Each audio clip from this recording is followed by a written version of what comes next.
Welcome to Fiction Audiobooks. If you enjoy the content, like and subscribing would be greatly appreciated. If you have any recommendations for novels, comment below. Thank you and enjoy the novel. Chapter 26, of Frustrating Beavers. October 13, 1991, Hogwarts. Harry didn't particularly care about Quidditch, but it seemed like a lot of special dispenses were given to the boy. No wonder the boy was so spoilt and entitled. What the hell had McGonagall been thinking when she gave him that position? It had been almost 2 weeks since all the professors, for some reason, had chosen to partner him up with Hermione Granger, and Harry was starting to lose it. Don't get him wrong, it had nothing to do with her being a Muggle-born Gryffindor. Yes, he had to admit that the girl was smart. Oh, she wasn't some prodigy like he imagined, just a lonely girl that spends every second of her life reading. Honestly, Harry wouldn't care, really, if it wasn't for her attitude. She was just so inflexible with everything. She considered the textbooks to be gospel and did not even try to find an alternate way of solving a problem. It wasn't exactly a bad thing, since she was new to magic and experimenting with magic was dangerous, but the fact that she kept trying to boss Harry around was so frustrating. She kept watching him like a hawk and commented on every modification he tries to make to any spell. One time during Charms class, Harry was trying to modify the color of the Periculum charm which sends red sparks from the wand. The Potter Scion was able to turn the sparks into something resembling flares, and one where the sparks could be controlled by the wand, by combining certain elements of the Lumos Maxima spell. The girl kept lecturing him on the proper wand movements of the spell, that he was doing it wrong and why it was wrong with a smug tone of superiority. She also seemed to develop some kind of rivalry with him. She tried to answer every possible question by the professors, while Harry rarely ever raised his hand. She tried to master spells before him, while he was trying to experiment with his magic. She was like a badgering beaver that wouldn't leave him alone, and Harry was very close to blowing up on her. He was definitely getting closer during the potions lesson. Snape had been grinning maliciously at him as he revealed his partnership with Granger. Potions were by far the worst place to stick him with Granger. The girl quickly took command and asked him to prepare the ingredients while she brewed the potions, and Harry was too tired of arguing with her, having spent the previous night trying to modify the Contago shield, which was a lot harder than it seemed. He did manage to add an extra layer to the shield and create the Contago Duo spell, but he was trying to turn the second layer into a repelling shield and be able to switch between them. It was the biggest project he had undertaken so far, and it was as hard as it sounded. In this class, they were brewing a bruise healing potion. It wasn't that hard, considering how complex the subject could be. So, Harry prepared the ingredients as written on the board in silence with the possible arithmancy permutations of his new spell on his mind. Half an hour in, he finally started to look at the potion Granger was looking at. It didn't look right. Oh, it had the right color, but the melody was too soft and out of tune. Harry looked at the instruction and saw that she had overstabilized the potion by adding too much flour. It was a perfectly acceptable error for a first year, where the potion recipes are often too stabilized to prevent accidents from happening, even if the effects are very reduced in their effectivity. To rectify it, Harry added a mild catalyst in the form of crushed unicorn horns that was already used as a main ingredient but was dissolved in the acid from before. The moment Harry put the pinch of unicorn horn, the potion didn't change color, but Harry could feel the difference in its song. Happy with his work, Harry returned to dicing a few ingredients but was interrupted by a shrilly voice. "What do you think you were doing?" The young Slytherin answered her with a bored tone, "I'm cutting the ingredients." "What did you put in the potion?" Choosing not to convince her that it was possible to modify a potion, "I don't know what you're talking about." The girl started to get redder and redder. "I saw you put something in the potion." Harry shrugged. "Doesn't ring a bell." "You're trying to ruin my grades, aren't you? Just because I'm better and I answer more questions in class, and I have a better potions grade than you. You're trying to ruin my grade so that you be better overall." Seriously, what was that girl talking about? Harry didn't even know what her grades were, only that Snape seemed insistent on giving him no grade over exceeds expectations, not that he cared. If the man wanted to be petty, then let him. As far as he was concerned, only the OWL and Newt grades mattered, and they wouldn't be given by a childish teacher with a grudge. Of course, the Batman wannabe had to sneak on them. "What is this ruckus, Miss Granger?" Harry wanted to groan. He wanted nothing more than go back to the common room and just take a nap. "Potter sabotaged my potion, Professor." The greasy-haired professor turned to Harry. "And what do you have to say about that?" "Well, considering it's both our potion, I'm not stupid enough to ruin my own work purposefully." "And does it even look ruined?" The man looked at the potion and then turned back to give Harry an unreadable look. "You added powdered unicorn horn as a catalyst." Harry shrugged. The potion was overstabilized. A pinch of unicorn horn would have solved that, and the potion would still be safe enough to handle. "I would have added mint leaves to restabilize it after the next reaction." The potion master's eyebrow raised. "Were my instructions unclear enough for you to follow, Potter?" They are perfectly fine, but I'm not the one who added too much flour in the first place, Harry responded while looking at Granger. The men seemed to glare at the girl before speaking up, 5 points from Gryffindor for causing a scene for no reason. He then turned and left to berate Seamus Finnegan for almost making his potion explode. Harry turned to continue his work and saw his partner almost in tears. What is it? How do you know all that? Did you have magic lessons before attending like Neville? She demanded. Huh, interesting. The boy who lived ended up having magic lessons before Hogwarts. He couldn't have been training with a wand since his magic would have been too chaotic before his 11th birthday to be handled by a wand. He definitely wasn't taking potion lessons, considering how abysmal he was in it. It must have been theory lessons or toy wands that don't really cast magic but help train wand movements and incantations. It would explain how the Longbottom Scion was learning hexes and pranking spells so quickly. I like to read, Harry said. Yes, I see you in the library. But I'm also reading. Why don't I know the things you do? You read a lot more than I do, at least in terms of library books. But the books I choose are simply better. I read when something interests me, or there's something I want to try out. Reading too much is as likely to distract you from the useful parts. Quantity has a quality of its own, but it's not enough to bridge the gap if you physically can't read enough books. The girl stopped crying and Harry simply took over the potion and put the hellebore acid in, then a minute later the mint leaves he had saved up. The leaves dissolved and he started stirring the ingredients. The bushy-haired Gryffindor was still confused. I don't understand. Look, you're reading around twice the amount I do. But 1 in every 5 books you read is actually useful for your education. You either choose books that are beyond your comprehension, or you just choose books that don't contain any useful information. That difference makes my time reading much more valuable than yours. It's not an insult, it's fact. Don't make it a competition, look at what makes you better and focus on it. It's how you learn. What books don't tell you is that magic is an adventure that you undertake. Restricting yourself is a very bad habit to have. Harry explained. The girl gave him a slight smile. Thank you. You're not so bad, Potter. You do realize this is the longest conversation we ever had. What impression did you have of me, before? I don't know. Cold, I guess. You should hear what Neville and Ron keep saying about you. Harry groaned. We only talked to each other twice in my life, and they attacked me every time. Just because I'm not willing to bow down and kiss the feet of the boy who lived, doesn't mean I'm some monster. It just means that I have some dignity. The rest of the class was relatively peaceful. At least Granger had stopped glaring at me all the time for no reason. When it was over, Harry submitted a vial of his potion and left the room. He was joined by his friends, but unfortunately, also by Malfoy. So, you're getting along with the mudblood, Potter. Harry simply stopped and looked Draco in the eye while releasing his presence a bit. What did I say about that word, Draco? The blonde paled. I'm sorry, Muggleborn. Harry stopped scaring the boy and answered, I needed to, or we would have ended up killing each other in the middle of our classes. She's a bit of a stickler for the rules. I could see myself getting along with her if she relaxed for a bit. Daphne snorted, like that's going to happen. Never say never, Daph. Never say never. Harry said with an amused glint in his eyes. Stop calling me that, Harry, she yelled back while chasing him. The Potter Scion had tried to make a nickname for her. He expected the girl to disapprove. Daphne was raised like an aristocrat, with a rather large focus on nobility and elegance. She didn't really approve of nicknames. Just calling her by her first name was already proof that she liked him. But the moment he tried out her nickname, she practically ran at him snarling and oddly blushing. She chased him around the castle until they were both tired. Honestly, Harry liked having friends. It was odd, not having to work by himself all the time. He had obligations, like making sure that they ate their meals together, or him helping the others with their spell work, or them helping him by taking extra books from the library for him to read. There was also the protection of numbers. People didn't try to target him or any of his friends because they rarely instigated anything. On that side, things were even starting to settle down. The professors were starting to severely punish the older students that get involved in the rivalry. The Weasley twins had apparently been in tears as McGonagall confiscated all their ingredients and prank items after they dismissed her warnings. They honestly looked pitiful for the days afterwards. As for the Gryffindor first years, with Longbottom being too busy with his Quidditch position, they stopped instigating things, which made Malfoy feel like he had won. It was sad that he didn't know that it was all probably designed by the teachers to stop Hogwarts from turning into a battleground. Still, things were starting to calm down, and Hogwarts was beginning to turn into a normal school. Chapter 27, Family Magic. October 13, 1991, Hogwarts. As for the Gryffindor first years, with Longbottom being too busy with his Quidditch position, they stopped instigating things, which made Malfoy feel like he had won.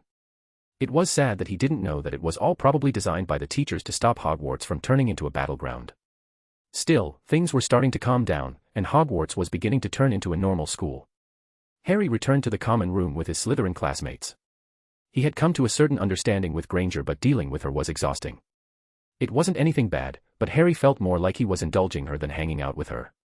She wasn't really a bad person. She just didn't know how to talk with people. To be fair, Harry didn't know how to talk with people either, but he knew how to fake it. He still didn't understand how he ended up having friends, but he was grateful for them. When he arrived in the common room, Harry removed another book and started reading it. Tracy rolled her eyes. How you weren't sorted in Ravenclaw, I have no idea. Well, it's not like I convinced the hat to put me here or something. I just let it do its thing, Harry said while looking up from his book. Blaise responded, thank Merlin, it put you here. Could you imagine any other house suffering you? You would have driven them mad in a month. The Malfoy scion seemed to have been listening to their conversation, and interjected, would have been a good riddance if you ask me. Harry raised an eyebrow. It's rude to interrupt other people's conversation, Draco. I would have hoped that your parents would have taught you some manners. At least I have parents. I bet you don't even know your family's rituals for the Samhain ceremony. I bet you're afraid. I heard that it hurts the more you have Muggle blood running through your veins. Draco replied smugly. Harry honestly had no idea what the hell he was talking about, but Daphne and Blaise looked furious. Tracy, on the other hand, looked as confused as he was. Choosing not to the asshole have the last word, honestly Draco, you were in tears when you were hit with a stinging hex by Longbottom. I doubt our definition of pain is close to one another. The boy huffed, you won't be as smart when you're deemed unworthy in front of everyone. The blonde then turned and left without saying a word. Harry still had no clue what he was alluding to.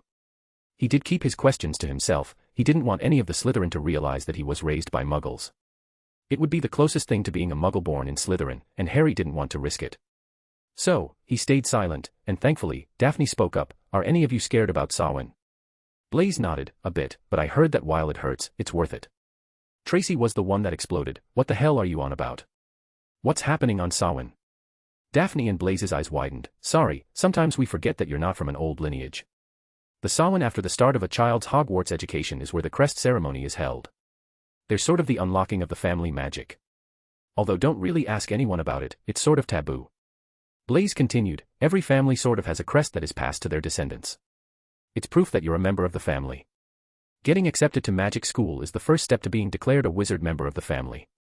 I heard that the crest hurts when it's unlocked, but those were some rumors. Otherwise, crests can contain a lot of stuff inside, which depends entirely on what your ancestors put inside. Either way, you never ask anyone about their crests. You'll probably never have one since your family is so young and none of your ancestors built a crest for their descendants. Harry nodded as if he already knew all of this. Tracy, though, looked thoughtful, so, when Malfoy was insulting Harry about his family crest, he was telling him that he was unworthy of his legacy because his mother was a Muggle-born. There are a few crests like that won't be unlocked if they're not pureblood enough, or sometimes there are a few worthiness enchantments that let someone only unlock a part of the crest. It really depends on the maker. Daphne explained. But Harry has to be worthy. Tracy protested. As flattered as I am by your faith in me, I won't know until Samhain. Do either of you know where we're doing the ceremony? Harry responded for the first time. Blaise responded, I asked one of the prefects, and he said they had a special ceremonial ritual room where they hold it every year. Harry simply nodded and started to think. He had never in his life heard anything about magic crests. It wasn't in any of the books he had read.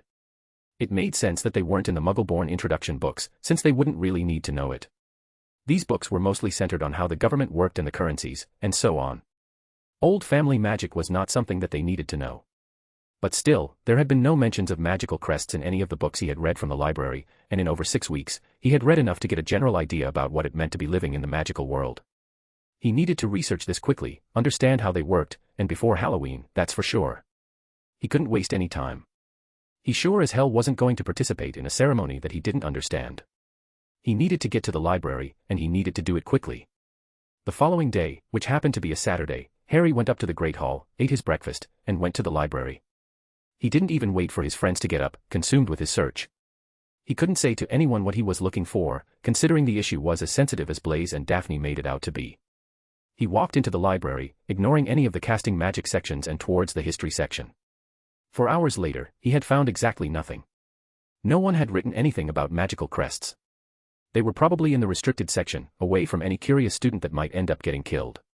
Truthfully, Harry looked at books about lineages, about entire magical dynasties and bloodlines, but while there were mentions of magical crests, they always assumed that the reader knew what they were. The book, The Second Goblin Rebellion of the Middle Ages, said something about a Leo Black that was able to massacre thousands of enemies thanks to the power of the crest of the Black family. This wasn't normal. Magical crests were a sensitive topic, but not enough to barely mention in the history books. Someone had to be removing every book with any information about magical crests, either putting them in the restricted section or removing them outright from the library. Harry needed to know, he needed to understand.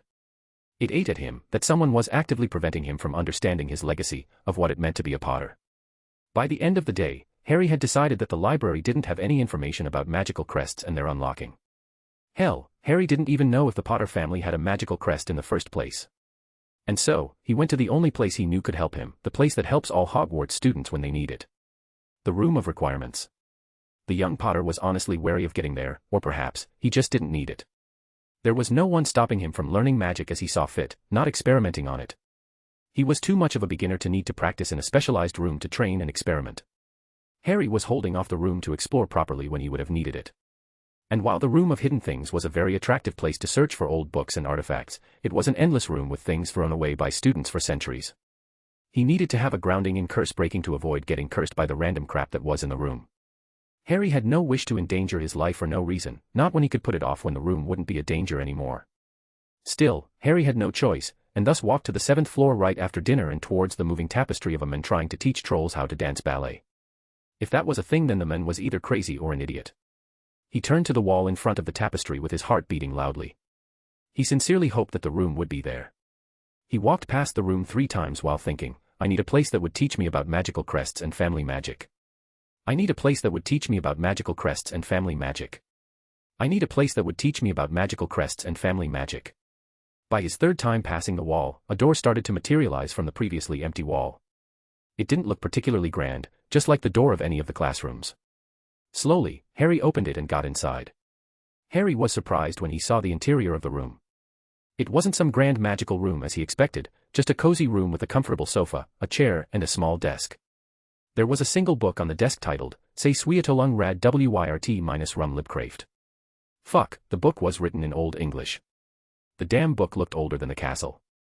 Harry mentally asked the room to translate it, but it didn't work. He tried to summon another book, to no avail. Just to make sure that the room still worked, he summoned an extra chair that materialized in seconds. He really needed to understand the capabilities of the room. Instead, Harry asked for a book that would help him translate Old English. Luckily, there seemed to be a book on translation spells, and a few common spells that seemed easy enough to cast.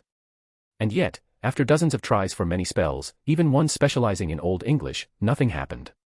Harry felt the spells wash over the book, and yet they didn't seem to hold. Curiously enough, Harry didn't feel any magic in the book, which should have been his first instinct that there was something wrong with it. Considering that Old English stopped being used centuries ago, the book should have looked far more told if it didn't have any preservation spells. Harry would need a dictionary to work in his free time to translate this, at least to get an idea of what the book is talking about.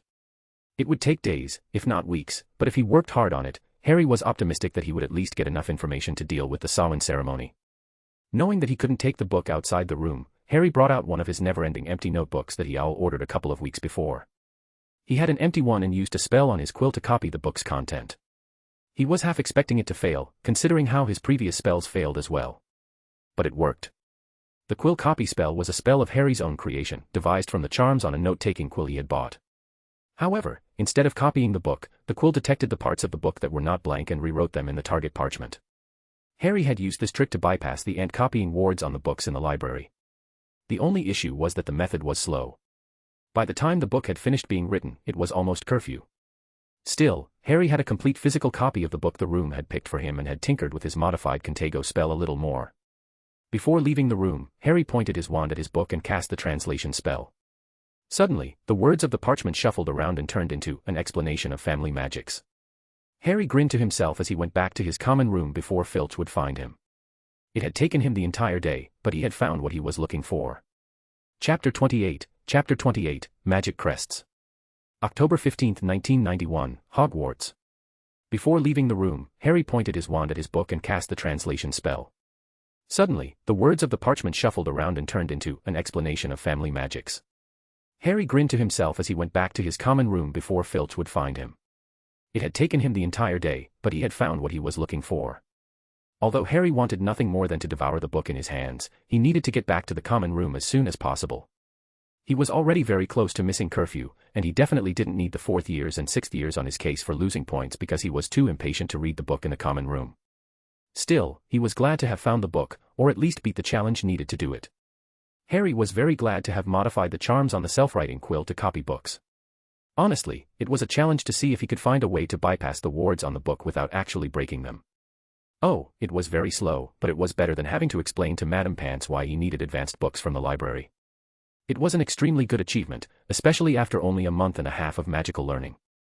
If it wasn't for him cheating with his magical hearing, he would have never even come close to modifying a spell to that extent.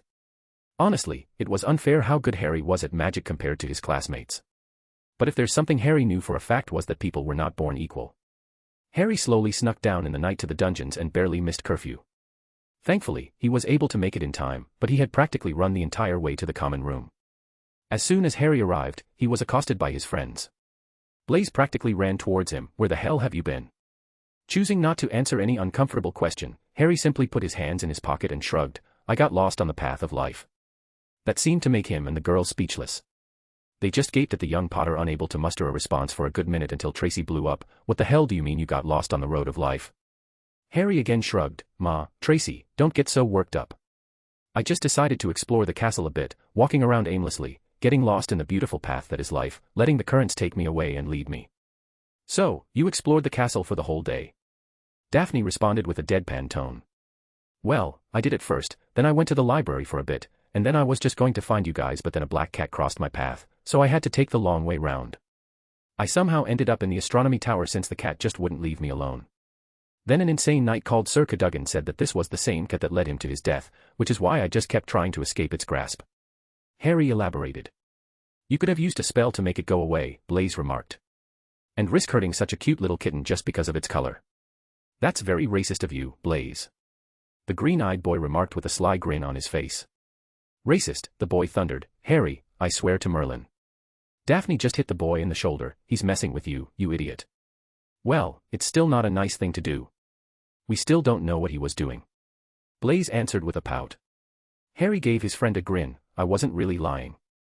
I explored the castle for a bit, went to the library to research a spell I was trying out, then finished my assignments for the weekend, and practiced a bit of charms. I kinda lost myself in a book before I realized what time it was, and ran back here."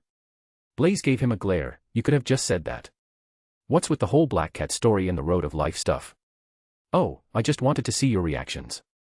"I have to say that I wasn't disappointed," Harry replied with a smug grin. "You're a jerk, Harry," Tracy grumbled at him. Harry just laughed and they all continued the night with their usual nightly conversations. The young Potter almost forgot about the book.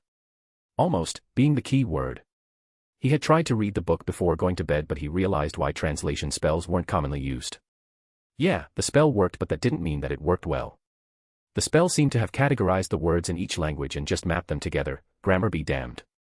Oh, there was a semblance of sense there somewhere, but not enough to be read casually.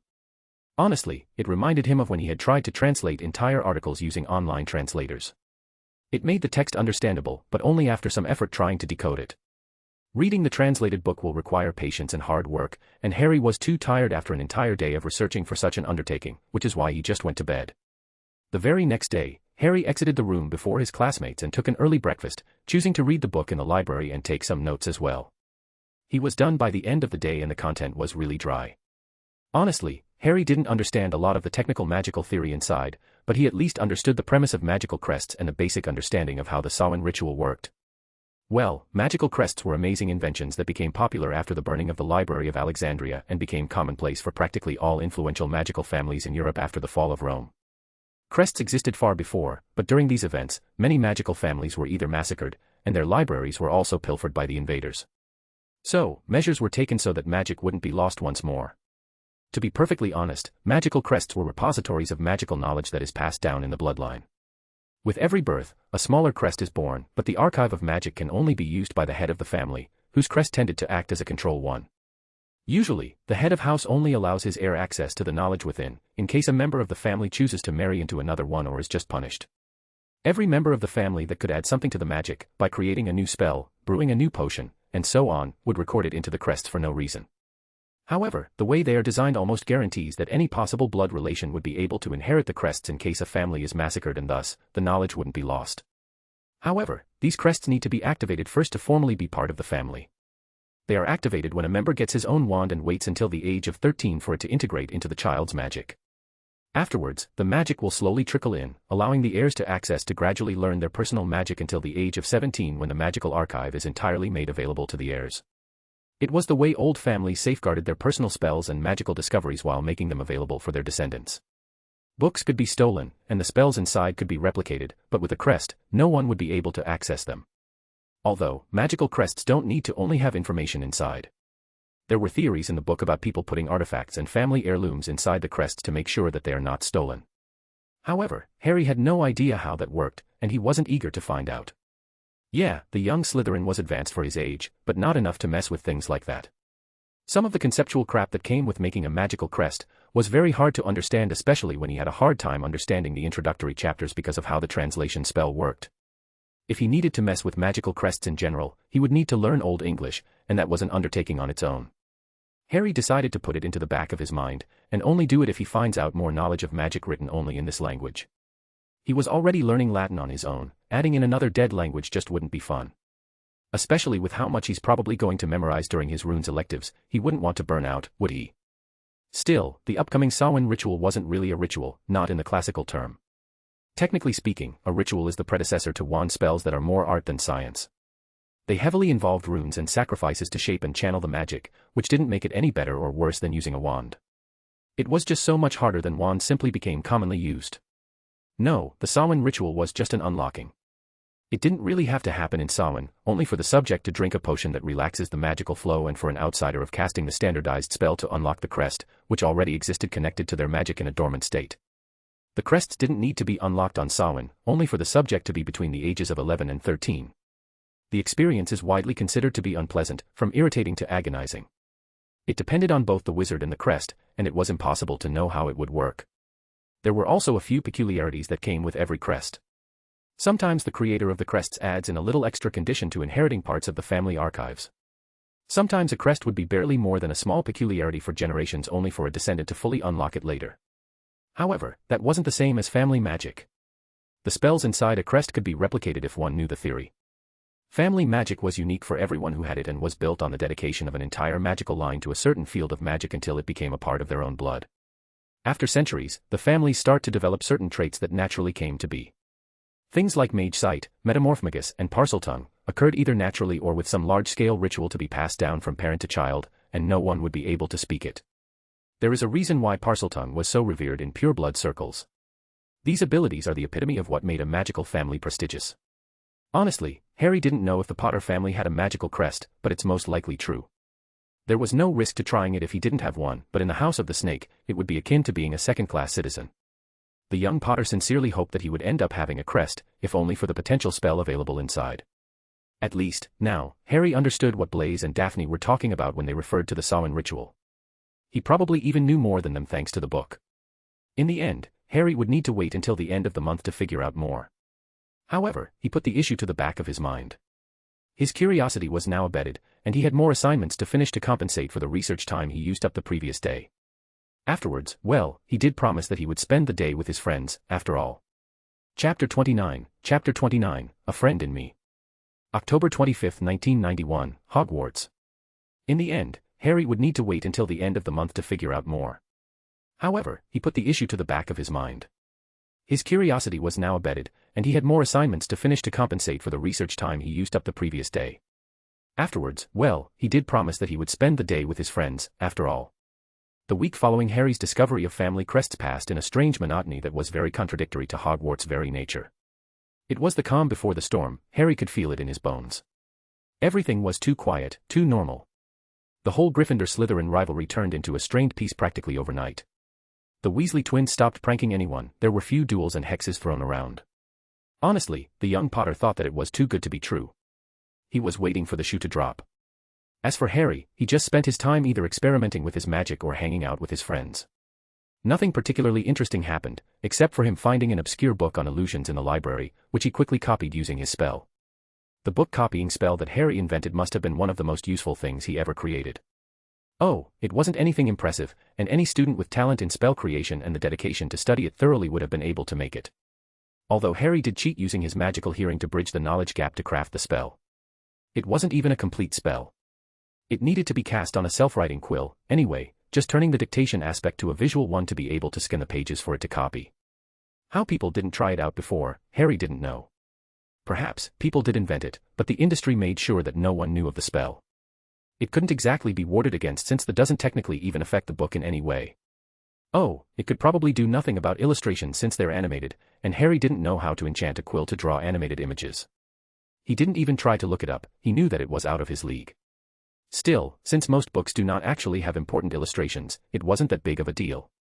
In a way, it was the way Harry was able to have a copy of each book he had read in the library in his everlasting notebook he bought. He had no idea if there was a limit on the pages it could have, and he was probably going to figure it out eventually.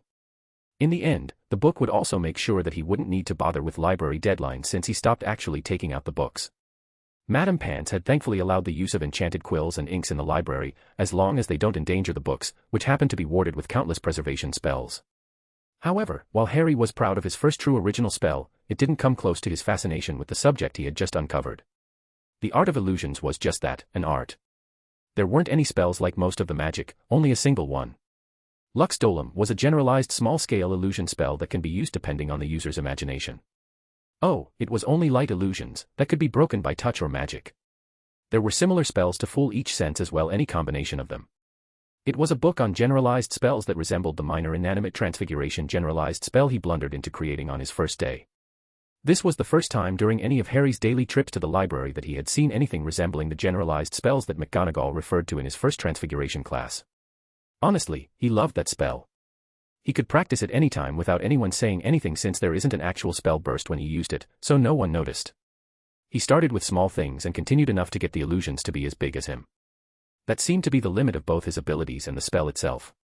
There was also a law of magical intent to be considered where the larger a scale of a spell is, the more difficult it is to control. For illusions, control was a must, and so the biggest illusions tend to be very easily recognizable where small ones were almost indistinguishable. Still, this was an art that Harry wanted to master completely. He planned to cast all kinds of illusions, visual, auditory, olfactory, etc., even the mental ones, although the skill and occlumency needed to do so would be problematic. Oh, Harry of course wanted to learn how to protect his mind, and maybe even how to read others, but he wasn't able to find a single book on the mind arts, apart from a few books on compulsion charms. Considering that this was supposed to be the biggest magical library in the nation, either that title was simply a misdirection or someone had removed all the books, or put them in the restriction section, which was very understandable considering their potential for abuse. Nevertheless, Harry was happy for now. He needed to master the basics before worrying about secret knowledge in the restricted section. The Room of Requirements would probably help him with that, but Harry was wary of it. The temptation of secret knowledge, of discovering the capabilities of the room, was simply too attractive, but for all its wonder, the Room of Hidden Things contained countless objects whose owner wanted to get rid of, meaning that the number of cursed items was probably abnormally high. Harry had no wish to die to his own hubris. Alas, Samhain was approaching, and Harry and the rest of the Slytherin first years were obviously nervous, and truthfully, so was Harry. The ritual weighed a great deal on his mind, especially in regard to the unpredictability of Crest's activations in general. No two people ever said the same thing about how it felt. Currently, Harry was trying to analyze a generalized auditory illusion spell, which was a fancy word for a noise spell. Although he liked auditory illusion spells better, even if musicians often used it to compose songs. Still, it was far more complicated than the light illusion spell since it was very difficult to master. It couldn't even muffle noise in any way, only create noise, not manipulate it. Perhaps analyzing a silencing charm and integrating it into the spell could help create a new spell. It was way out of his league for now, but Harry could see the potential of such a combination.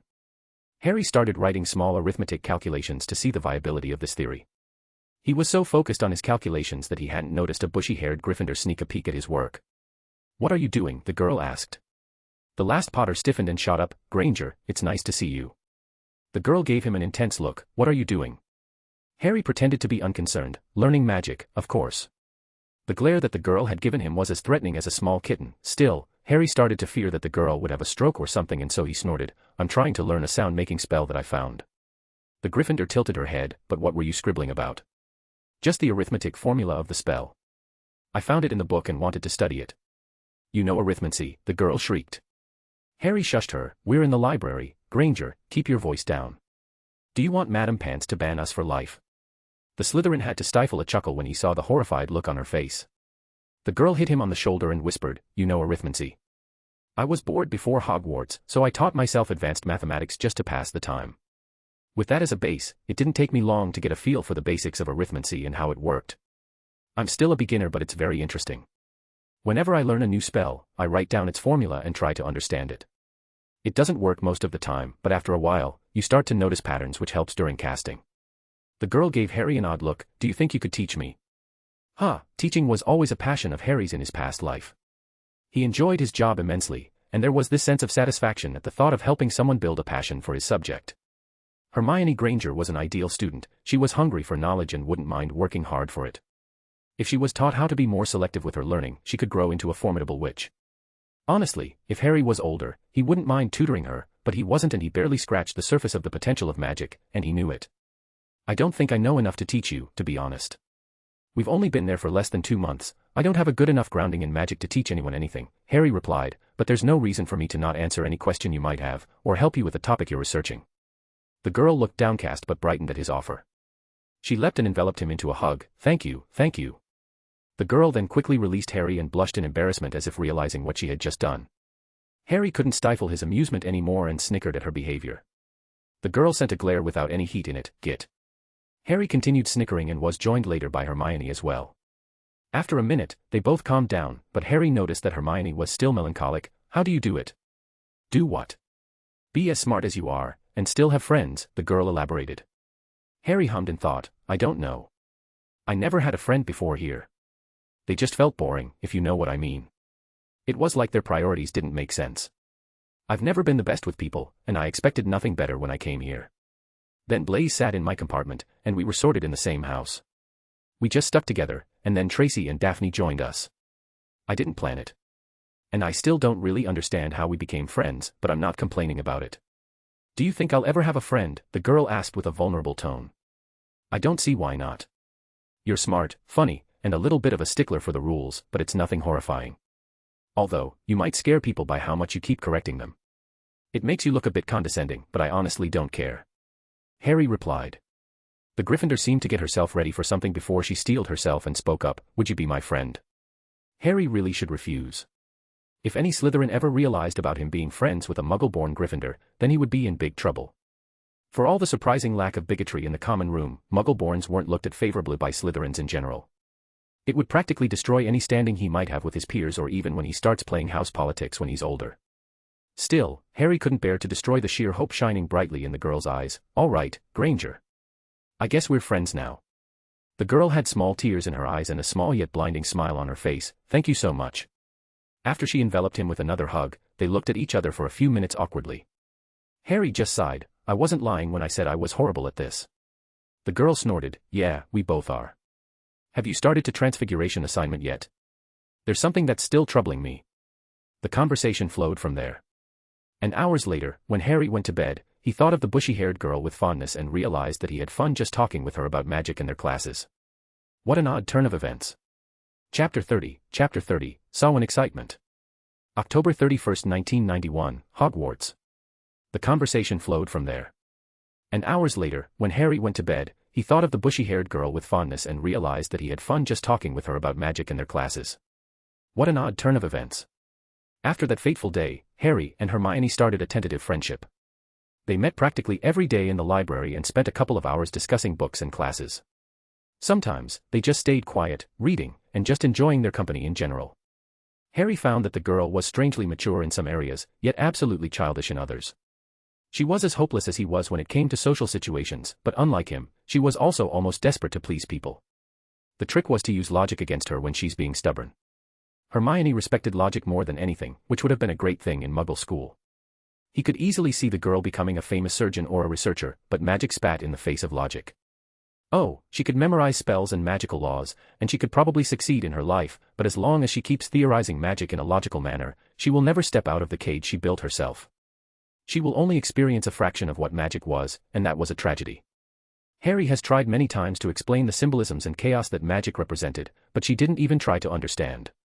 Still, Harry enjoyed her company and was starting to see her as much of a friend as Blaise, Tracy, and Daphne. He didn't even hang out less with his housemates because he only hung out with Hermione during his usual library time.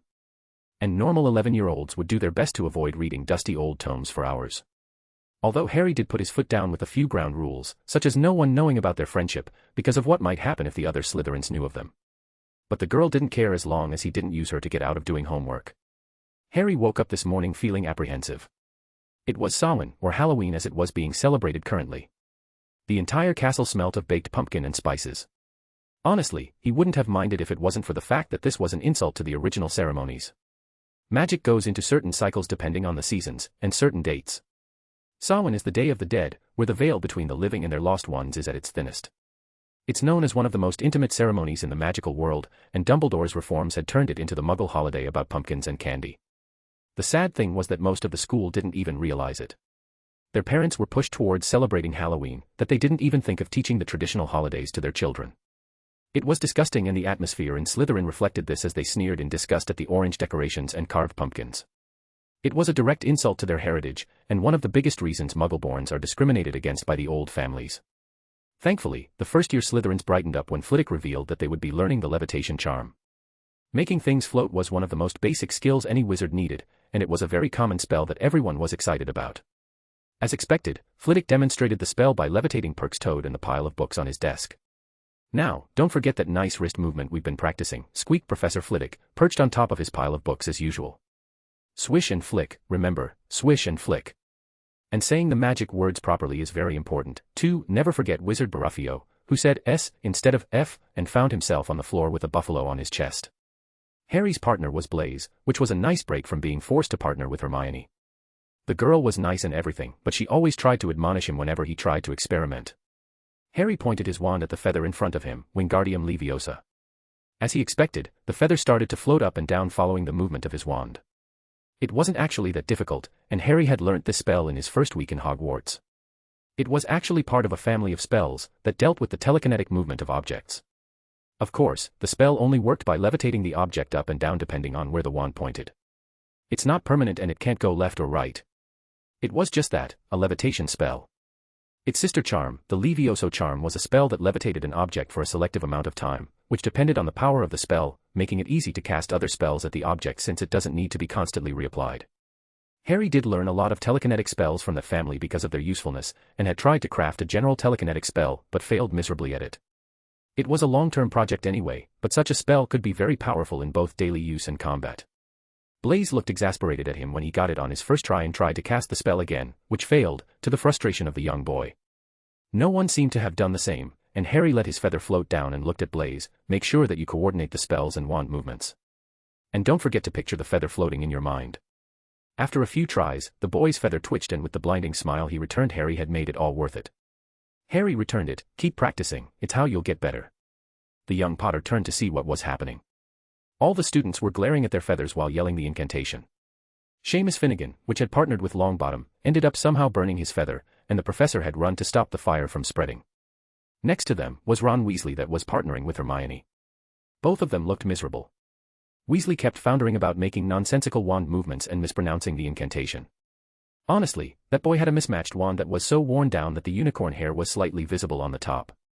The boy had very little hope to succeed as a wizard by using a wand like that. And it was proof of the Weasley family's favoritism of his older siblings that they gave Percy a new owl and robes for being a prefect and didn't even give Ron a proper wand to learn magic. The boy was practically shouting in Hermione's ear, "Wingardium Leviosa." The girl seemed to snap at his spitting. "You're saying it wrong. It's Wingardium Leviosa, make the gar nice and long." "You do it, then, if you're so clever," Ron snarled. Hermione rolled up the sleeves of her gown, flicked her wand, and said, "Wingardium Leviosa." Her feather rose off the desk and hovered about 4 feet above their heads. "Oh, well done," cried Professor Flitwick, clapping. "Everyone see here, Miss Granger's done it." She turned and gave Ron a smug smile and he glowered at her. Longbottom sent a stinging jinx at her back when the professor turned when Malfoy called for him. By the end of the classroom, Neville and Weasley were still very angry. The redhead loudly complained, "It's no wonder no one can stand her, she's a nightmare, honestly." Longbottom burst into laughter at that remark, which made the rest of the first-year Gryffindor follow his lead. Of course, Hermione had heard him, and she ran away with tears visible in her eyes. Harry looked at his friends. I'm going to the bathroom. Save me a seat in McGonagall's class. They nodded and walked to the Transfiguration classroom, while Harry followed his crying friends to the girls' bathroom. She was sitting on the floor sobbing her eyes out. He cleared his throat, making the girl stiffen, then relax when she saw him. What are you doing here, Harry? This is the girls' bathroom. I'm checking in on you, silly. I have to say that you don't look good. The girl snorted. Yeah. I guess I don't. Come on. You can't say that Weasley of all people made you cry. The only people I know that are dumber than him are Crabbe and Goyle. But he's right, Hermione protested. No one likes me. I don't have any friends, and everyone laughed at the joke. I thought that it would be different here, that I wouldn't be as lonely as I was in the Muggle world. Magic or not, humans are humans. Magical children are just as dumb as Muggle ones. And come on, I like you well enough, and we already said that we're friends. Harry said, trying to console her. Look, Harry, it's not the same and you know it. Sure, we talk a bit every day, but we don't hang out. I'm a Gryffindor and you're a Slytherin. For Merlin's sake, Harry, you don't even want people to know that we're friends. You're my friend, and I'm happy about it, but I'm still lonely. Harry struggled to answer that. He couldn't really say that he was enough since he really only talks to her a few hours a day about schoolwork. Oh, they liked each other well enough, but the house rivalry was a big wall stopping their relationship from progressing any further than study buddies. The young Potter deflated. I see your point, and it's not impossible for you to not have any friends. They don't have to be from your house. Try befriending the Ravenclaws, they're nice enough, and I know that Padma Patil is a lot more interesting than her sister. Yeah, Harry did talk to the girl a few times. He was curious about how magic in India worked and was disappointed to see that it was somewhat similar. Apparently, the colonization of the country happened in the magical world and Muggle one as well, and the Indians adopted the British magical ways. She did mention that there were a few tribes and monasteries that still practiced the old ways, whatever that meant. Hermione seemed to brighten up slightly. I guess I could. I never really talked to them before. Now, come on, we're going to miss Transfiguration if we stay here. I don't feel like going, to be honest, the Gryffindor protested. Harry didn't know what to say to tell her to come to the feast. According to the stories, she would be attacked by a troll during the feast, but he couldn't guarantee that Longbottom and Weasley would be able to save her, or if they would even try to go after her in the first place. You sure you don't want to come? Harry asked. The girl nodded. Yeah, there's some thinking I want to do. The Slytherin nodded solemnly and went to Transfiguration class. He didn't even pay attention during the class, distracted by what might happen to his friend. Hermione didn't turn up, and Harry didn't see her all afternoon. When evening came, Harry went to the Great Hall with his friends. Of course, Dumbledore seemed to want to go all out when insulting every traditionalist in the school with countless decorations and animated monsters. Yet, Harry was still worried for his friend and the danger she might be in. Fortunately, Harry relaxed when he saw that Professor Quirrell was sitting on the high table talking enthusiastically with Professor Sprout. Perhaps, the men wouldn't be releasing a troll in the castle, and Hermione would be safe. The stories were somewhat unreliable after all.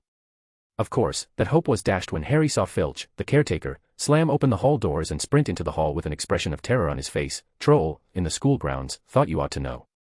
The man then sank to the floor in a dead faint, and with him any hope he had that Hermione would be safe. Chapter 31, Troll. October 31st, 1991, Hogwarts. Of course, that hope was dashed when Harry saw Filch, the caretaker, slam open the hall doors and sprint into the hall with an expression of terror on his face. Troll, in the school grounds, thought you ought to know. The man then sank to the floor in a dead faint, and with him any hope he had that Hermione would be safe. There was an uproar. It took several purple firecrackers exploding from the end of Professor Dumbledore's wand to bring silence. Prefects, he rumbled, lead your houses back to the dormitories immediately. Well, that was a stupid idea. The Great Hall was a fortified position, and any competent adult professor should be able to defeat a troll easily, in case it attacked. That would leave the other staff members to hunt down the trolls and look for any missing students, like Hermione. Of course, the prefects started yelling about trying to get a semblance of order. Each prefect seemed to be responsible for a year. The sixth-year prefect boy was shouting, "Follow me. Stick together, first years. Make way, first years coming through. Prefect coming through. Excuse me. First years. Prefect." The sad thing was it didn't work, which wasn't really unexpected considering that this was a single teenager that's responsible for a dozen of scared students that he doesn't know in the middle of a chaotic Great Hall where everyone is running around like headless chickens. Honestly, the moment they left the Great Hall, everyone was practically lost in the endless crowd of students. However, Harry was mostly worried about his crying friend that was fated to be attacked by the troll in another life. Harry ducked down, becoming invisible in the crowd, slipped down a deserted side corridor, and hurried off to the bathroom he knew Hermione was crying in earlier. He ran towards it, and that was when the smell hit him. It smelt more like old unwashed socks mixed with a dirty toilet smell. It was a foul stench, and Harry resisted the urge to gag and throw up. The troll was near, and he needed to get Hermione out of there. He ran inside the classroom to see a hysterical Hermione that seemed to have been catatonic while the troll loomed in front of her. The troll was a horrible sight. 12 feet tall, its skin was a dull, granite gray, its great lumpy body like a boulder with its small bald head perched on top like a coconut. It had short legs thick as tree trunks with flat, horny feet. The smell coming from it was incredible. It was holding a huge wooden club, which dragged along the floor because its arms were so long. But what was breathtaking was the troll's song. Harry had never listened to the song of a magical creature, at least not closely. The song was dull, repetitive, and slow, but also strong. It felt like a slow set of drums, with a distinct feeling of rocks and mountains. Oh, it was savage, but it felt more like a brute than anything else. But this was not the time for contemplation, and with a flick of his wrist, Hermione was pushed away from the creature and into one of the stalls. He really needed to find a way to get Hermione out of there. From what he had read about them, trolls didn't have the greatest sense of smell, hence why they were almost extremely smelly. They didn't revel in being dirty or smelly, just didn't particularly care about it. That meant that the creature mostly relied on sight and hearing. A semblance of a plan started to form in his mind, but it was all ruined when Hermione finally regained her courage and cast Flipendo at the troll. Of course, the creature barely blinked at the spell hit its head and splashed back as if nothing happened. What the hell was that girl thinking? Trolls are notoriously known to have magic-resistant skin, which was why it was recommended to use indirect attacks and not directly cast at them. The girl froze, as if not believing that her spell didn't work, and Harry did his best to stop the situation by casting Lumos Maxima. The spell actually a variation of the Lumos charm without any limitation on the output and where the ball of light can leave the wand and be controlled at the caster's will. Harry moved the ball towards the face of the troll and overpowered the spell massively, blinding the troll, and Hermione as well probably. Harry was closing his eyes in preparation. The troll screamed in pain, and from the sound of it, Hermione yelped. Again, Harry pushed her into the stall and weaved the biggest illusion he could manage around himself and Hermione's stall. The troll blinked as he regained his eyesight and looked around, probably still looking for Hermione. Honestly, the young Potter was struggling while maintaining the spell. It wasn't designed to be used on something of this scale, and Harry, while very strong for his age, is still not strong enough for many feats of magic. The troll sniffed, growled, and prepared to leave. Of course, that was when Longbottom and Weasley barged in with their wands in hand and cast a spell at the troll. Honestly, Harry didn't even see them cast, which was useless since the spells splashed on the creature's magic-resistant skin. However, they seemed to have angered the troll, who lashed around with his club and smashed the stall Hermione was under. The girl's scream reassured Harry, and from the look of it, she was able to duck underneath the monster's swing. Longbottom yelled out to Weasley, "Confuse it." Harry didn't know what he expected to happen, but it wasn't for Weasley to grab and dung bomb and send it at the troll's head. The damn creature barely had a sense of smell, but the smoke seemed to hurt the troll's eyes. The bomb seemed to have driven the troll berserk, as it started to stamp around blindingly as if trying to hit an invisible opponent. Longbottom seemed to realize something. The eyes tried to send spells at his eyes. The two boys started to send stinging spells at it, most of them missing, but a few hitting enough for the troll to keep yelling in pain. Honestly, Harry didn't know what he could do. The more the two Gryffindors aggravated the troll, the more violent it became. Hermione looked almost catatonic, so she wouldn't be of any help.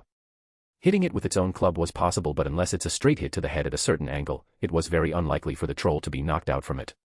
Although, a hit to the back of the head could be possible. The troll still hadn't realized that he was there. And Harry was hoping for things to stay that way. The young Potter chose to close his eyes and listen to the troll's song. He tried to isolate the song of its skin and found it to be akin to a wall where spells are splashed onto. It was very strong, but songs do have an inverse. Sound can be cancelled. It wasn't anything Harry had done before, but he had to try. Harry listened to the song, understood it, felt all its nuances, its rhythms and emotions, and channeled its complete inverse. Harry was lucky that it was basic in its complexity, yet slightly surprisingly strong. All that meant was that Harry's inverse melody wouldn't be extremely complicated. Slowly, as he pictured the two melodies together, they started to cancel each other out. Harry combined his new song into a spell and murmured, "Petrificus totalis." The troll, who was looking at Longbottom, and hence, had his back at Harry, was hit with the spell, which didn't splash on his skin like Longbottom and Weasley's spells did. It did seem to hit the troll, who stiffened and seemed to struggle to move. The troll was still able to push Longbottom away, who fell on the ground while wincing. The spell obviously wasn't perfect, the creature must have some more protection outside his skin, but it was enough to make it safe to get Hermione and run away, or at least, hit him with his bat in the head. Funnily enough, Weasley seemed to take that opportunity to finally become useful and cast Wingardium Leviosa, causing the club to fly out of the troll's hand and rose high up into the air, and dropped, with a sickening crack, onto its owner's head. The troll swayed on the spot and then fell flat on its face, with a thud that made the whole room tremble. Harry used this chance to get away, not wanting to deal with Longbottom or Weasley. He especially didn't want them to know that he had saved Hermione's life. They would blab out in seconds to their friends, and Harry would need to deal with the aftermath in his own house. Hermione didn't seem to have noticed him in the start, which was good because she was a terrible liar. Harry ran away from the scene, knowing that the professors weren't that far behind. He snuck into one of the secret passages towards the dungeon and went to the common room. The moment he arrived, he was accosted by his hysterical friends. Daphne was practically hugging him while shaking like a leaf. "Where in Merlin's name were you?" Harry schooled his features and gave them a lazy grin. "Sorry, you wouldn't believe the traffic. There was this old woman who needed help carrying her groceries, so I couldn't just leave her alone, the poor woman, so I helped her. She even gave me a piece of pie as a thank you. We're in Hogwarts. There are no old ladies carrying groceries here," Tracy answered him with a deadpan look. "Now that you mention it, she might have been a painting." "Oh, yeah, she was definitely a painting. Her granddaughter was rather pretty and asked me to dance for her. A lovely young woman." Harry answered wistfully. Blaze's eye twitched. "So, you're telling me that you were busy helping an old woman in a painting carry her groceries and dance for her granddaughter, and that's why you're late?" Harry didn't give him an answer, and slowly the four friends burst into laughter. These excuses were really good at defusing tense situations. The sheer ridiculousness of them was enough to relax them. After giggling for a bit, Daphne asked, "What were you actually doing?" Harry shrugged. "I left halfway through the feast to go to the bathroom, and then when I went back to the Great Hall, no one was there. So, I just went to the kitchens, asked the elves to make me some hot chocolate, and walked back here." Why was the Great Hall empty anyway? Thankfully, they didn't notice that Harry was there during the feast until Filch came in running. The excitement and panic must have suppressed what happened before. Tracy seemed very glad to start some gossip. "You don't know. A troll broke into the school grounds and Filch ran in yelling about it before he passed out. Dumbledore told us to come back to our common rooms while the professors deal with the situation." Harry gave her a weird look. "Why didn't he just make you stay in the Great Hall? Students could have been attacked on the way to the common room." The Slytherins stiffened. "I hadn't thought of that." Harry shrugged. "Anyway, we're all safe and sound, so let's not think about what could have happened.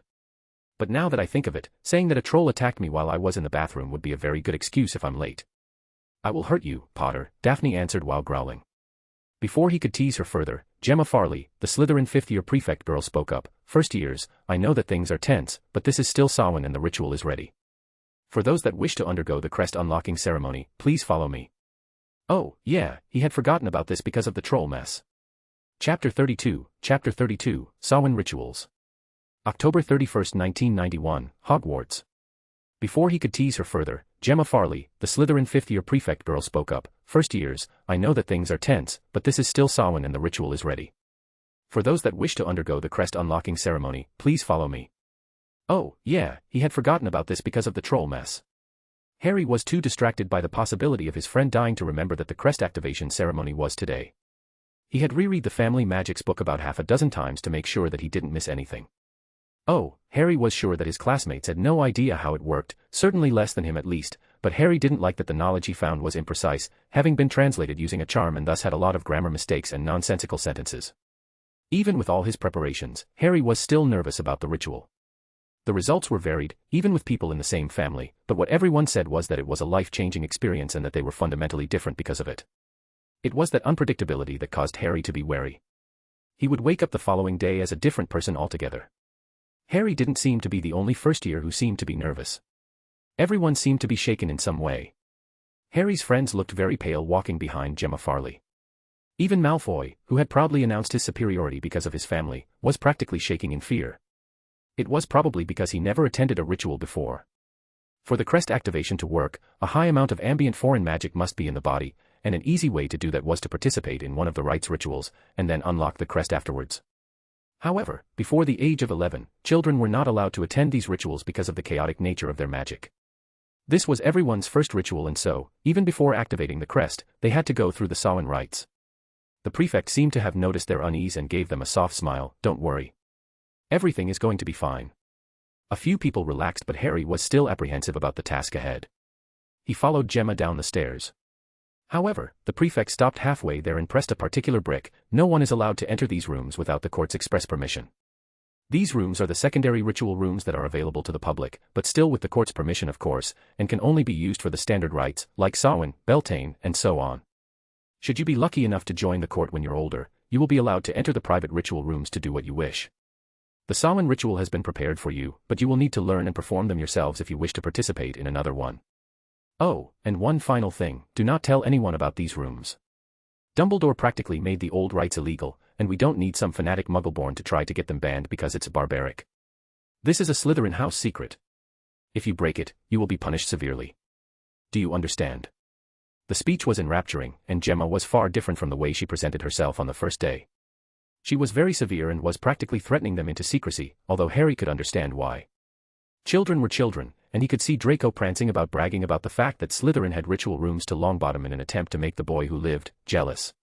The prefect's face softened at the collective affirmation, good. Now, go get ready for the ritual. We have taken the luxury of giving you ritual robes to wear, as well as the customary masks to do so. They will be in your changing rooms. You will find your name written on them. These are provided to you by the 7th-year students, the same way you will be required to provide a robe to the first years when you're their age. You have 10 minutes to change and come here, after which I will escort you to the ritual. You will not wear anything but your robes. So, leave your wands, jewelry, or even underwear in the changing room. Oh, ritual robes. Harry sort of forgot about them. They were clothes that were designed to be magically inert, so as to not interfere with the ritual. It was a nifty anecdote that people who couldn't afford them had to be naked when participating in a ritual, which thankfully wasn't the case then. Harry and his classmates went into the changing rooms where he found a piece of parchment with his name on it on top of some black robes. From the look of them, they looked more like what he expected traditional wizarding robes to be. They were barely more than sheets of fabric with sleeves, but Harry knew differently. There was something fundamentally magical about them. Honestly, to his magical hearing, the robes sounded like a tuning fork. They were inert without any drums or melody, but the biggest issue was how they interacted with the environment. Ambient magic seemed to glide off it. Nothing was truly inert in the world. There were reactions between magic, between songs, and Harry could hear them. But for some reason, the ambient magic seemed to glide off it. Oh, there was probably a limit, and too much direct magic could overwhelm the properties on the robes, but it was a very curious artifact, nonetheless. The young Potter changed and put his wand with his clothes.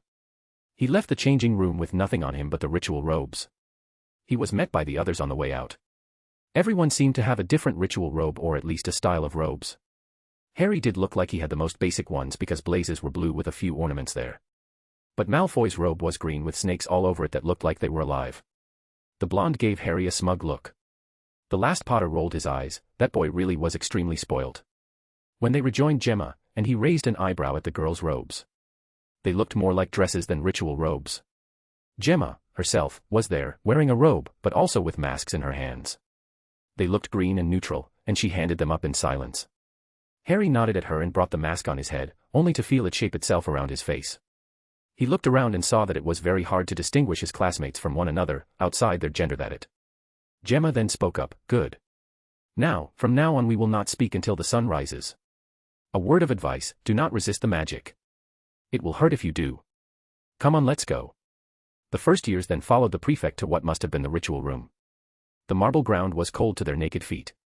They walked up a flight of stairs and finally arrived at their destination. It was obviously an old room illuminated only by candles that surrounded a large stone. That stone was covered in runes that Harry had never seen before.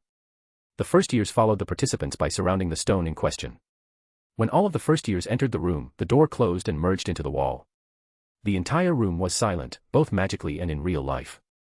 Slowly, a strange woman wearing a red robe walked towards the altar at the bottom of the stone and brought a pure white rabbit in front of it. She looked around, raised her hand, grabbed the ritual knife that was next to the altar and stabbed the small animal in the heart. The woman quickly returned to her place in the circle. Honestly, Harry would have been horrified by the sheer cruelty of killing such an innocent animal, but suddenly the runes started to glow and the candle's fire dimmed. Harry could feel it, the magic. He could hear it. It was one of the most beautiful and terrible things he had ever heard in his life. It wasn't just magic. It was something different, something more. What Harry heard couldn't be called a song. It had an extra dimension, or perhaps even several extra dimensions to it. Harry did his best to try to understand it, but to no avail. It was mournful yet happy, angry yet sad, it was familiar in a way that he couldn't explain. It was the veil of death that was becoming nothing more than a curtain. He tried to look past it, feel past it, but felt a sense of alarm. If he tried to understand what should not be understood, to see past the veil, past what mortals ever see, then he would be forever changed, and not in a good way. He stopped trying to figure the melody out but was worried by it trying to affect his own. No, that's not it. Harry's magic was completely fine, his very cells were somehow being filled by the magic of the ritual and he had to stifle a gasp as he realized what he was feeling. It felt like intense love and protection, a mother's love, a father's pride. Was this what was on the other side? Harry didn't remember his past life beyond its pitiful end. He didn't remember what happened after and that scared him. Because Harry had defied death, he knew it, and it likely knew it as well. Samhain was the Day of the Dead and Harry, even if his mind didn't remember, his soul has experienced death. Harry could feel it being watched, being judged. There was no one in front of him, but Harry could feel it. Someone was there looking into his very soul. Something old, something new, something familiar, death was judging him, the men who defied it and the boy who remembered what he should not. Harry knew that at any second the being could snuff out his life, and take what is owed to it because he was alive, thus belonging to death. And yet nothing came. The energy didn't hurt him, and the feeling of oppression vanished into welcome. Harry sagged in relief and relished the feeling of the magic in his body. And just like that, the candles brightened again, and the runes on the stone vanished. The ritual was over, but his night still wasn't over. Harry stayed put, not knowing what to do. The older students started to leave, Gemma included, and the young Potter didn't know whether to follow her or not. Suddenly a bright light occurred from the stone blinding the young Slytherin. But Harry didn't scream for the brightness of the light. Instead, he heard a burst of magic hit every single first year at once. And that was when the pain started. The spell, whatever that was, brought the magic from the ritual and pushed it towards his magical circuits. It felt like his blood had turned to fire going through his veins. Harry could feel the light spread throughout his body, looking for something until he found it. It was very well hidden near his heart. The magic attempted to synergize with whatever it was it had found as if asking for permission. The thing returned some energy of its own, as if judging it, before letting the magic through. That was when the pain was magnified in its intensity and Harry was gritting his teeth to suppress the scream. But also, Harry noticed that the songs around him started to shift like something was also added. The feeling continued for a few seconds, but it felt like hours. When the pain subsidized into soreness, Harry tried to walk only for the world to slowly darken. Mere seconds later, he fell down unconscious from the strain of what happened to him. Chapter 33, Samhain Recovery. November 1, 1991, Hogwarts. The feeling continued for a few seconds, but it felt like hours. When the pain subsidized into soreness, Harry tried to walk only for the world to slowly darken. Mere seconds later, he fell down unconscious from the strain of what happened to him. Harry blinked his eyes open and tried to remember why his body felt so sore. It was as if he had run a marathon the day before. Thinking back on the events of the previous day, he sat up abruptly and gasped. The ritual. What happened after the ritual? The initial part was intoxicating, but the rest, what he assumed to be the crest activation ritual, was practically torture. He had never felt such pain in his life, and hopefully, he will never do so again. The young Slytherin looked around and noticed that he was in his dormitory. Everyone was still asleep. Crabbe and Goyle were heavily snoring, and Blaise, Draco, and Theo looked passed out wearing their normal pajamas. If it wasn't for the ache he felt whenever he moved his body and his memories, he would have thought that it was a normal morning. Wait a minute, they were wearing their pajamas. Harry looked down and froze as he saw that he was in fact wearing his own sleepwear. The Potter scion distinctly remembered passing out in the ceremonial robe provided to him for the ritual. Did someone dress him to sleep? Harry blushed in embarrassment at the thought but shook his head and decided to figure out what happened. He pawned his wand, which happened to be on his nightstand, and muttered, "Tempus." Pain. That was what he felt. Absolute pain. It was like pulling a muscle. Oh, the spell worked as the date and time had appeared out of thin air. But the very act of casting magic was agonizing. What was going on with him? Harry grimaced until the spell fizzled out, sighing in relief afterwards. Did the ritual somehow screw with his magic? He needed to see someone like it. From the previous spell, he knew that it was the morning after the ritual, which happened to be a Friday. Luckily, he only had a history of magic double class, a theoretical charms double class, and practical herbology. It was usually a pretty dull day, all things considered, without any magic casting, but Harry was glad for it, because it gave him time to figure out whatever happened to his magic. Seeing that it wasn't even 6 in the morning yet, Harry decided to go into the common room and leave his classmates to their blissful sleep. He needed some time to himself, and he could still interrogate them about what happened to him the day before. The young Slytherin sneakily went to the bathroom to change his uniform, and when he removed his shirt, he froze at the sight of a tattoo on his chest. It was far bigger than anything he could have reasonably put on his body. Here on his chest, a jet-black raven looked as if it was taking flight. It was so detailed. It looked like it was about to leave his body at any moment. No artist, no matter how talented, could have done something like this. It was beautiful, Harry would admit it, but he never felt the need to do something like this on his body before. Numbly, Harry just put on his uniform and walked down to the common room. He was met with silence, which was somehow deafening. Harry sat down on his usual couch and started to think. Casting spells becoming painful was a big issue for a wizard to have. The ritual was far more painful than it should have been. There were a few reports of slight pain and discomfort, but not something like what happened to him. The raven was a clue about what happened. Harry's book did say that crests could manifest physically in certain ways, it was mostly just small marks or tattoos. In fact, they were rather common as a declaration of who is the head of the family, which would have a special mark in some way. The raven was the manifestation of Harry's crest, but he had never read anywhere about any connection between the Potter family and the bird. These tattoos were often designed by the first holder of the crest and were often similar to certain family symbols or signets, which for some reason, wasn't the case for Harry. The young Slytherin decided to just take a walk to the castle.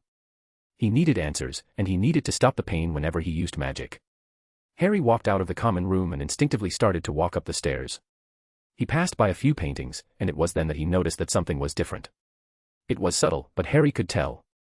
The songs were different. Oh, their properties were the same, but Harry could hear more. It was like before, it was muffled, but now he could hear it clearly. Oh, it wasn't even the melodies themselves that were clear, but also the addition of something more.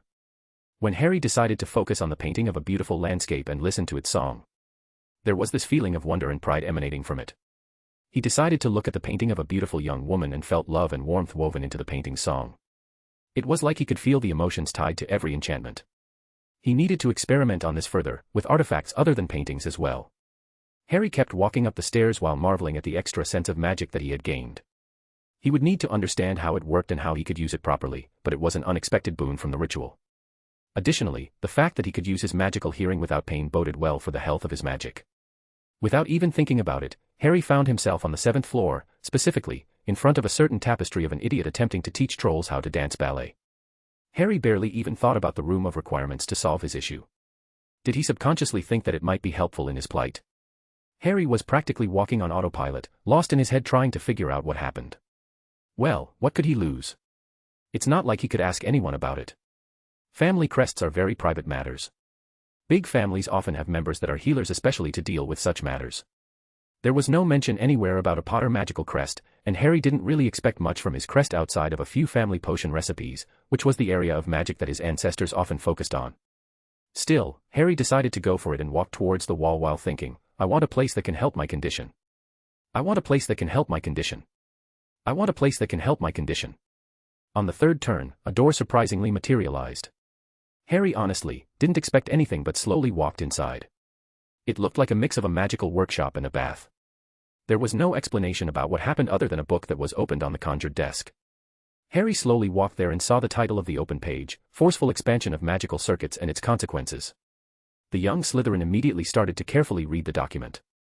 Oh, it was very complicated, probably a thesis for a healer of some sort, but the premise was slightly understandable. It described the event of someone having atrophied his magical circuits, either by not casting magic at all or by having been under a curse that muddled the flow of their magic, who later became free of their plight.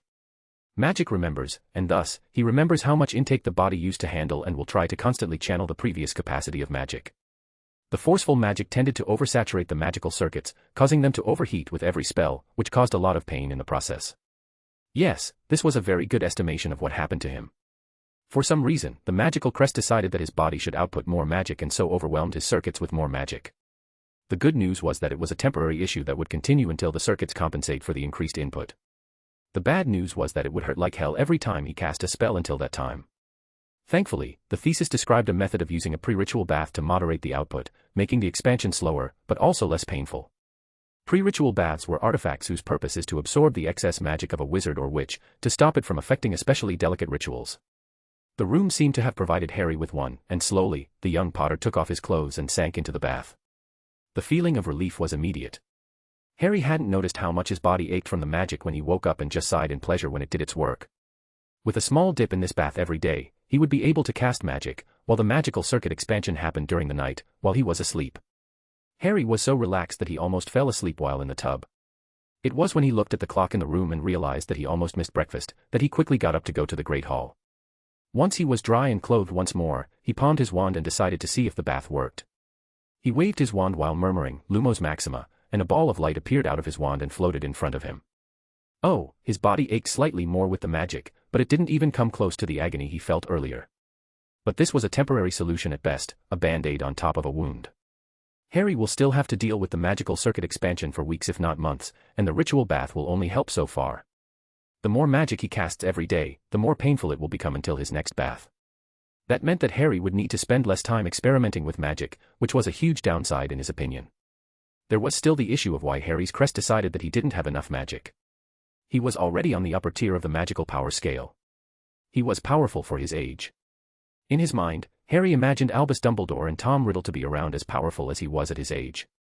There were no psychological blocks on his magic to cause any atrophy, so why did the crest decide that Harry's usual magic generation was more than what his circuits could handle? Well, it was something Harry needed to research further, but there was practically no source material other than the badly translated book he found in the Room of Requirements. Still, Harry tried to hypothesize on the reason, on his way to the Great Hall, where he sat down to have his usual breakfast and a good dose of coffee. The young Potter noticed that Hermione wasn't sitting alone but seemed to be arguing with Longbottom and Weasley. The fact that they had come to rescue her seemed to destroy any aversion they had towards each other. Harry didn't really know how to feel about that and just chose to continue eating. Immediately, he was accosted by Blaise, Daphne, and Tracy. They immediately sat next to him. Daphne was the first to break her silence. Are you all right, Harry? The boy nodded. Yeah, why is that? You're kidding, right, mate? Blaise interjected. You sort of screamed in pain during the ritual yesterday and just passed out. What happened, Harry? Chapter 34, Samhain Aftermath. November 1st, 1991, Hogwarts. Immediately, he was accosted by Blaise, Daphne, and Tracy. They immediately sat next to him. Daphne was the first to break her silence. Are you all right, Harry? The boy nodded. Yeah, why is that? You're kidding, right, mate? Blaise interjected. You sort of screamed in pain during the ritual yesterday and just passed out. What happened, Harry? Harry simply shrugged. I'm not really sure. I remember the ritual, then feeling like I was burning from the inside, and finally waking up in my bed. I was sore and really didn't know what happened, so I decided to take a walk. Was the ritual supposed to be that painful? Blaise gave him a pondering condition. I guess there was some stinging and itching, but I wouldn't say it felt like I was burning from the inside. Daphne interjected. Really? It didn't hurt at all for me. It actually felt good, a little warm even. They all turned to Tracy, who rolled her eyes. Don't look at me. I didn't activate any crest of anything. At their apological look she continued. Come on, we all know that I wasn't getting a crest. My family isn't old enough to have one. I'm not disappointed, and considering how painful Harry's activation was, I'm grateful that I didn't have to go through that. Anyone with a functioning brain wouldn't want to go through what Harry did, Blaise responded with a snort. He then turned to Harry. Seriously, did you at least get your crest? The young Potter nodded, and Blaise grinned enthusiastically. Well, go on, show us. I don't think that it's a good idea, Blaise. Maybe in the dormitory, Harry protested. Come on, I'll even show you mine, his friend insisted. Blaise then pulled up his right sleeve and Harry saw his magical crest. It was a lot smaller than Harry's but looked just as lifelike. Honestly, it was a work of art. I was an eagle's head that looked fierce and proud, with piercing eyes that seemed to look right through him.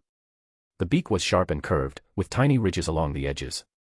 The feathers were detailed and intricate, with shades of black and white that blended together perfectly. Honestly, it looked kingly. The smug young wizard relished in their look of awe. Yeah, I know it's cool. Mother told me that my family is as old as Rome itself and that our crest symbolizes that connection. Daphne though didn't want to be outclassed and pulled up her own sleeve, revealing her own crest, which happened to be a flower. I still think mine is better. It looked beautiful, and surprisingly had faint colors unlike Harry's and Blaise's. The flower was small with white delicate petals, with a hint of green at its base. Harry didn't recognize what type of flower it was, but Daphne, who was grinning smugly at them, continued, it's called a lily of the valley. It's a flower that can even survive in winter that symbolizes purity and luck. I sent a letter to my father about it. Apparently, every green grass gets a unique flower when activating them. It's part of our druid ancestry, I think. Ah, druids, the original magic users in the British Isles before the Romans invaded. Their practices tended to be more in line with connecting with nature and manipulating it. Of course, they could be extremely dangerous, especially with the rumors of sacrificial rituals going around. But what made them unique was the fact that they were the only people to ever be able to channel the direct power of a ley line directly, creating massive acts of magic, and stopping most invaders. Unfortunately, the art of druidism was somewhat passive until they mastered the basics, which took decades. Compare it to the endless Roman legions that use wands and standardized spells, they were quickly defeated. However, even now, there were a few houses with druid ancestry, like the Greengrasses and the Longbottoms. They tended to have a green touch in herbology, and they were celebrated by the community because they were often charged with the maintenance and sale of magical plants, especially the ones with ingredients. They had special rituals and practices that guaranteed the health of their plants and their quality when brewing potions. That, of course, made House Greengrass one of the wealthiest houses in the British Isles, and virtually untouchable. Potions were critical in a magical society. Jeopardizing their main providers of quality ingredients would either make them leave for another country or just only sell to their enemies. Yeah, politically and magically, House Greengrass wasn't that big of a deal, but it was the sleeping lion that no one had any intention of poking. While he was lost in his own head, Harry's friends looked at him expectantly until Tracy spoke up. "Well, go on, then, show us." The young Slytherin held his head in embarrassment. "It's a bit more complicated. My crest is a bit bigger than yours. Is that normal?" Daphne looked pensive. "I honestly don't know. I think it depends on the crest creator. People often decide for it to be small and on their arms because it's easy to show and would provide proof of their ritual." "Oh, for Merlin's sake," Tracy exclaimed. "Fine, I'll do it myself." Before he could react, Tracy pulled up his sleeve and saw the tattoo that seemed to go up his arm. "What is that?" Blaise asked. Harry sighed in exasperation. "I told you I would show you in the common room. To answer your question, that's the wing of my crest. It's sort of centered on my chest, not my arm like yours, and it's honestly massive." "What is it?" Daphne questioned. "A raven," he replied. The rest of the day, Harry's friend pestered him about what his crests looked like. During this time, everyone was bragging about their crests. It was mostly harmless fun, it didn't really reveal anything about the magic or any family secrets. Malfoy kept bragging about the peacock on his arm, and Pansy Parkinson about the tulip. Theodore not happened to have a crest that took the shape of a moon of all things, but the boy stayed quiet as he usually was, and didn't show even an ounce of enthusiasm. Surprisingly, Crabbe and Goyle ended up with one, with a hammer and an axe respectively, living up to their Viking ancestors. Harry, though, stayed silent, trying to understand what his crest even meant. There was no relationship between House Potter and ravens. In fact, the Potter name started less than 1,000 years ago by an eccentric Potawatoner that invented many pertinent potions. He was called the Potterer because of the plants he had to take care of to pursue his experiments. That name was later corrupted into Potter, which was used by his children and all of his descendants. Their symbol was that of a lion, which some descendant who was sorted in Gryffindor chose. After that, it became traditional for Potters to be sorted in the House of Lions, although there were a few exceptions over the centuries. Long story short, there were no connections between ravens and the Potter family at all. However, there was one thing. One tiny little connection, because ravens are symbols of the dead, and there was a very old and very powerful family connected to the Potters that had a close relationship with the concept. However, the Peverell family was a can of worms that Harry really didn't want to open, so he'll leave it be until he can call himself even competent enough to handle the mystery. As for the other students, outside of that, no one really got a crest, or at least, no one revealed that they had one. Millicent Bulstrode looked practically in tears when Parkinson insulted her lineage and blood, but thankfully Professor Sprout was able to calm the situation somewhat. By the time they had arrived in the common room, Draco kept giving Harry smug looks. "What about you, Potter? Did you end up with a crest, or did it find you as unworthy as your blood? After all, you were screaming like a little girl last night." Harry gave the blonde an unimpressed look. "Yes, my crest was unlocked last night." "I think you're lying," Draco responded with a mocking tone. "Well, think away. It wouldn't be the first time that you were wrong, Draco." The boy seemed to grit his teeth in anger. "I think that your own ancestors found you unworthy and punished you for your traitor blood.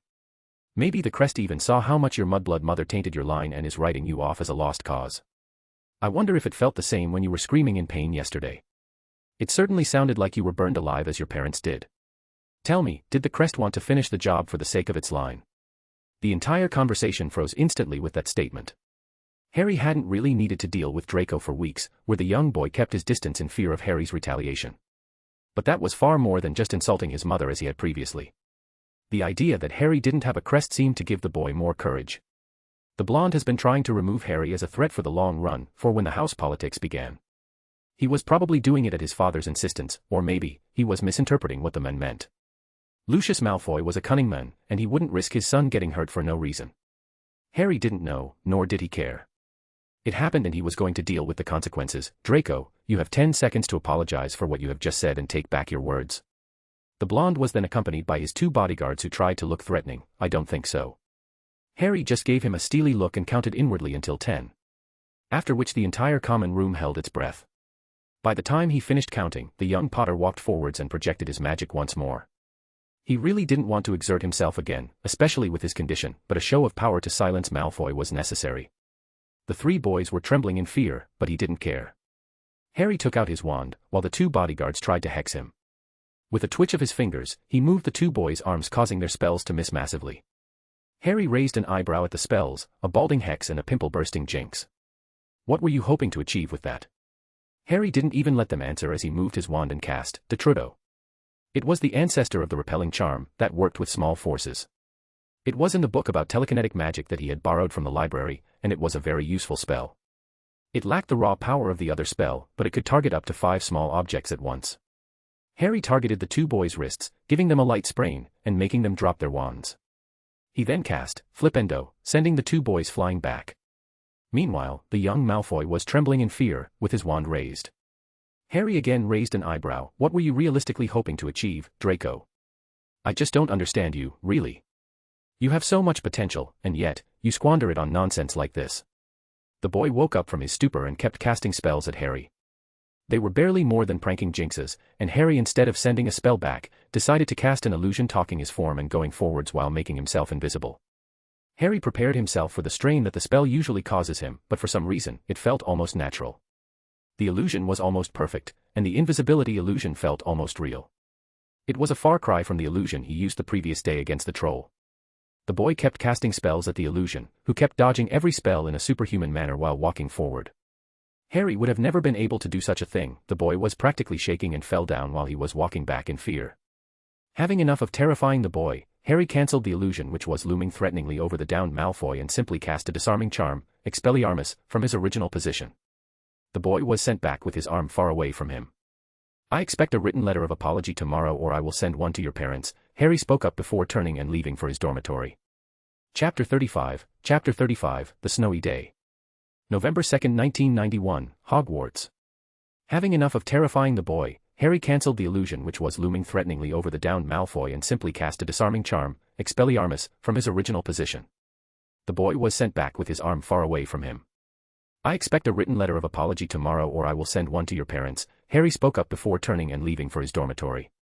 The following morning, Harry woke up to something pecking his head. He tried to shoo it with his hands but hit nothing. He let out a tired groan and muttered, "Stop it." And yet the pecking didn't stop. Having lost his sleep entirely, decided to see who was bothering him. Slowly sitting up, he was accosted by a white figure that seemed to be glaring at him. Harry frowned at the figure and put on his glasses to see more clearly. Hedwig. The owl's glare seemed to have intensified. It was far too intense for a bird to have. Harry immediately realized what was wrong. He really hasn't visited Hedwig for weeks, and he was feeling a bit guilty at the thought of his negligence towards his friend. He gave the owl an apologetic look. "I'm sorry, Hedwig. I haven't hung out with you for a while." The snowy owl let out a reproachful screech in response, and Harry grimaced. "Tell you what, I don't have classes with you today, so why don't you hang out with me all day? Spend some quality time together. We can even pass by the kitchens to get some breakfast before anyone else. We might even get some yummy bacon. You'd like that, wouldn't you, girl?" The owl hooted softly, which the young Potter interpreted as an agreement. Harry gave his companion a warm smile and continued, "Tell you what, I'll take a quick shower, get dressed and we'll leave." The snowy owl bobbed her head in agreement, and Harry decided to get ready. While taking a shower, a thought entertained his mind. His fight with Draco was somewhat expected, but Harry would have thought that the blonde would have tried to ambush him, or at least do it privately in case something goes wrong, and not in the common room. It was a risky maneuver, and the boy had embarrassed himself immensely. Oh, Harry knew that Draco was stewing at Harry's superiority in practically their classes. Even in potions, which he had heard from Crabbe that the blonde was tutored by his godfather during his childhood, where Snape visibly hated Harry, the Malfoy scion was overshadowed by Harry's talent. Draco's father was probably the one pushing him to excel so far. Maybe the boy thought that Harry's painful unlocking of his family crest was a sign of weakness, or that maybe Harry hadn't unlocked his at all. But family crests do not make wizards better at magic, especially when Draco's father still held the primary crest. Honestly, Harry didn't know what was going on in Draco's head. He seemed insistent on aggravating everyone. From Longbottom to Harry himself, the Malfoy scion seemed determined on making enemies. The worst thing is that Harry had tried being cordial, and even befriending the boy, but he was insistent on continuing this petty one-sided rivalry. Deciding not to ruin his morning with thoughts of Draco Malfoy of all people, he finished showering and put on some clothes. The moment he exited the bathroom, his own immediately flew to his shoulder and gave him an expectant look. Harry chuckled at his owl's antics. "You really are a diva, Hedwig." The owl preened proudly and pecked him on the head once more. He was going to have some breakfast first, and then go to the room of requirements for his daily bath. Harry had gotten rough directions to the kitchens from one of the upper years around a week back, and he was going to abuse the hell out of it. Harry walked to the Great Hall and went to the passage under the entrance.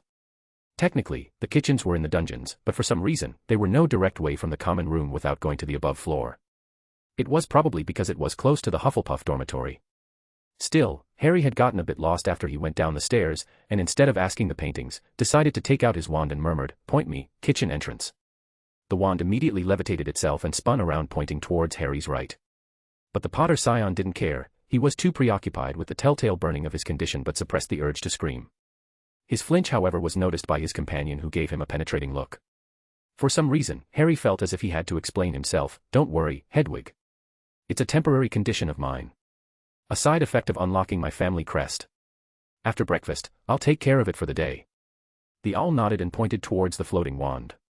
With a chuckle, the Potter Scion followed the wand's direction, and a few minutes later, the wand pointed to the painting of a giant painting of various fruits.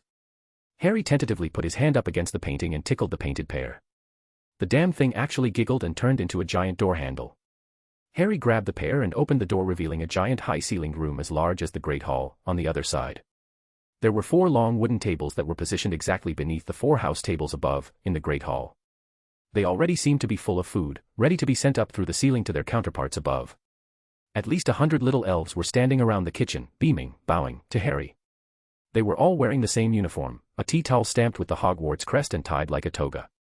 One of the elves finally decided to speak with him. "I best tweak, young student. Why yous be in our kitchens?"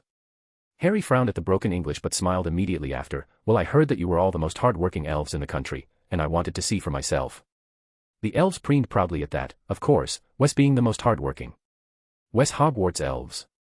Harry chuckled. "Of that, I have no doubt. Tell you what, Tweak, do you mind getting some bacon for my friend Hedwig here? She's very hungry. As am I, for that matter." Before he even finished his sentence, Harry was immediately pushed towards one of the tables and a plate of food was summoned in front of him. Hedwig, on the other hand, had a plate full of bacon just for her. Harry gave the elves a gracious smile. "Thank you for the meal. I am sure it will be delicious. Oh, can you get me some coffee too? It's a bit of a morning ritual for me." A cup of coffee practically materialized next to his plate. "Thank you. You really are amazing." The elves seemed to be slightly teary but still had blinding smiles on their faces. Perhaps, they just weren't used to people giving them compliments, or thanking them for that matter. But at least they didn't jump at him and burst into tears like Dobby did to his counterpart in the stories. And the meal really was delicious. Hedwig practically devoured her small pile of bacon, and both Harry and his companion left the kitchen with full bellies, ready to continue their day. Harry then proceeded to walk towards the 7th floor to take his daily ritual bath. The room of requirements really was God-sent. The Potter Scion really didn't know what he would have done if it didn't help him with his condition. Harry didn't want anyone, especially not Dumbledore or Quirrell, to find out about his abilities. He was staying out of their little pissing match as much as possible. Harry walked by the door 3 times, while wishing for his ritual bath, and as expected the door appeared. Hedwig's questioning hoot was very amusing, and Harry started to explain. "It's called the Room of Requirements. It's supposed to turn into anything a person needs. Here, let me show you." As Harry disrobed and took a dip into the bath, he groaned in relief as the excess magic was siphoned off his body. He then gave Hedwig a wink and suddenly the room started to shift into a giant forest. Harry gave Hedwig a small smile. "Go on, girl, have fun." The snowy owl hooted and flew away. Harry, though, decided to use this time to take out a book he was slightly putting off reading. Its title was An Introduction in Alchemy. It was one of the required books for 6th years taking the alchemy elective. With all this talk of philosopher's stones and immortal alchemists, Harry had wanted to get a preliminary understanding of the field, even if it was probably far above his competence. Harry had copied the book, in the library, not wanting to let anyone know how advanced his studies truly were. And he started devouring the theory. Funnily enough, the concept is very simple and could be summarized into 2 words, equivalent exchange. Well, magic was technically based on the concept, but the exchanges made using alchemy were permanent ones. It was an entire overhaul of the wand magic system because it wasn't based on wands at all but on ritualism. With alchemy, transfiguration became transmutation. Charms became permanent enchantments, potions became permanent elixirs, and curses became unanchored and permanent. It was a very delicate concept of magic that could easily backfire with permanent consequences. The fact that this was taught to 16-year-olds was disturbing. Then again, a first year could accidentally burn someone alive with a spell, so that wasn't out of the ordinary. And yet, alchemy was by far the single most dangerous type of magic that Harry had read about so far. No wonder alchemists were so much in demand all over the world. They were the only ones capable of making permanent serums that can stop certain diseases. It was very hard though, and most people quit after a couple of lectures. Yeah, Harry couldn't see a teenager with a subpar magical theory education understanding a word of this. That made Dumbledore practically the only competent alchemist in the country, and that gave him a monopoly over all alchemical regents in the nation. That man made himself quite literally indispensable to magical Britain, and it was disgusting. His political positions in the Wisengamot, in the ICW, and as headmaster of Hogwarts, let alone the only source of alchemical elixirs in the country, quite literally made him untouchable. Should he lose all these positions, the political and economical ramifications would be massive. Alas, Harry had no wish to confront Dumbledore. He didn't even want to be on the man's radar. Let him distract himself with useless concepts of fate and destiny, while Harry grows as a wizard. The Potter scion put the book down with a huff. The contents were heavy, even for a scholar like him, and Harry realized that he would need to have a competent understanding of runes to start making sense of the specifics of the field. And it's not like Harry had any plans on using any sort of alchemy without a teacher. Yeah, permanent magic was scary. Harry took out his wand and murmured, "Tempus," and realized that it was almost noon. He had spent over 5 hours in the room and he needed to hurry up to get back to their daily meeting in the library. After all, he had a few things to say to her about Halloween. Harry called Hedwig back and got dressed. A few minutes later, he and his owl left the room and headed towards the library. Chapter 36, Lionheart. November 9, 1991, Hogwarts. Harry took out his wand and murmured, "Tempus," and realized that it was almost noon. He had spent over 5 hours in the room and he needed to hurry up to get back to their daily meeting in the library. After all, he had a few things to say to her about Halloween. Harry called Hedwig back and got dressed. A few minutes later, he and his owl left the room and headed towards the library.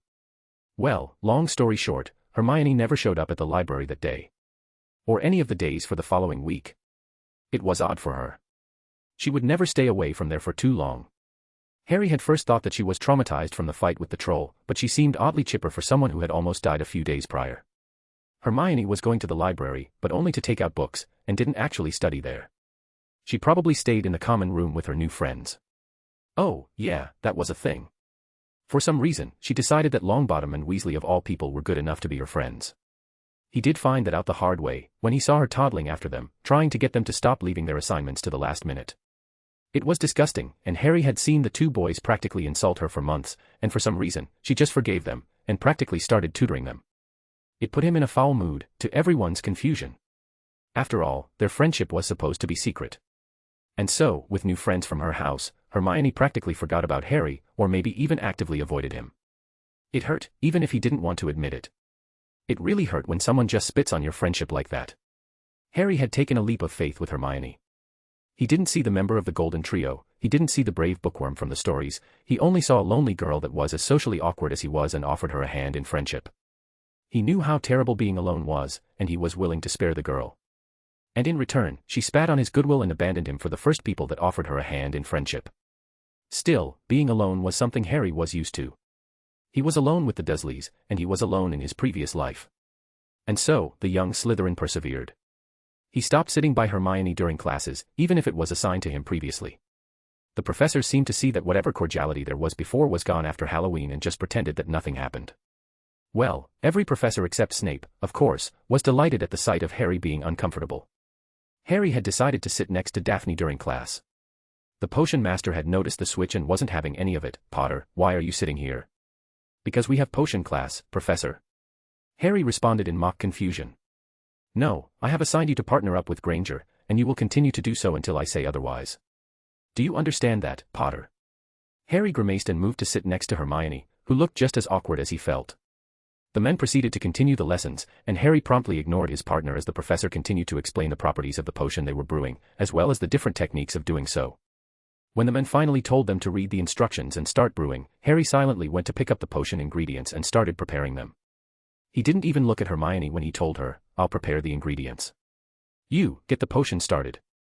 The girl stammered in response, but Harry ignored her and focused on dicing the hellebore roots and crushing the unicorn horn that was needed by the potion. They worked in silence, with Hermione working on the potion, and Harry fixing the small mistakes that she, unknowingly, does. Snape was very harsh with his grading when it came to Harry's potions, and he didn't want to get lower grades because of his unspoken spat with Hermione. As usual, Snape just sniffed at their potion and didn't say anything. That meant that it was practically flawless. By the time class was over, Harry just walked in the other way without saying a word to his former friend. Harry let out a grimace when Hermione ran after him. Harry. Harry. The last Potter stopped and turned. Yes. Can we talk for a minute? The Gryffindor asked. Seeing no harm in it, he nodded in acceptance, and the two of them entered an empty classroom. Harry took a look at Hermione, who was awkwardly fidgeting. What is it? The girl flinched slightly and responded, Are we okay? I'm afraid I don't understand what you're talking about, Harry responded. Oh, come on, Harry. You barely said anything to me during our potion class, the bushy-haired girl protested. Harry though snorted, You're seriously asking this? You practically ignore me ever since Halloween, and just because I don't talk to you during class, you think that something is wrong. The girl's face paled. Oh Harry, I'm so sorry. I was just caught up with Neville and Ron that I didn't really make time for you. Hermione, let's be frank. You didn't just forget to make time for me, you forgot entirely about me, Harry said. I didn't forget about you. It's just. It was nice to be appreciated in my house is all. I never felt at home in the Gryffindor common room, but now people are nice to me. They talk to me, they ask for my help, the Gryffindor tried to explain. And that made it all right to completely forget about your actual first friend. Harry replied with some bite in his voice. You're the one who insisted that our friendship be secret, Hermione bit back. You can't just expect me to disappear every day from everyone just to hang out with you. That's a fair point. But it's not enough to just outright ignore me. And with Longbottom and Weasley of all people. What's wrong with Neville and Ron? Hermione answered while gritting her teeth. Ron Weasley is a lazy boy that is jealous of everyone around him and channeled this jealousy into putting people down. Neville Longbottom is an arrogant brat who thinks the entire world revolves around him because of some fluke that happened to him when he was still in diapers. I wouldn't call them to be good friend material. Harry said. It wasn't some fluke, he killed you-know-who, for Merlin's sake.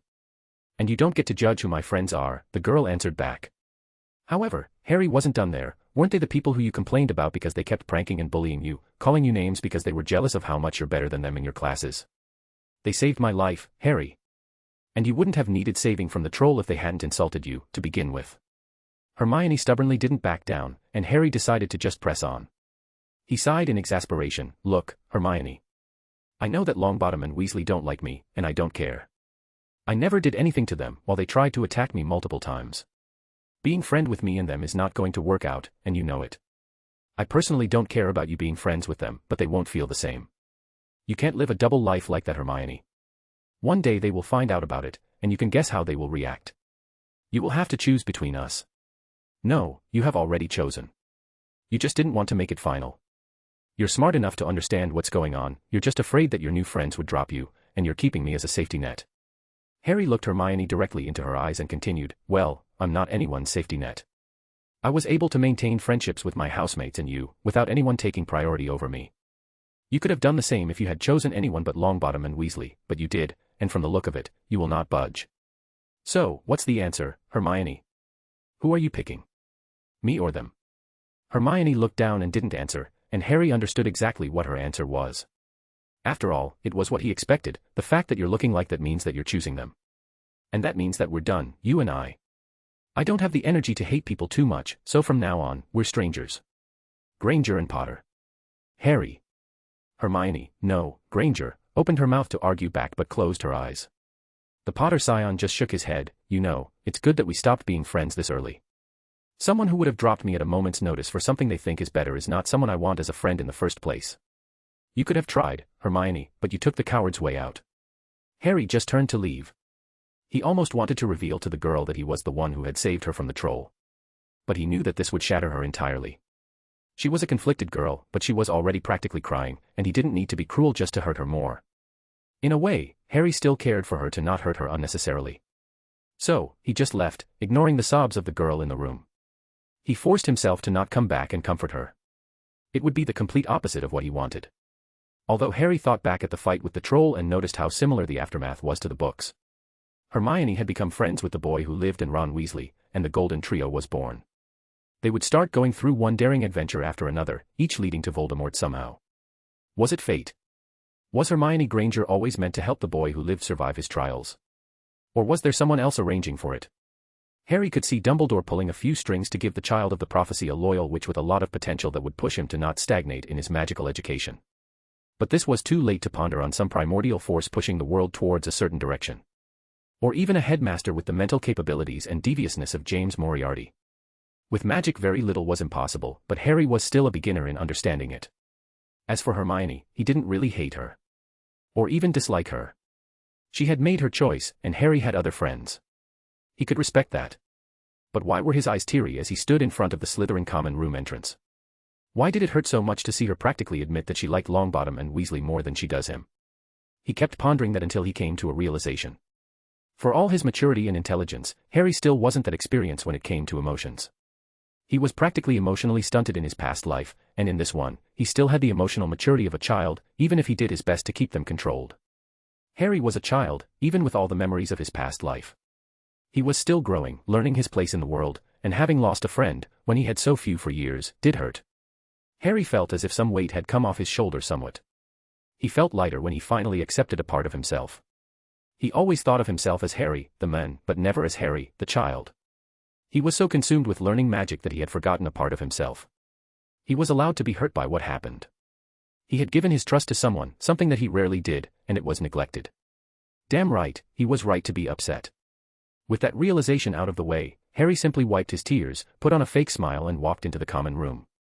He was immediately accosted by Blaise, who wanted to challenge him in a game of chess. The Potter scion rarely ever returned to the common room just after lessons, preferring to try out new spells or just stay in the library. The two boys were later joined by Daphne and Tracy and just hung out. Telling each other stories, or just playing games. They spent hours just enjoying each other's company, and the pain that Harry was feeling was numb by the end of the night. It was nice, remembering that even with Hermione gone, he wasn't alone. It was one of the happiest evenings he had ever experienced. And by the end of it, Harry realized that he had almost forgotten about his former friendship with Hermione. Chapter 37, Beaver's Contemplations. November 10, 1991, Hogwarts. Hermione Granger knew that she was smart. In primary school, she always had full marks. Except for physical education, of course, but that class didn't really count. The teachers loved her, appreciated her dedication to her studies, and showered her with praise. But there was always something missing. There was a hole in her heart, a desperation to connect with someone remotely close to her age. Anyone would do, really. When she had gotten her Hogwarts letter, Hermione was excited with the prospect of learning actual magic, but also the possibility of making a friend. After all, that must have been the problem. She was a witch, and so, she should have friends who are also wizards and witches. However, it wasn't to be. Hermione was just as isolated as she used to be in the Muggle world. Her classmates made fun of her for being a bookworm and called her names like a teacher's pet, and she hated it. Hogwarts was supposed to be a new start, not be more of the same but with magic being involved. She was barely resigned to a life of loneliness once more until that fateful day she met Harry Potter. He was a Slytherin boy from her year. Hermione didn't like him at first. And it wasn't because she was jealous, because she wasn't jealous, not at all. Okay, she might have been a little jealous. He was just too good at everything. He got every spell from the first time, he answered any question the professors asked him, and most of all, he had friends. The professors loved Harry Potter, except for Snape, that is, for some reason. It was odd that his head of house disliked him so much for no reason, but Professor Snape was rude to everyone. But what irked Hermione the most about him was the fact that he had friends. No one ever called him names or made fun of him. For Merlin's sake, he probably spent more time studying than Hermione, and she was the one called a bookworm. The Muggleborn started to observe him, hoping to find out how he was able to persuade everyone to treat him better, and she got absolutely nothing. After a while, she just tried to speak to him, and that was when it clicked. Harry was a genuinely nice guy who did a lot of self-studies. He just randomly picked a subject, and when he didn't understand anything, he just looked at a book on the subject. That made him far more knowledgeable than any first-year student had a right to be, but Hermione couldn't help but be impressed. It was surprising that she found herself to be friends with him. He was easy to talk to, about academics and everything, and he was also very knowledgeable of the Muggle world, which was weird for a scion of an old family like the Potters, but the Muggleborn didn't really care about it, because it made their conversation flow easier. He was her first friend and a real genius. Hermione was smart, she knew that. They both started learning magic at the same time, but Harry could learn something in a fraction of the time she needed to. It was humbling to see it happen in action. When Hermione wanted to learn a new charm, she thought that she would invite Harry as a bonding exercise. He learnt the spell in 2 minutes when it took her hours to do it. He just looked at the book, read the instruction and tried the wand movements a couple of times, and just cast the spell. Harry Potter was the exact friend she needed. He was brilliant, understanding, kind, and had a strange sense of wisdom to him. He was strangely aloof and disinterested in many things, one of which happened to be Quidditch, but Hermione could excuse a few quirks in comparison to how wonderful he was. Harry always tried to help her even when she was being difficult, which wasn't often, of course. He would have been her friend for life if it wasn't for a single thing. He was a Slytherin. Hermione knew that it was a bad thing to say, but Harry's house changed things. He didn't want anyone to know that they were friends, while she wanted to shout it to the world. Apparently, the upper years wouldn't like it if one of theirs was friends with a Muggle-born, which was very bigoted and opened Hermione's eyes to an ugly truth of the magical world. It wasn't perfect and injustices happened all the time, and she was in the repressed minority. Still, it was hard being alone for most of the day and only spending time with your only friend in a library or an empty classroom to avoid being seen, but it was better than having no friend at all. That was until Halloween happened. Hermione's memories of the event were all over the place considering how terrified she was. Neville and Ron insulted her, and she went to the bathroom and was attacked by a troll of all things. Neville and Ron did end up rescuing her, but Hermione could swear that she saw Harry in the middle of things, but it must have been a trick of her eyes. It was probably just wishful thinking that her friend would come to save her. Ron and Neville had come to her help, so why didn't her friend? Did he forget about her? Did he abandon her because of the other Slytherin? She didn't know and it hurt. Lucky for her, Neville and Ron apologized for what they had said, and a friendship was formed. After all, there are experiences, like surviving a deadly mountain troll, which, when experienced with other people, will undoubtedly lead to close bonds. Hermione was so elated to finally have people to spend time with from her house and who she could hang out with all the time, that she kind of forgot about Harry. Oh, she's ashamed of it, but it was just unreal. Hermione never anticipated what Neville's friendship could bring. Her classmates paid attention to her when she spoke, they included her in their activities, and just spent time together. She didn't just have Neville's friendship but practically the respect of all her house. How could Harry compare to all of that? And so, she helped Ron and Neville in return. She focused every free moment she had to help them. They had given her so much, and she could pay them back by helping them in their studies. She wasn't as smart as Harry, nor did she have his prodigal talent in all things magic, but she was enough to get their grades to go up. And didn't Neville and Ron need her help more than Harry? Hermione always felt like a spectator whenever she hung around with him. She felt inadequate, as if she didn't bring anything to their friendship, and it scared her that her only friend would one day see how useless she was to him and stop being friends. If she proved to Neville and Ron that she was useful, that she was necessary for them to pass, then they would never let her go. But her confrontation with Harry changed things too much. He wasn't supposed to be angry. He said some hurtful things and officially stopped being friends with her. It was then that she realized that their friendship meant something to Harry and that she hurt him, and replaced him for no reason. When he asked her to choose between him and her housemates, she wanted to choose him, she really did, but Neville needed her more. Her house needed her more. After all, she was a Gryffindor, and he was a Slytherin. It was never going to work out anyway. At least, that's what she kept telling herself all night. It was the morning after her fight with Harry. Or could it be called a breakup? Hermione had lost her first friend to her negligence, and she didn't know what to do about it. As she sat on the Quidditch pitch with the rest of her house, Hermione was subdued and not cheering on her friend who was making history. Neville was the youngest seeker in Hogwarts for at least a century, and she was proud of this achievement, but her conversation with Harry just occupied her mind. Was Hermione really that shallow? Replacing your friend with a more popular and richer boy seemed like a shallow thing to do. The Muggle-born had always prided herself on being a good person, but what she had done was anything but good. How was she supposed to fix this? Hermione winced as one of the Gryffindor chasers, Katie Bell, get trampled on by Marcus Flint again. It was a foul, but the girl was holding her ribs while wincing in pain. Quidditch really was a surprisingly violent sport. Foul! Screamed the Gryffindors like a single wizard, with a few others insulting Marcus Flint, his parentage and whether his house was sleeping with trolls. Professor Hooch spoke angrily to Flint and then ordered a free shot at the goalposts for Gryffindor. Next to her, Dean Thomas was yelling, "Send him off, ref! Red card!"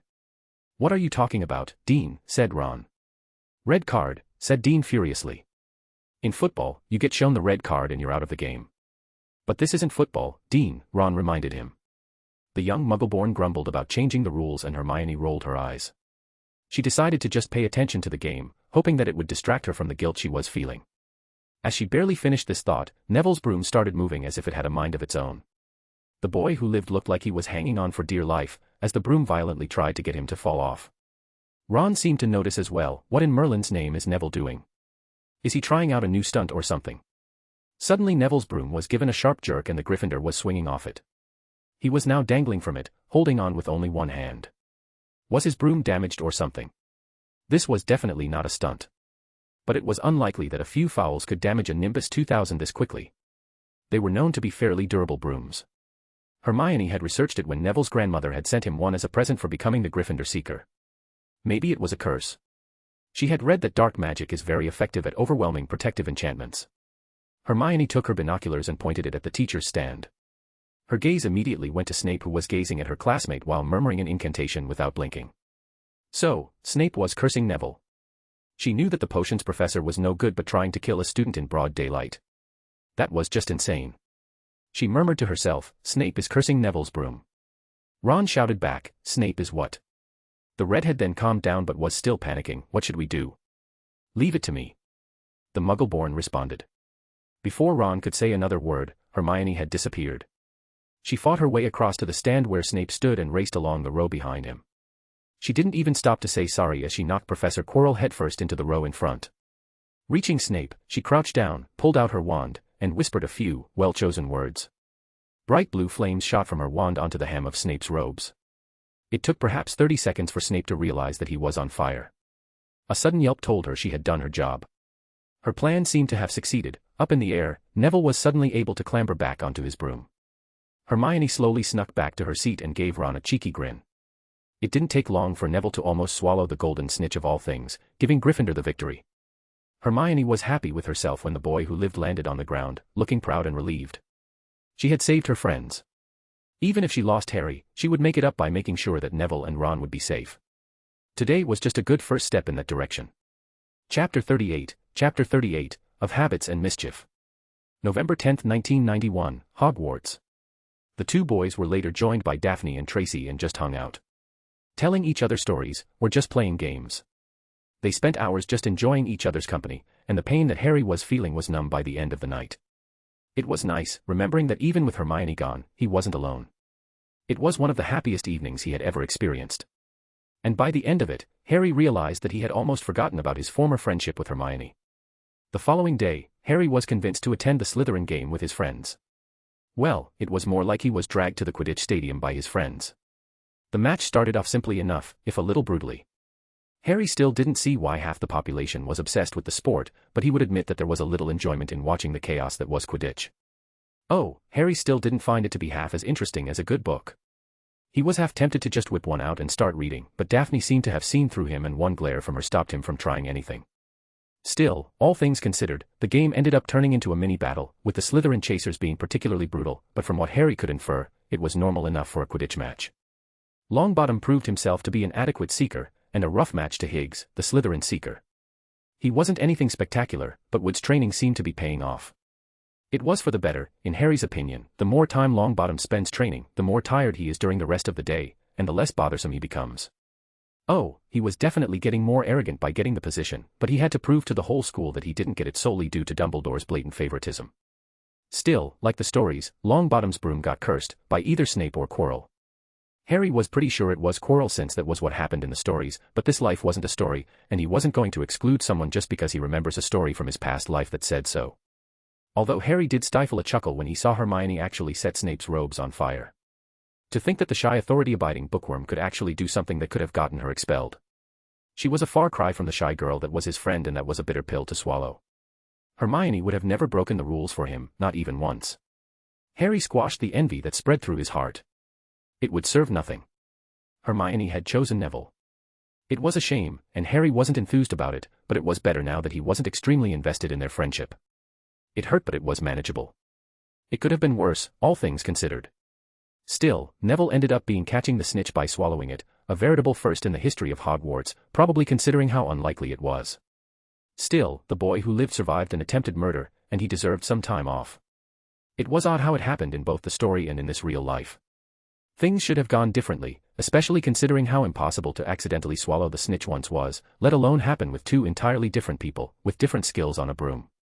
Perhaps it was just fate. Perhaps the ball was enchanted to grant Longbottom an edge.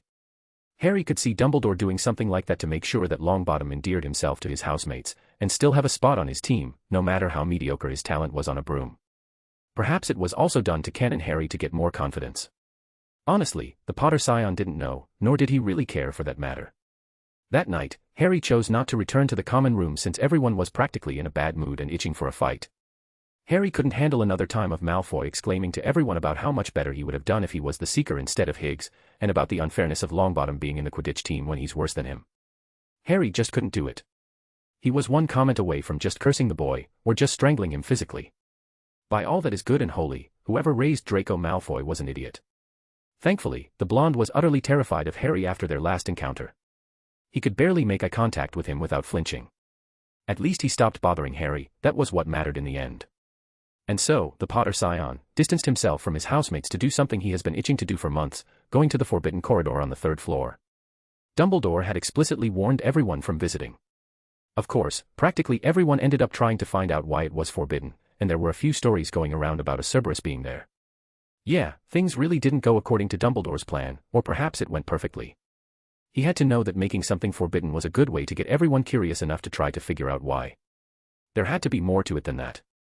The headmaster isn't an idiot, and that meant that there was another dimension to the Forbidden Corridor. He could have just warded the corridor and not said anything. Only students that were 5th years or higher would have even detected a ward made by any competent wizard, let alone Dumbledore. Or he could have provided a false reason like it being cursed or something and make people scared of it. No, he purposefully wanted everyone to be curious about it and be vague about the danger. Harry slowly walked towards the corridor. The castle was quiet and only his footsteps were the only sound reverberating throughout the corridor. When he finally reached the corridor, he sensed something odd. The song is odd. There is a ward, but it's not stopping me from entering. It's not really repulsive, just there, I guess. Probably detects something, but I can't hear a warning trigger. There was no harm in getting through, all things considered. Dozens of students had done so, and they were fine. Harry steeled himself and took a step inside. Immediately, the ward flared, and its song intensified. It was looking for something in Harry, and afterwards, it just let him go through. The torches around the corridor started to light up and there was nothing there but another wooden locked door by the end of it. Harry slowly walked, trying to hear any other song. There was only one by the end of the door, but it was far more complex than the previous one. Harry didn't really get to study wards all that much, the same reason he didn't really get to study alchemy. They needed a foundation in runes that he lacked, and for all his cleverness and insight in magic, runes was a very time-intensive field to learn. It would take months to become adequate in a single runic language, let alone the countless ones that are required to specialize in these fields. He was going to do it eventually, but Harry had too much fun discovering wand magic to just focus on learning what was basically a new language from scratch. Oh, Harry knew enough to understand the basics of warding, but he didn't really have enough time to manipulate them using his magical hearing. Still, Harry was adamant about seeing the infamous Cerberus at the very least. He pointed his wand at the door and muttered, "Alohomora."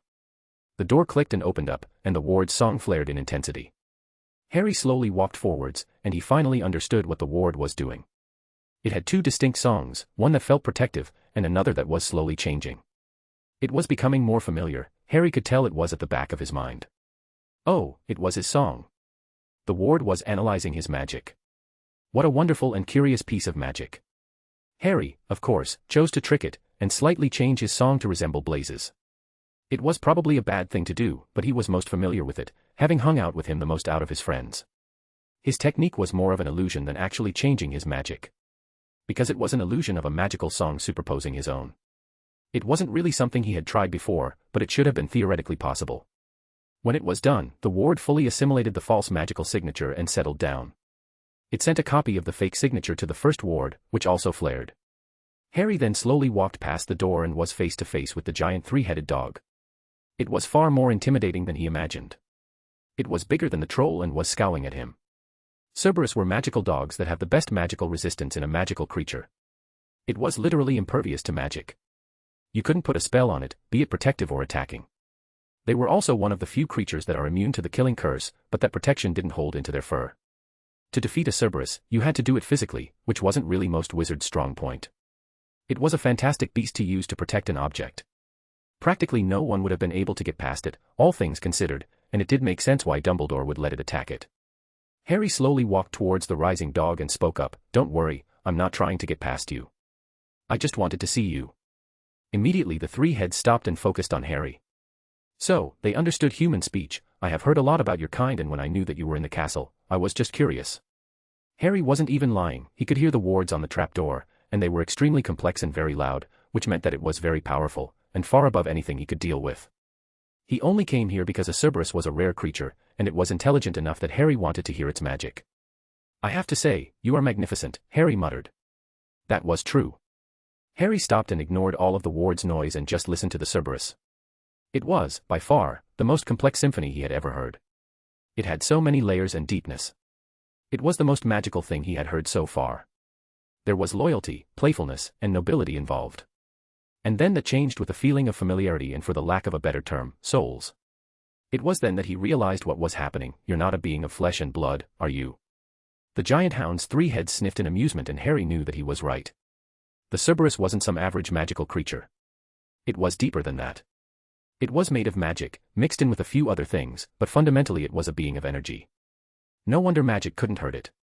Harry still didn't really understand the killing curse, but if it was made of magic, it technically couldn't kill a Cerberus. Yet, the beast was just so oddly familiar, and Harry knew that he had just scratched the surface. However, the more he listened, the more his magical crest started to burn in his chest. It was a slow prickle that slowly turned into what felt like someone putting a torch to his chest. Harry yelped and stopped actively listening to the Cerberus. He gasped as he let go, and one of the heads pushed him playfully out of the door. Oh, so it was playfully asking him to leave.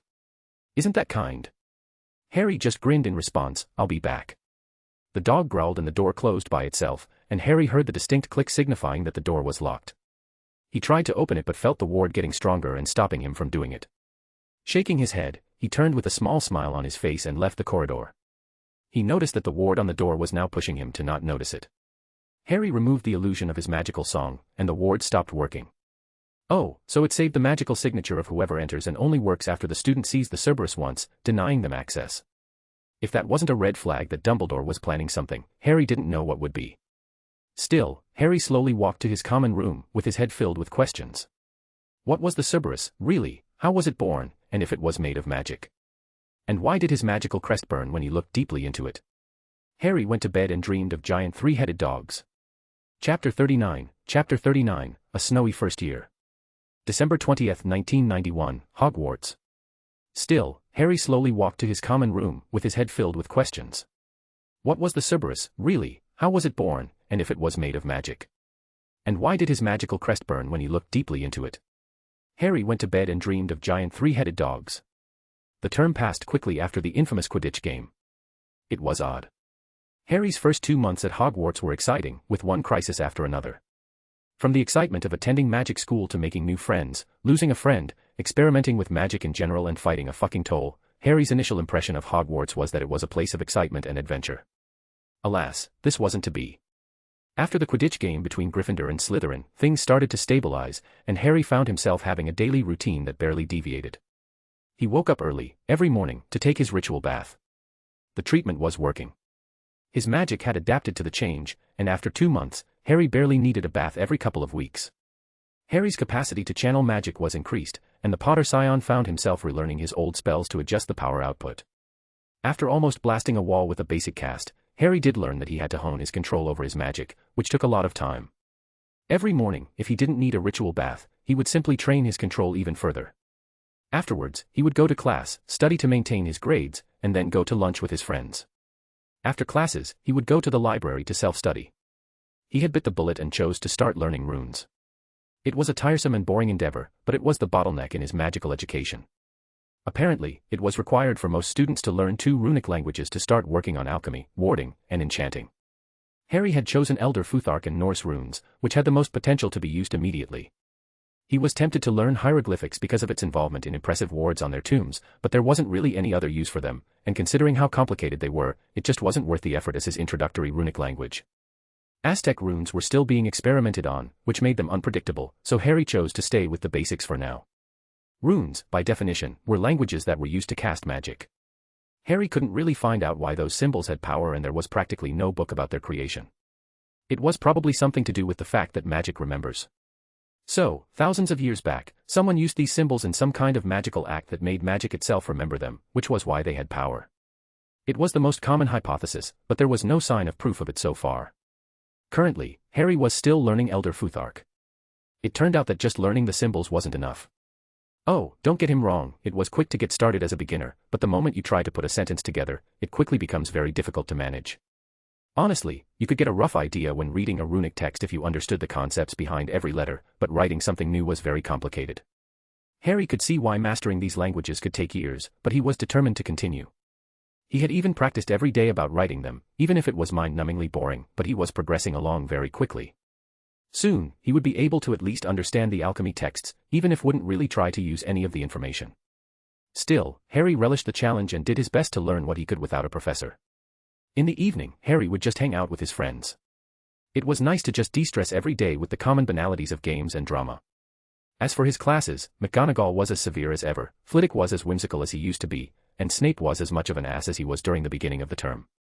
Quirrell kept jumping at every sudden movement, Sprout kept trying to mother them all, and the assistant professors kept being useless. Days turned into weeks, which turned into months, until suddenly, Christmas was coming. Harry barely noticed it until one morning in mid-December, he woke up to find Hogwarts covered in several feet of snow and the lake was frozen solid. Of course, everyone was excited to go home for the holidays, and Harry was probably going to be the only Slytherin staying at Hogwarts. Still, it wasn't that big of a deal, all things considered. Harry was comfortable with his own company, but he was going to miss his friends after a while. The day started with the Weasley twins deciding to hex snowballs to hit the back of Quirrell's turban. If he really had Voldemort's face on the back of his head, then this had to be the single most amusing prank those two had ever done. At the image of the mighty Dark Lord being accosted with snowballs, Harry burst into hysterical laughter, to the confusion of his friends. As expected, his good mood worsened soon after because of the blonde pawns.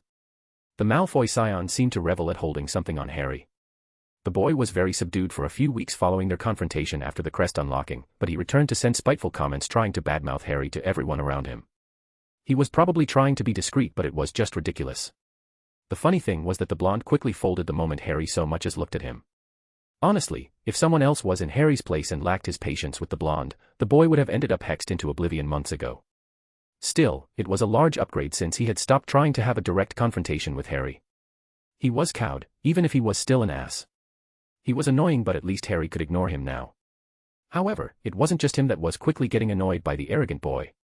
After the Quidditch match, the Malfoy scion reached new levels of insufferable and unpleasantness, where he kept provoking every Gryffindor in his sight. Even the other Slytherins kept getting annoyed at the loss of points, and it was probably his father's influence that stopped any 4th or 6th year from hexing him for the risk of losing the House Cup. As expected, as Harry was saying goodbye to his friends, Draco had to ruin it by loudly proclaiming, "I do feel sorry for all those people who have to stay at Hogwarts for Christmas because they're not wanted at home." Harry didn't show it, but that comment did sting a bit. Harry disliked the idea of being alone, not in the literal sense, but having no one that would comfort him when things get hard, or that would help him when he needed to. It was something he ached for in both of his lives, and he was left wanting in both of them. He really wanted to punch the boy in the face for his comment. Instead, he just smiled, raised an eyebrow, and continued his conversation with Daphne about her plans for the holidays. Apparently, the Greengrasses were going to France for Christmas and had invited Tracy's family as well. Blaise was going back to Italy to spend time with his deceased father's family. It was some kind of tradition, all things considered. Harry did envy them a bit, but Hogwarts was more than magical enough to compensate for some trip abroad, and so, he smiled as Daphne was grinning in excitement about her future trip. "I'm so looking forward to visiting La Place Cachée. It's the French alternative to Diagon Alley." Harry snorted. "Yeah, the hidden place. It's not exactly an original name, is it?" "You speak French?" Daphne and Tracy exclaimed at once. The Potter scion simply shrugged. "Yeah, it's not that big of a deal. I speak English, French, Spanish, German, and Latin." They were all gaping at him, and he rolled his eyes. "I got bored when I was younger, all right." They all kept grumbling about unfair geniuses, but Blaise interjected, "What about Italian? I guess I could learn it in the summer. I'm focused on runes right now, and it's a bad idea to try learning 2 languages at once. I'm almost done with the basics of Elder Futhark, and I'm planning on learning Norse in the 2nd semester." That didn't stop them from grumbling for some reason. Still, for all the chilly weather, a few warming charms did the trip to be comfortable. By the time they arrived towards the corridor, they witnessed Weasley punch Malfoy in the face. The Ponce probably deserved it, but as usual, Snape came prowling and punished the Golden Trio. Speaking of them, they started showing up at the library a lot, curiously in the recent history section. If things went the same as the stories, they were trying to figure out who Nicholas Flamel was. Harry snorted. Considering his copied book in alchemy held a pretty thorough biography about the men, Harry knew that they were really looking in the wrong section. Flamel hasn't done anything history-worthy, at least as far as the rest of the world knows, for at least 200 years. When Harry entered the Great Hall, he almost gasped in amazement. The hall looked spectacular. Festoons of holly and mistletoe hung all around the walls, and no less than 12 towering Christmas trees stood around the room, some sparkling with tiny icicles, some glittering with hundreds of candles. Harry and his friends took a seat on the Slytherin table, and Daphne asked, "So, what are you going to do while you're staying here?" The Potter scion shrugged, "I guess I'll explore the castle, and practice some magic." "So, nothing out of the ordinary then," Tracy interjected. "Very funny, Tracy. But without classes, I should have more free time to finish up with my runic studies, and finally go back to focusing on wand magic." The conversation flowed from there until it was time for them to leave. Harry accompanied them to the Hogwarts Express, and returned to the empty common room, feeling oddly empty. Here was this magnificent castle that he could explore to his heart's content, and yet, he was oddly lonely. Practically all of the Slytherins, apart for a dozen upper years, returned home for the holidays. In his year, oddly the Weasleys were the only ones remaining because apparently, their parents decided to visit their son in Romania for Christmas. Harry had to say that for a family that couldn't afford to give their son a wand of his own for his magical education, they were really wasting more gold than needed for an entire trip instead of inviting their son home. Harry shook his head at the thought of the Weasleys and simply chose to wander randomly in the castle. Things would have been a lot simpler if he had the Marauder's map. He didn't even know if such an artifact existed in the first place. The Potter scion realized that he knew practically nothing about his parents. Were the Marauders even a thing? The only person who would speak about his parents objectively would probably be McGonagall. But Harry had little to no contact with the Transfiguration Mistress outside of class, and he didn't know how to broach the topic. It was probably easier to just sneak into Filch's office and see their records. Kind woman or not, that which was very intimidating. All things considered, Harry just let himself wander off into the castle, something that he never really did before. He was always running from one place to another, trying to maintain his friendships and try to learn a certain spell. It was nice to just let go. Oddly enough, Harry found himself in front of an open room near the library. He felt oddly compelled to just walk there and look at it properly. The Potter scion's eyes widened when he entered it.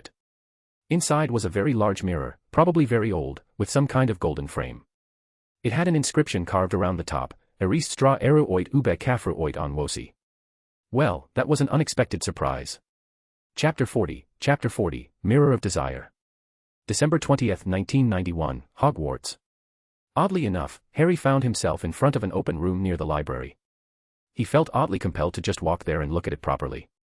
The Potter scion's eyes widened when he entered it.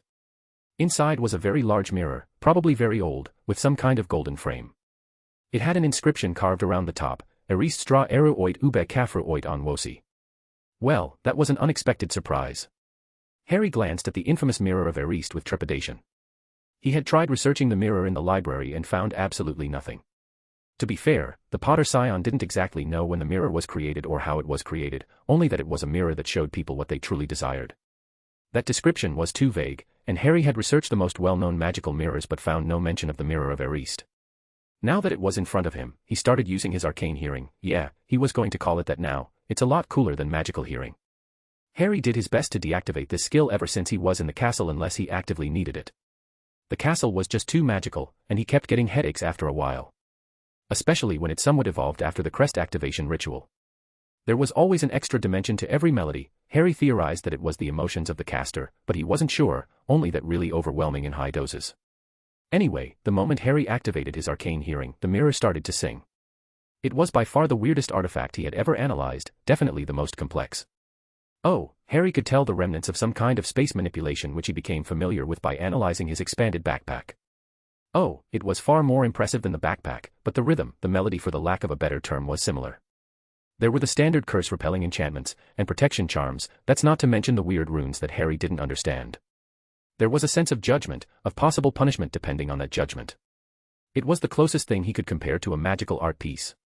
Harry oddly wondered if he could somehow transcribe the melody into actual music. He was already pretty good with the piano and violin, and putting magic in music form could help him make a killing. Back to the mirror, there was a single piece of magic that just felt alien yet familiar. Harry supposes that it had something to do with the heart's desire part of the inscription. Harry could feel his raven crest heating up slightly. He really needed to figure out how his crest worked. Not a single one of his classmates mentioned their crests doing anything. It was apparently supposed to show itself after their 13 birthdays, and yet Harry's crest kept burning in certain situations. So far, Harry did his best to not look directly into the mirror. Oh, for all its beauty, the artifact was very dangerous, at least it would be if someone was found wanting while looking at it. Still, Harry decided that he wouldn't return to see the mirror again, no matter what he saw. In many ways, he was still confused about his ambition, about his future. Harry wanted to make his mark on the world, but other than just learning magic, he didn't know what his heart's desire was.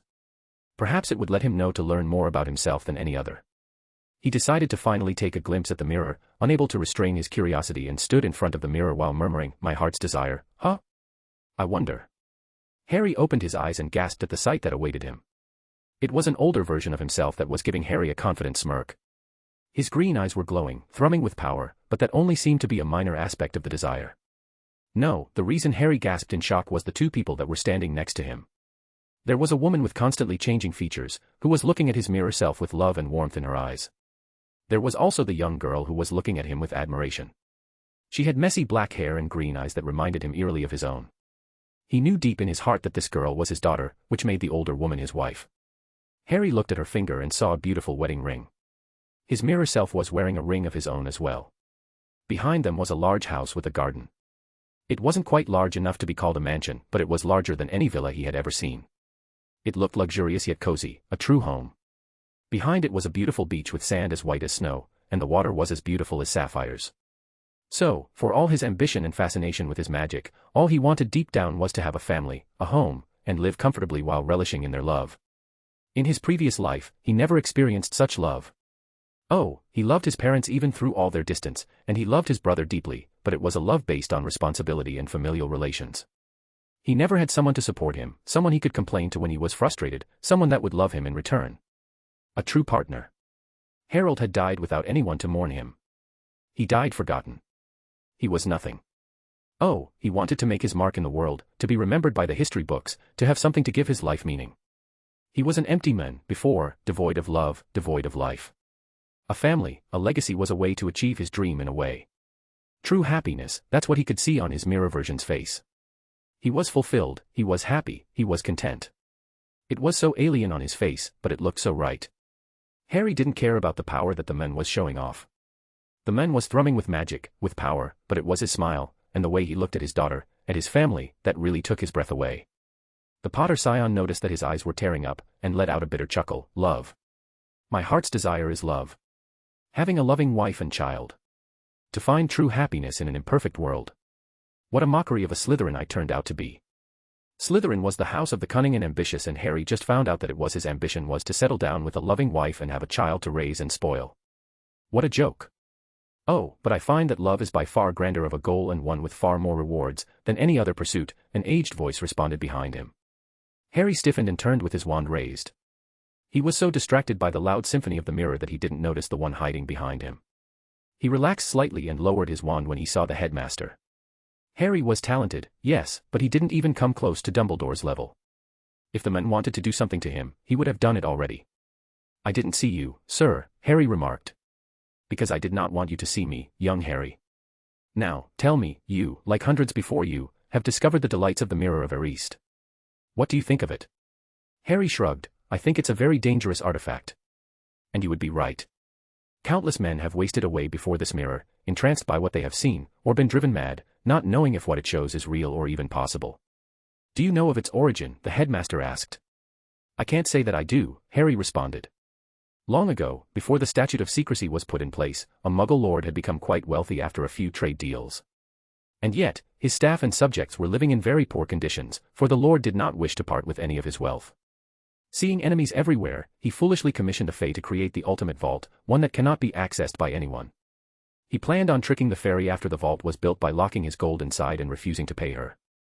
Seeing the man's greed and his mistreatment of those he deemed to be below him, they decided to add some creating punishment. They created this mirror to act as a gateway for all who wish to put their riches, and yet they could only take it out if they do not truly desire it. When the Fae gave the Lord the mirror, he put all of his wealth inside and refused to pay. The fairy then left with an odd smile on its face and relished while watching the men see his wealth and yet not be able to take a single coin. The men died on hunger and thirst, unwilling to let go of the mirror that held what he desired the most. Harry raised an eyebrow at the story. He didn't expect that. He didn't even know that the Fae were real. He just commented, a fascinating story. How ironic for a man to be killed by what he desired the most. Quite. Very few people could stand in front of this mirror and see love instead of power and wealth. It is usually those who have lost love that treasure it the most, Dumbledore remarked. You can never lose what you never had. You can never take it for granted when you see people have it and yet dismiss it so casually. I hope I don't fall into the same trap they do. To be perfectly honest, I half expected you to see your parents in the mirror, the headmaster remarked. Nothing can bring back the dead. It would be foolish for my whole being to be centered around people I will never meet. It's better to let the dead have their rest and focus on the living. You really are wiser beyond your years, Harry Potter, the headmaster remarked. I only wish to offer you the piece of advice to not seek the mirror once more, but I think you can understand its dangers more than anyone your age should. They stayed in each other's presence for a good minute before Harry spoke up. Professor, may I ask a question? You just did, young Harry, but I suppose one more question wouldn't be too much of a bother, answered the old man with mirth in his eyes. Harry shrugged. Do you know what happened to my father's cloak, sir? The man stiffened at the action and asked, what makes you think that I have any idea about what happened? Well, I was looking for anything that might have survived the fire and this cloak stood out, since from what I understand it survived far worse attacks before. It's a family heirloom, you see. I owed the ministry and they said that anything regarding my inheritance was handled by you, headmaster, at least according to my father's will, that is. It had to do with you being the witness to the will or something. I'm not really sure, most of it went a little over my head. Which is why I am asking if you ever found out what happened to it. The headmaster relaxed. I'm afraid not, young Harry. It's truly possible that it was destroyed by the fire. After all, it had devastated an entire village of wizards and muggles.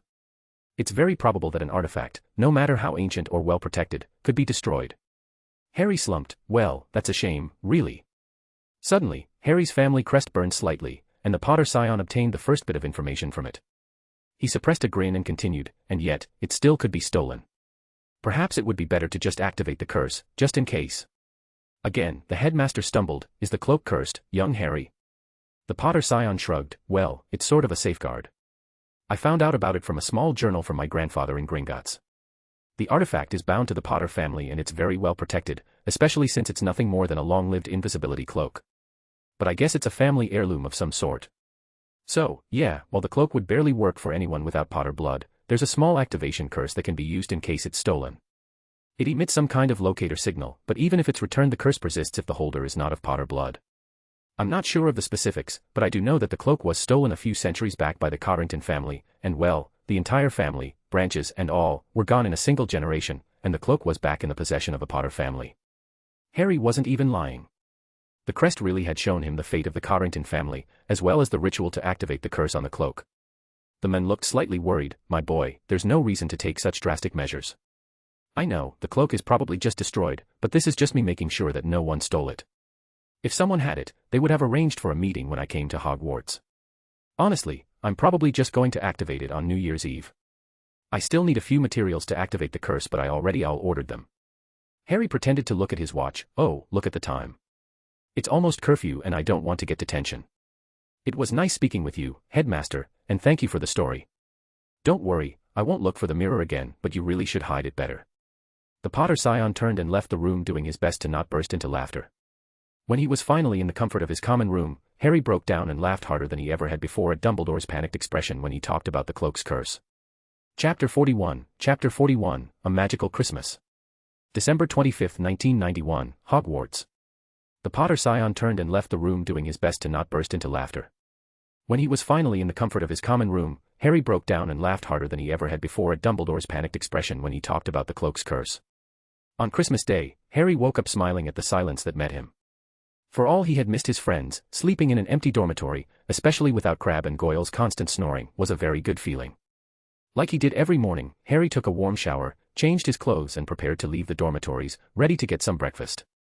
It wasn't until he reached the common room that he realized that it was Christmas, or Yule as the traditionalists like to call it. Harry noticed that the Christmas tree that was installed by the beginning of December had a small pile of presents underneath it. Huh, so it was Christmas already. Time really does go fast when you're having fun. Harry looked around to see if any of the piles belonged to him, and yes, there was a small pile on the left with his name on it. Harry smiled before making his way to unwrap them. The pile was by far the smallest in the bunch, but this was his first time getting a Christmas present in this life, and he was excited to see what his friends got him. The idea was so foreign that he had forgotten that Christmas was even a thing. Harry had to say that he was surprised with the concept of exchanging gifts was still done in Yule. It was a Muggle tradition, not a wizarding one. There were rituals involved in Yule, of course, but they weren't as important as Samhain. Harry wasn't invited to any of them, which wasn't really a surprise since there were barely any students in the house. Still, receiving gifts was more than enough for him to be happy. He had almost forgotten about the holiday until he heard Weasley say some comment about Slytherins not deserving Christmas gifts or something. Harry didn't even care about the offensive comment but widened his eyes when he realized that he almost forgot to shop for his friends. Lucky for him, all orders were a thing, and Hedwig ended up having quite the workout for a weekend, going from one shop to another, hoping to find any suitable presents for his friends. Shops advertised their products in magazines, with the prices.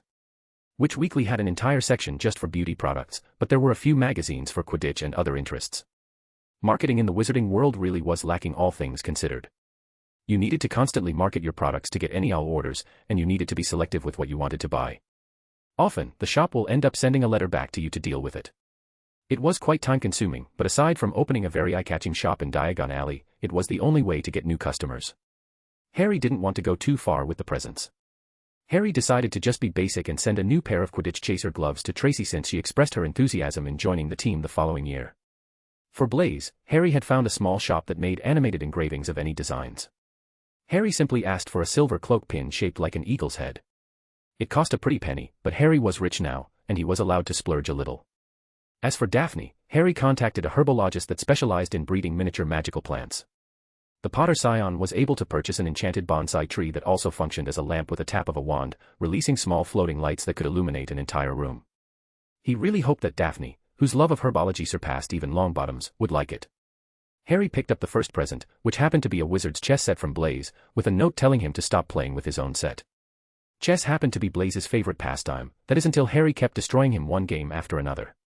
He had to admit that Blaze wasn't that bad for an 11-year-old, and Harry's experience in chess from his past life was an unfair advantage.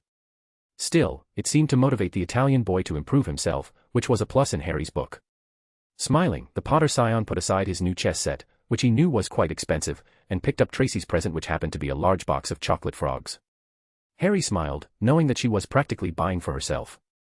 Harry wasn't really fond of sweet food, and Tracy was probably planning on eating the chocolate herself when she comes back, knowing that Harry wouldn't touch them.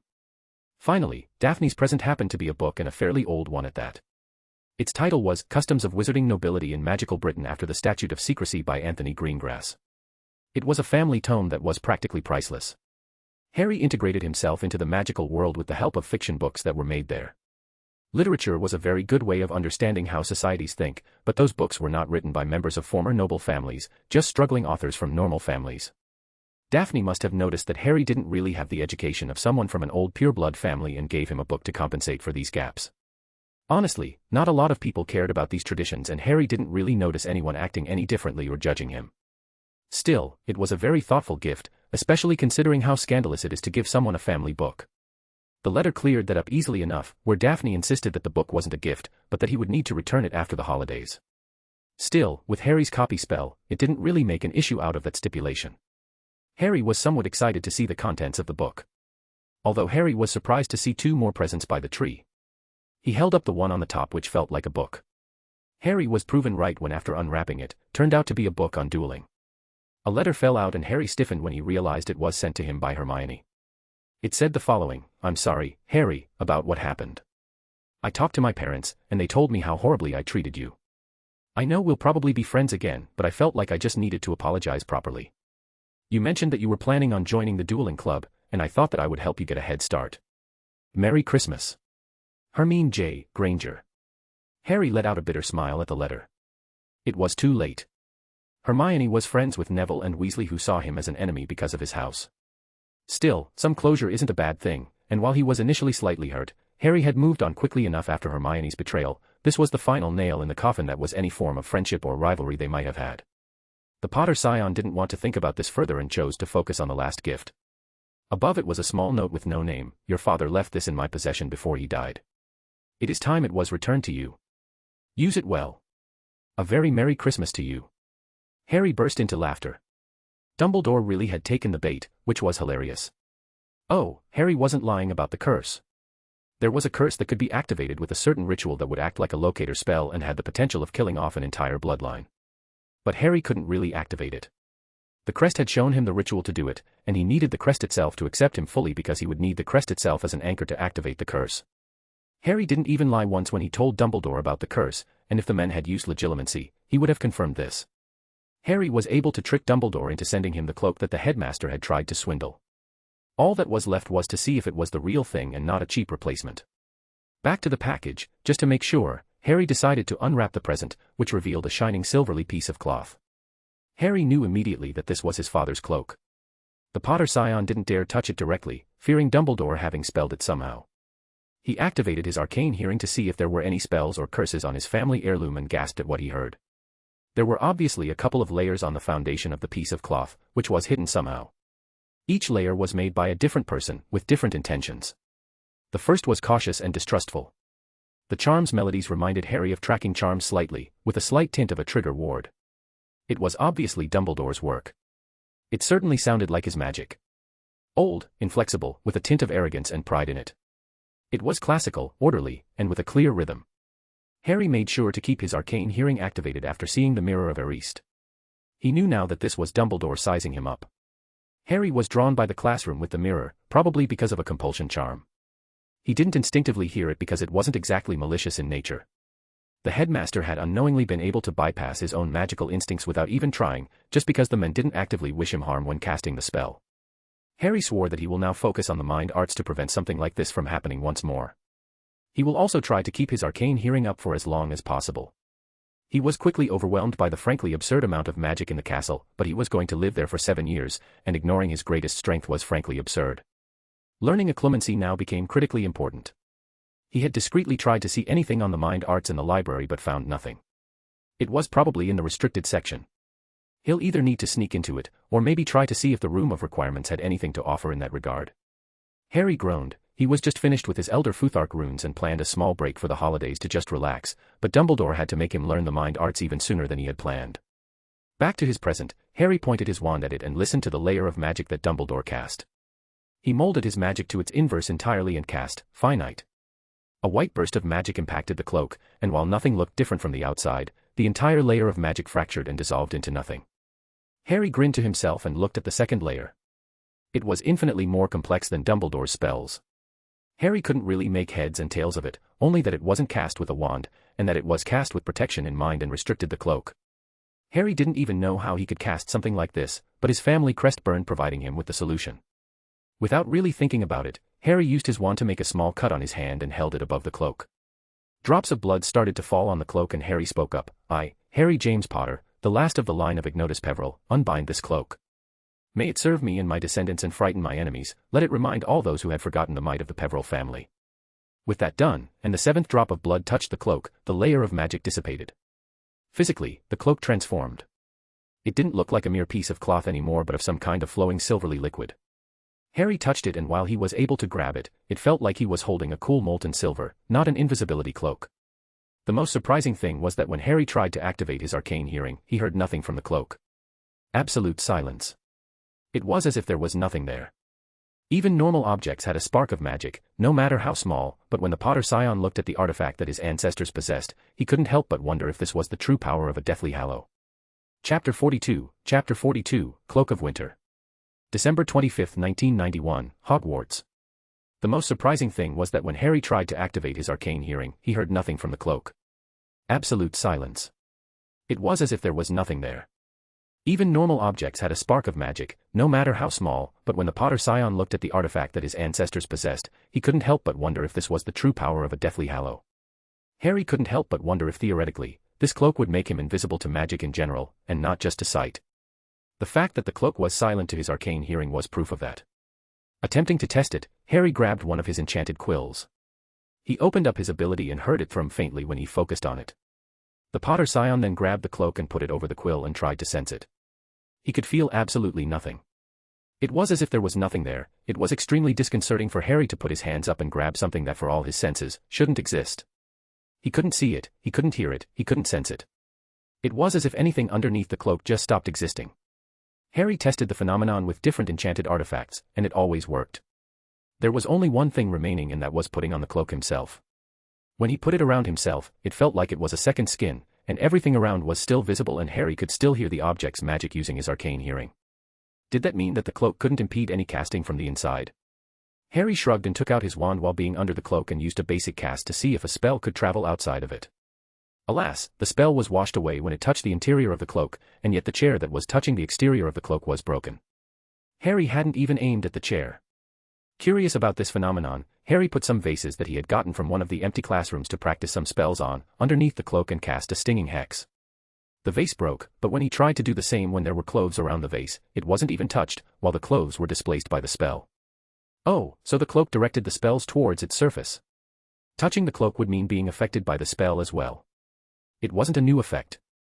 Harry did notice the same with regular clothes, but the cloak was far more durable than them, probably even indestructible. That meant that Harry wasn't impervious to magic attacks when he was under the cloak. It was why people could still be cursed even though the spells only hit their clothes and not them directly. But if they weren't directly touching the clothes, then they wouldn't be affected. Of course, it's far more complicated, where if you're touching something that's already touching the clothes, then you might be affected, which is what happens when someone is wearing multiple layers of clothes. However, the spell will only travel a certain distance before dissipating, which usually depends on the material of the object touched, the magical output of the spell and the nature of the spell itself. Alas, it wasn't the time to focus on such an advanced subject of spell creation. Back to the cloak, it was such an amazing artifact, all things considered. Harry had decided to perform the final test, which was to try to sneak past the third-floor corridor wards. 1 hour later, Harry found out that he was undetected. He was invisible to even the wards when he was underneath the cloak. He had spent so long experimenting with the cloak that it was almost dinner time. He hadn't even eaten anything since he woke up. The cloak provided him with an opportunity to sneak anywhere he wanted without anyone knowing about it. Still, it was almost dinner time, and Harry regretted not being able to have the cloak with him at all times. If only he could wear the cloak discreetly, he pondered. As soon as he finished this thought, the silver cloak morphed into a standard Slytherin cloak. Holy shit, it can shapeshift too. Harry put on the cloak and willed himself to be invisible. It didn't seem to work until he put on the hood while willing the cloak to activate. Harry's entire frame became invisible to everything around him. Well, at least he could use it at a moment's notice. Hearing his stomach growl, Harry decided to go down to the Great Hall for dinner. Harry had to admit that the hall looked like a marvel of Christmas. Festoons of holly and mistletoe hung all around the walls and no fewer than 12 towering Christmas trees stood around the room, some sparkling with tiny icicles, some glittering with hundreds of candles. Christmas decorations were everywhere on the 4 house tables. It was a very festive atmosphere. On those tables, 100 fat, roast turkeys, mountains of roast and boiled potatoes, platters of chipolatas, tureens of buttered peas, silver boats of thick, rich gravy and cranberry sauce, and stacks of wizard crackers every few feet along the table.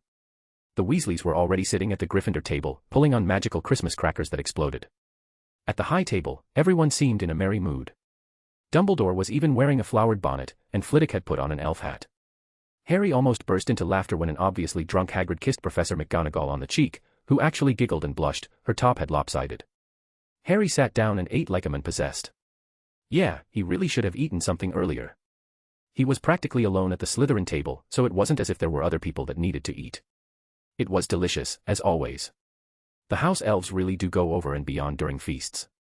Harry would have called this a waste of food if it wasn't for preservation charms able to keep leftovers for months at a time. They were probably going to be eating leftovers from this feast until the end of the holidays. Still, Harry's meal just had to be ruined by Ron Weasley, who walked towards Harry with a grin on his face. He was wearing a knitted maroon sweater with a big R on it. His mother had probably made it. The Potter scion ignored the redhead and continued eating while reading his book. This went on for a good minute, and the redhead tried to get his attention by clearing his throat. Finally, the boy had enough and rudely closed down Harry's book. The young Slytherin looked up with a raised eyebrow. That was awfully rude, Ronald Weasley. The boy blushed at him using his full name before stiffening. Well, you weren't paying attention to me. And why would I pay attention to you? Harry asked with a very dry tone. Because I was trying to talk to you, the redhead exclaimed loudly. Oh, I'm sorry, I was just so engrossed by my book. The Cursebreaker Dresden was just about to fight some giant crocodile in an ancient tomb, very exciting. You see. Weasley interrupted his little monologue. I don't want to know about your stupid book, Potter. Then why did you mention it, then? I didn't mention it, you did, the boy proclaimed. Harry simply shrugged. Perhaps I did, and perhaps I didn't. We'll never know for sure. No, I actually know for sure because you're the one who talked about it. Then let's just agree to disagree, young Whitley, Harry responded. My name isn't Whitley. Ron shouted with his face as red as his hair. Harry was doing his best not to burst into laughter. It isn't. I thought your name was Ronald Whitley. No, it isn't. My name is Ron Weasley, the boy was practically foaming from the mouth. It's very nice to meet you, Ron Weasley. I'm Harry Potter. I hope we can get along, Harry responded. You know me, Potter, we don't get along, the redhead growled back. Harry just let out a shrug. That's a shame, you seem like a fine young man. Stop looking down on me, the Gryffindor shouted. How am I looking down on you, young man? Harry answered with a teasing tone. Stop it, just stop it. You're doing it again, the boy yelled. Harry was almost going to burst into laughter. It was so easy to revert to his past experience as a teacher in his old life. Then perhaps you could tell me what you wanted to say to me. After all, you were the one who went all this way from his house table to mine just to speak. I did, the boy wondered while frowning. Oh, that's right, I did. I was here to ask if you got any Christmas gifts. You certainly don't deserve any, the slimy snake that you are. The redhead was smiling victoriously as if he had won something. Harry rolled his eyes. Well, I'm sorry to tell you that in fact, I did receive gifts this Christmas. And for your information, snakes aren't really slimy. I've never touched one, but from what I read, they're quite smooth. And who would even get you gifts? The boy sneered back. Maybe it was just your parents. Oh, wait, you don't have any. Harry suppressed the urge to punch the boy in the face. He went too far, and the Slytherin had no issue in retaliating. Instead of shouting and cursing the boy, Harry simply shook his head and put a sad expression on his face. Well, that was rather rude, Weasley. Here I am minding my own business and you throw my parents' death to my face for no reason. What a cruel thing to do. Perhaps you would have done well in Slytherin, Harry answered. Oddly enough, the boy paled. No, I wouldn't have. I'm a Gryffindor to the bone. Harry grinned at the reaction. Oh, I think you would have. The hat did see it too, didn't he? All that ambition, to be respected, become more than your brothers. After all, one's a very talented cursebreaker, one is already making waves in Romania as a dragon handler. Percy will obviously be rising in the ministry soon enough, and the twins will probably have their own joke shop by the time they graduate. They all have their talents, and their strengths. But you're just there, unremarkable, talentless, forgotten. You barely get a second-hand wand, which is stopping you from reaching your potential, while the others get new things. The forgotten Weasley, isn't that right? The boy looked teary. No, I'm not. But you are. I can see it. You wanted to rise above it, not struggle with money anymore, to buy new things, and that the entire world would remember your name. The hat saw it, didn't he? He saw this ambition and almost sent you to the house you hated, but you pleaded to be with your family, to be with your idol, Neville Longbottom. Even now, you're barely more than the friend of the boy who lived, and that's all everyone will ever know you by. Maybe if you had chosen Slytherin, that wouldn't have been the case, Harry answered with a small smile on his face. The boy was shaken, and his eyes watered. Did Harry go too far? He did scratch at Weasley's insecurities, and somehow Harry knew how to dig in further. Alas, the redhead pulled out his wand and yelled out, never. The Potter scion ducked, letting the slug-vomiting spell go over him. Of course, the staff ran towards the boy. Professor McGonagall ran towards the young Gryffindor with her wand raised and disarmed him. Mr. Weasley, in all my years as a professor, I have never seen such behavior, at Christmas of all days. Harry suppressed the grin as the redhead got over 2 weeks of punishment for starting a fight. But the Potter scion didn't even care. After all, he was planning on sneaking into the restricted section using his new cloak. After all, he did need to get started learning the mind arts, and wouldn't that be a good place to start? Chapter 43, The Library Has Been Breached. December 25, 1991, Hogwarts. Harry suppressed the grin as the redhead got over 2 weeks of punishment for starting a fight. But the Potter scion didn't even care. After all, he was planning on sneaking into the restricted section using his new cloak. After all, he did need to get started learning the mind arts, and wouldn't that be a good place to start? Later that night, Harry crept out of his dormitory, down the stairs, across the common room, and went past the secret entrance. He moved up his way up the stairs, into the library. Finding himself in front of the locked entrance, Harry used his arcane hearing to get a feel of the magic inside the lock, to find the correct combination to temporarily disable the locking protection. After manipulating his magic to counteract the enchanted lock, he combined it with an unlocking charm and muttered, Alohomora. The library door unlocked itself. Satisfied with his casting, Harry put on his cloak and went inside to sneak past the library wards.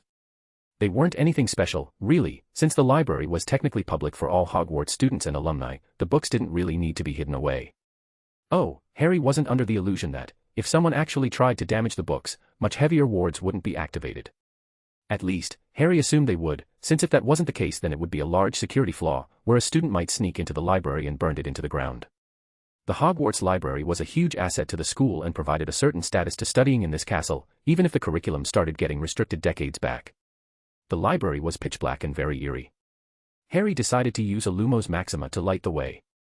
A ball of light appeared floating alongside the invisible student, guiding him towards the restricted section. It was right at the back of the library. It seemed separate from the rest of the library by a rope, but Harry could certainly hear the invisible wards stopping any intruder. They were very complex and very powerful, that's for sure. Without the cloak, Harry wouldn't even dream of trying to get past them. Stepping carefully over the rope that separated these books from the rest of the library, Harry suppressed the urge to laugh in glee. The cloak really was overpowered. It turned the protections of the most dangerous books in the castle into a simple magicless rope. Harry waved his hand to move the ball of light, allowing him to see the restricted section tomes properly. A few minutes later, the young Slytherin was slowly getting frustrated. It seemed like the restricted section lacked even the fundamental organization that the rest of the library had. Even the tome titles didn't tell him much. Their peeling, faded gold letters spelt words in languages Harry couldn't understand. Some had no title at all. One book had a dark stain on it that looked horribly like blood. The hairs on the back of Harry's neck prickled. Maybe he was imagining it, maybe not, but he thought a faint whispering was coming from the books, as though they knew someone was there who shouldn't be. Yeah, Harry was pretty unsettled by the damn place, but he was right to be. Harry remembers Tom Riddle's diary in the story and how it possessed anyone who wrote inside. Yeah, the Potter Scion was right to be wary of unknown books, especially when their melodies reeked of malice and bloodthirst. Seeing no point in just walking around endless books and decided to use a certain spell that he had found weeks ago. He waved the wand in a complicated manner and muttered, Invenire Libros Verbis, Mind Arts. A glowing beam of golden light was released from his wand and dispersed into countless smaller beams, each one connecting to a certain book. Harry smirked to himself. This was his modified spell of one that researchers used to find certain terms in a book, only on a much larger scale. It was a bitch to get down, but Harry had practiced it in secret with his school books.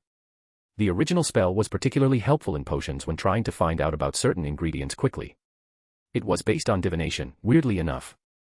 It didn't work on books protected against scrying, but people tended to neglect divination as a magical field. Harry still hasn't really tried to look into the magical field, but he was planning to in the future. If it wasn't nonsense, then it would be a very useful field to master. Still, it wasn't foolproof by any measure, and Harry wanted to fine-tune the spell to be invisible and have him use it in conjunction with his arcane hearing. Alas, he didn't really have the time to do it. Still, Harry noticed that most of the books with the words Mind Arts were grouped together in the middle of the library. When he walked there, practically every book was glowing, and Harry assumed that it was the section in the field. Satisfied with his search, the Potter Scion removed the cloak and started looking at the titled books. Well, he understood why most of them were in the restricted section. Mind Curses, How to Break Down Your Enemies by Charles Claw sounded quite sinister. Yeah, there were books on how to curse people to insanity, on how to control their minds, on how to brainwash them, manipulate their very thoughts, and so much more. It was very horrific, and Harry was shaking by the end of it. He had forgotten how dangerous magic was, how terrible it could be. Magic was supposed to be beautiful, filled with wonder and amazement, but not this. After dozens of horrific titles, Harry found one that didn't sound very dangerous, An Introduction to the Mind Arts by Xavier Harlaw. Finally, a book that wouldn't give him nightmares. Harry prepared to touch it, only to be warned by his arcane hearing of the wards that protected the tome. Harry spread his senses and found out that the ward wanted to see a certain identification magical mark to be disabled momentarily. It wasn't very complicated, since it did need to be heavily manufactured. All things con Harry focused and was able to weave an illusion to replicate the magical mark, and he could hear the wards disabling as he touched the book. Grinning to himself, Harry decided to read the book slightly to see if it was interesting. The introductory chapter showed it to be an academic book focused on teaching. It was probably a supplementary book that was recommended whenever a student wanted to focus on the mind arts. As it said, it seemed to be an introduction to the field, but there didn't seem to be any chapters on occlumency and legilimency. Still, Harry decided to copy the book. He took out one of his modified dictation quills and charmed it to copy the book into his never-ending journal. With that done, Harry decided to change the command a little, Invenire Libros Verbis Occlumency. This time the golden light was far smaller and was only divided into a dozen or so books. Harry walked towards the closest one and read its title, Occlumency and Legilimency, the Sword and Shield of the Mind Arts. It didn't have an author, but when Harry took it out and skimmed it, it looked like a brief summary of how occlumency and legilimency worked. Looking around the other glowing book, Harry selected 3 that looked to instruct the caster on how to protect their mind. Harry decided to take out a few of his spare books and charm his quills to copy them as well. Meanwhile, Harry started reading his fiction book. After all, his spell took hours to finish, and Harry wasn't in a hurry. He cancelled the lights, put on his invisibility cloak, cast a small lumos underneath the cloak and started reading. It was better in case someone passed by. Harry wouldn't be surprised if Filch and his demon cat patrolled the library for some reason. Harry was thankful that he had locked the door on his way in. The squib caretaker shouldn't suspect a thing. A couple of hours in, the last book was copied, and Harry proceeded to put them back on their shelves, feeling their security enchantments resetting. Harry slowly walked out of the library, making sure to relock the door, and felt the enchantment on the lock activate once more. He walked in silence to his dormitory, with a triumphant grin on his face. It was a good feeling. Sneaking around, bypassing the castle's protection while seeking forbidden knowledge. It was like an adventure. Was curse breaking like this? Harry could imagine himself sneaking into tombs, breaking wards to find hidden ancient treasures. It seems like an exciting profession, all things considered. The following day, Harry wasn't seen by any of the residents of the castle. Ron Weasley, who had been humiliated the previous day and wanted to give the Potter scion a piece of his mind, ended up trying and failing to corner him. The young Slytherin didn't show in any of the meals, choosing to get some snacks from the kitchen. He was too absorbed by something new.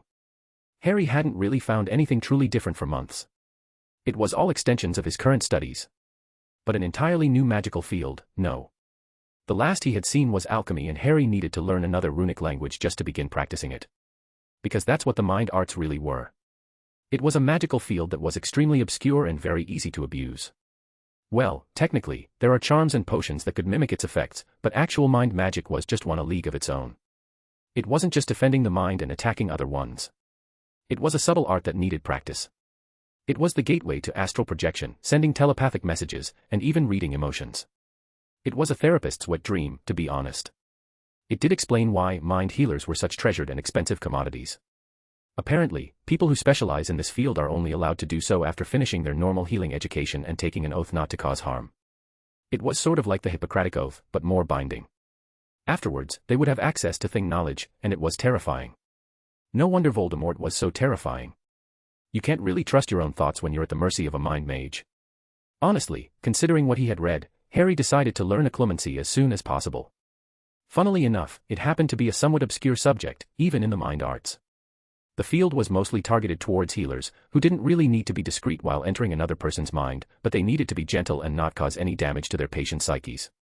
A mind healer getting inside their patient's mind would need to prepare a pseudo-ritual to stabilize the connection both ways. Legilimency didn't do that. The subtlety of legilimency, which is an attacking form of mind magic, wasn't really common. It was basically having access to the surface thoughts in one's mind, be it images, memories, dreams, or imagination.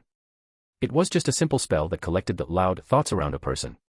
It didn't really involve any true invading of the mind unless the spell is overpowered, which is just as likely to turn the target into a vegetable as getting any useful information from him. Similarly, protecting yourself from mind magic was also not that common, since it really wasn't likely that someone that has learned this magic properly to use it for harm. Occlumency took years to master, sometimes even decades, and that was just too much effort for small harm. It was a discipline, not a spell. It had many levels. Firstly, learning how to stop errant thoughts, practically stopping anyone that could use legilimency from reading your mind. However, mind curses and similar artifacts could still affect you. Afterwards, the discipline is essentially how to control your own mind, so that it may never be manipulated without your permission. Alas, Harry wasn't going to even try to attempt doing something like this anytime soon. He was going to get started with the anti-legilimency before committing to anything like this without any research. It took 2 days and a pointed letter from Professor Snape until Harry Potter exited his common room. And for all the potion master's scolding, Harry wouldn't have had it any other way. After all, Harry wanted to get the most done before classes started again. Chapter 44, The Two-Faced Men. January 12, 1991, Hogwarts. Alas, Harry wasn't going to even try to attempt doing something like this anytime soon.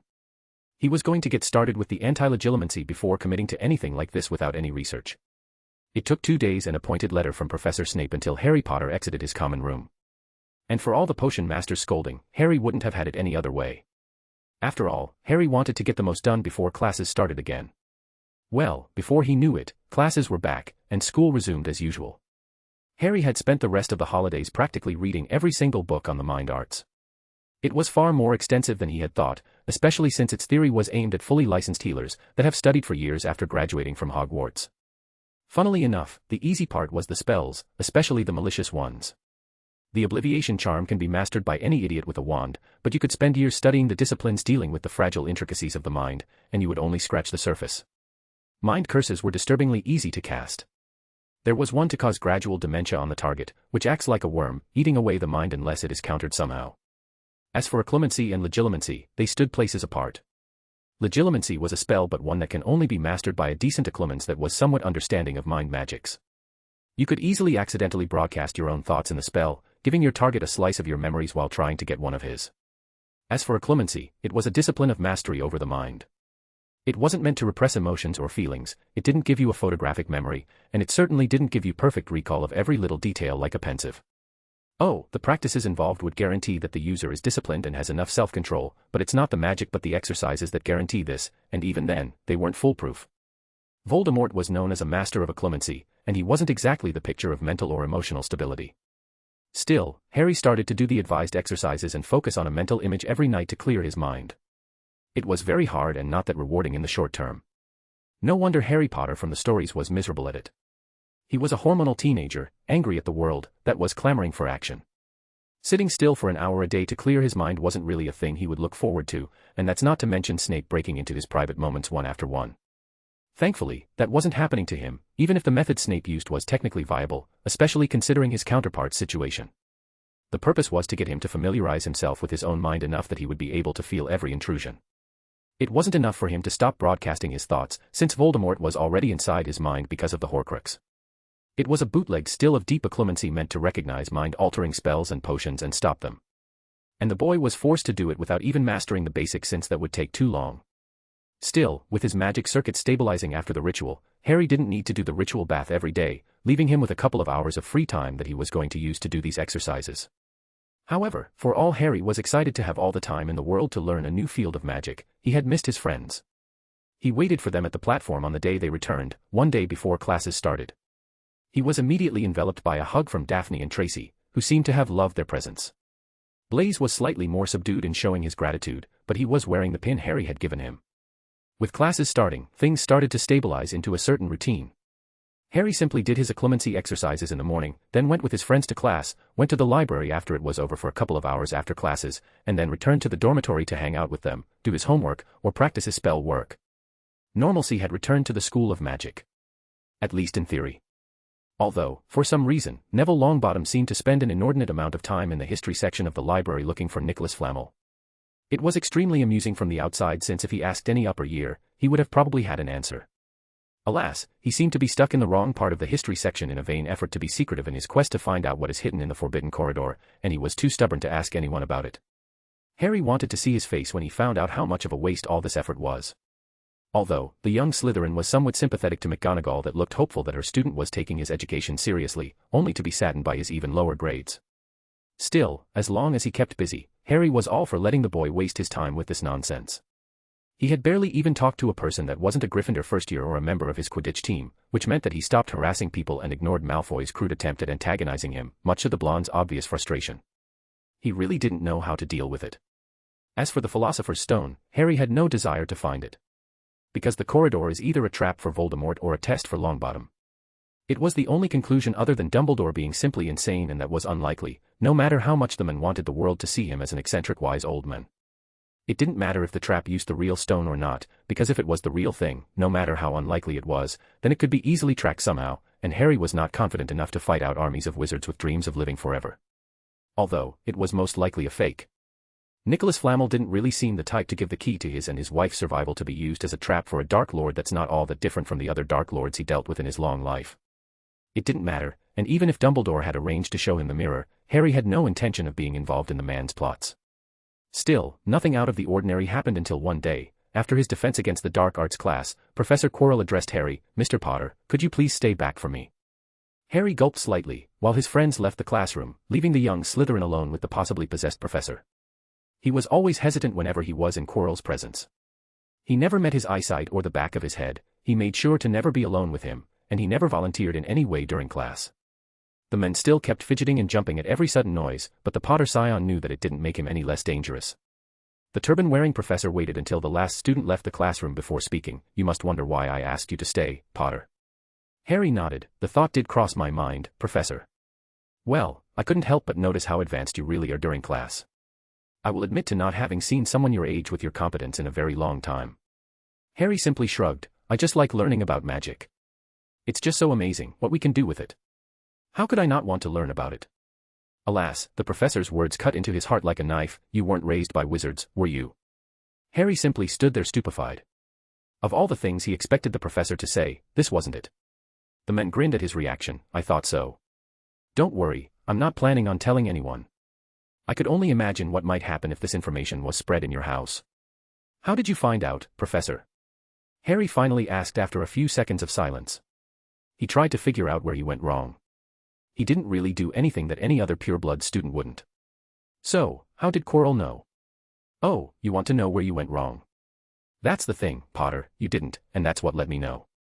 Your experimentations with your magic, and your passion towards learning more about it, aren't characteristics of someone who is used to magic as an everyday commodity.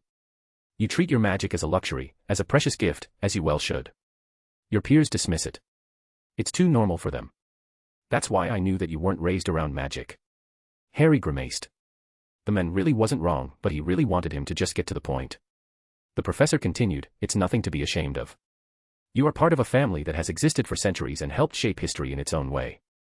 As far as I'm concerned, your attitude towards magic is an advantage, not a flaw. Which is why I wish to make you an offer. What kind of offer? Harry asked. Well, as you well know, you're allowed to choose a club to join this semester. Professor Flitwick was very excited when you showed interest in his dueling club, but I'm here to offer you an alternative. Dueling, while a noble art and a respected sport, is not really useful outside of sporting events. You won't really learn any new spells or magic, and in a real magical fight, the instincts wouldn't help you too much. What I propose is for you to study under me, and I will teach you magic beyond any student in this castle. Like what, Professor? The men grinned as if he had won something. Well, there's the dark arts, the light arts, elemental magics, mind magics, rituals, anything really. It will depend entirely on you. I will make sure that you're the greatest student to ever come out of Hogwarts. The Potter scion internally grimaced, but he was still curious about something the men said. The light arts, sir. What are those? Well, Dumbledore probably kept this hidden, but there is a counterpart to the dark arts, called the light arts. They're not as nice as they sound. Honestly, they're not all that different from the dark arts. They're just as alluring, just as addictive, and just as harmful in the wrong hands. You could do a lot of good with both. You can heal with both the light and dark alike, just as you can cast curses with both light and dark arts. This is not magic that you will ever find at Hogwarts. The headmaster has made sure to put any of the books either in his own collection or in the restricted section. So, what do you say, young Potter? Would you like to accept my offer? Well, that was more information than he had on the subject in a while. Harry decided not to dabble in dark magic until he had enough of a foundation in magic while making sure not to hurt himself. Harry wouldn't deny that Quirrell's offer was attractive. He had to sneak into restricted sections, the room of requirements, fighting and figuring out every useful spell he could find, and having an official teacher would help speed things along. But with that came the downsides. Quirrell was dangerous, and Harry wanted nothing to do with it. The Potter scion made a decision and shook his head. I'm sorry, Professor, but that would be taking the fun out of learning magic. I like figuring things out on my own, and a private tutor would rob me of that. And I am excited to test my magic against other students. I'm sorry, but I'm going to join the dueling club. Harry thought that for a second. The man's eyes turned to red before turning back to their usual brown. I'm sorry to hear that, Potter. If you ever change your mind, my door is always open. I hope that you will succeed in your endeavors and not regret refusing this opportunity. The young Slytherin shivered at the man's cold tone and implied threat. He returned to his dormitory and stayed in his bed, realizing that he almost became the apprentice of the fucking Dark Lord in his first year at Hogwarts. He only hoped that the men wouldn't kill him for his refusal. Chapter 45, Dodging a Bullet. January 13, 1991, Hogwarts. The young Slytherin shivered at the man's cold tone and implied threat. He returned to his dormitory and stayed in his bed, realizing that he almost became the apprentice of the fucking Dark Lord in his first year at Hogwarts. He only hoped that the men wouldn't kill him for his refusal. It was the following day and Harry was still shaking at what happened with Quirrell. There was just too much of a risk to spending a large amount of time with the defense against the dark arts professor. The topics that the men spoke of were far beyond the cowardly academic he pretended to be, and the passion in his voice did not fit his carefully mastered persona. Yeah, Quirrell was probably possessed and spending any extra time with him was dangerous, let alone becoming his private pupil. This posed a substantial risk, especially with the knowledge locked deep in Harry's mind. His protection came from his anonymity. No one cared about the Slytherin quiet bookworm when Malfoy and Longbottom look all the spotlight and it suited him perfectly. However, Quirrell had noticed, Voldemort had noticed him. And while having one of the strongest wizards in existence teach him was a very attractive idea, it was simply foolish to spend time near a master of legilimency while having secret knowledge in his head. The fact that the castle was still standing and that things are continuing somewhat similarly to the stories in Harry's mind, was proof that no one was able to breach inside, but Harry was gaining attention and he couldn't let his knowledge into the hands of anyone but him. He didn't trust anyone to give them something that could shake the very foundations of magical society, and perhaps, he never will trust anyone for that. Harry didn't know if his past life was automatically protected from intrusion, but Harry rarely ever thought about it, and definitely not during class, which made him somewhat safe. Plus, legilimency was a spell, and Harry could hear spells that are malicious in nature thanks to his arcane hearing. It wasn't foolproof since Dumbledore accidentally got past it by getting an enchantment without negative intent affecting him. But direct spells like legilimency were like loud bangs for Harry. Oh, he was actively blocking his ability to not be overwhelmed by the castle's magic, but it was still proof that he wasn't infallible. Harry never turned off his ability when he was in Quirrell's presence, or Snape's for that matter. It was for self-preservation purposes, but he hadn't felt anyone attempt to breach his mind. Not that he was even looking them in the eyes in the first place. Still, having someone become your mentor without looking them in the eye was just optimistic. That's not mentioning whatever Quirrell's real plan was. Yeah, getting away from that shit show was for the best. Nevertheless, Harry really needed to step up his occlumency training to avoid causing any trouble. To make sure that the offer is off the table entirely, Harry decided to speed up his joining of a school club so that Quirrell wouldn't try to sneak something past him. First years were only allowed one extracurricular activity, and if he joined a club, the possibly possessed professor would need to get him to quit before getting him to accept his offer. And so, after his charms lesson, Harry walked up to Professor Flitwick and spoke up, "Professor, is it possible for me to join the dueling club?" The half-goblin grinned, "Oh ho, Mr. Potter, I have been waiting for a week for you to bring up the issue. I normally don't accept first years as they are liable to get hurt and often get left behind. I also need a whole year to train my students and prepare them for the dueling tournaments in the summer, and first years are only allowed to join a club in their second semester." However, Minerva did bend the rule to admit Longbottom to the Quidditch team, which sets a precedent for admitting you into the club, so it's only a question to if you can catch up to the other members, and if you can handle the extra workload. It will not be an easy task, Potter. Are you willing to put the effort in? I promise to do my best, Professor, Harry replied. All right, I will admit you as a probationary member of the club. In a month, I will personally review your membership based on your performance in the dueling ring, and your performance in your academia. If you prove to me, and the rest of the club that you can handle it, then you'll be a full member. You'll probably be the youngest member in almost a century, an impressive feat, all things considered. Do you agree with my terms, young Potter? The Potter scion had an intense look on his face. Yes, I can do it. The former dueling champion jumped while clapping his hand. Very well, you are now a probationary member of Hogwarts' esteemed dueling club. Our first meeting is tonight at 6 near the Great Hall. Don't be late. Harry understood the implied dismissal in the statement and left the room. He was immediately accosted by his friends. So, what did you want with Flitwick? Blaise questioned. The green-eyed boy shrugged. I just asked to join the dueling club. He agreed to let me join as a probationary member to see if I can handle it. Wait, what? Flitwick never lets first years in his club, Tracy remarked. I remember Montague complaining about it. Apparently, he wanted to join in his first one to fight in the under-12 European dueling tournaments, and he wanted Flitwick to train him. Flitwick refused and he ended up losing in the first round to some Bulgarian boy. Montague joined in his second year but he keeps telling everyone that Flitwick is the one who stopped him from winning the whole thing. Harry quirked his eyebrow. How is there an under-12 dueling tournament? Only 11-year-olds could use wands without blowing everything up and participate in the tournament. It's more of a joke tournament, Daphne replied. No one really takes it seriously since the best the participants could do is send prank spells at each other. It's why it's so sad that Montague still brags about it. He lost on the first round in a joke tournament, and he blamed Flitwick of all people for it. Harry simply nodded. It must be one of the small quirks of the magical world, and he didn't have any interest in actually fighting in a tournament if it wouldn't really be a challenge. Still, he decided to come back to the dormitory with his friend and forego going to the library that day. He didn't know how long the dueling meeting was going to be and he didn't to neglect his friends. Harry was broken from his thought when Daphne hit him with her elbow on the way to the dormitory. Hey, what gives? The blonde girl glared at Harry. Granger is looking at you again. The Potter scion suppressed a groan and looked discreetly at his former friend. She was looking longingly at him for some reason. The Muggle-born kept doing that during class and it was very distracting. He didn't know why she wouldn't just come to speak with him. Ever since she had returned, she just acted weirdly whenever he was near. Oh, he was never going to be as close to her as before, but they were at least friendly acquaintances. Harry wouldn't really care. Hermione was free to do whatever she liked. He stopped being invested in their friendship months ago. Unfortunately, His friends had noticed the Muggleborn's behavior and commented on it. Again, I don't know why she's doing that. A teasing smile appeared on Tracy's face. Maybe she has a crush on you. Oh, it would be so romantic. A love that is forbidden because of the houses. The Muggleborn and the heir. It would make a great tragedy. It would be a trashy romance novel at best. Tracy, Harry protested, but I really haven't spoken to her for months. I don't know why she's suddenly looking at me like that. And he wasn't even lying. Hermione's gift was a very nice gesture to apologize for her mistake, and Harry did forgive her. But for some reason, she seemed undecided between talking to him and avoiding him, and Harry was very confused about it. The Potter scion simply did his best to ignore the girl and muttered, "Troublesome." Blaise snorted in amusement at his comment, and the four Slytherins kept bickering until they reached the common room.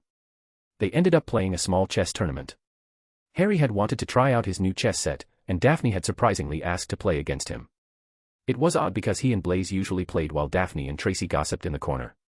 Still, Daphne wasn't that bad, all things considered.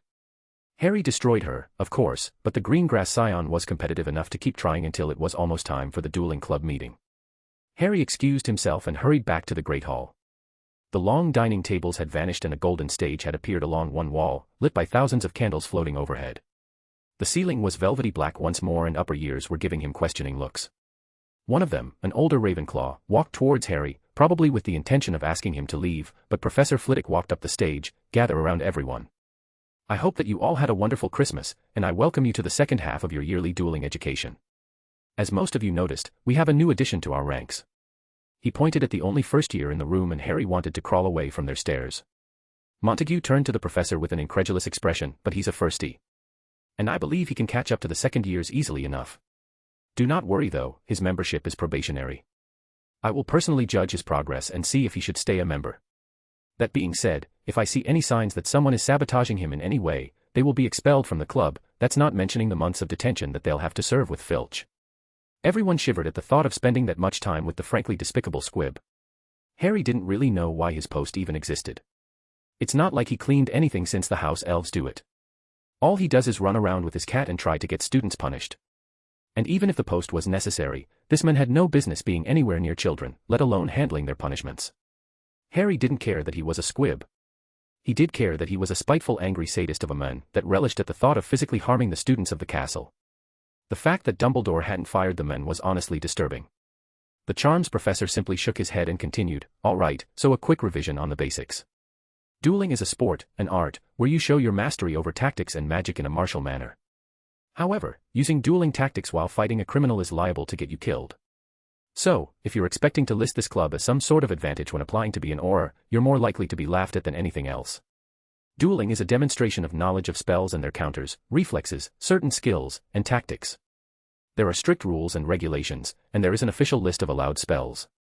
Of course, not a single spell allowed to be used can be considered to be dark. Casting any forbidden spell in an official tournament is grounds for getting disqualified, and if the spell is dangerous enough, banned from competitive dueling altogether.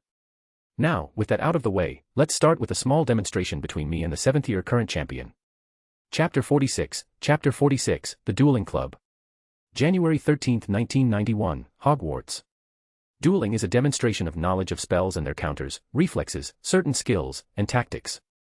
There are strict rules and regulations, and there is an official list of allowed spells. Of course, not a single spell allowed to be used can be considered to be dark. Casting any forbidden spell in an official tournament is grounds for getting disqualified, and if the spell is dangerous enough, banned from competitive dueling altogether. Now, with that out of the way, let's start with a small demonstration between me and the 7th-year current champion. A 7th-year Gryffindor boy with blonde hair slowly walked up the dueling platform. Harry had heard Marcus Flint complain about him. Apparently, the guy was responsible for incapacitating Montague the previous year and causing him not to be ready for Quidditch. Alex Smith was his name. He was related to Zacharias Smith in Harry's year, who according to the stories was probably a descendant of Helga Hufflepuff. Still, the boy was an arrogant ponce, and his elder relative's sneer of disdain as he looked at Harry was not really promising to his character. Still, personality aside, his skill as a dueler must be impressive since he's the 7th-year champion.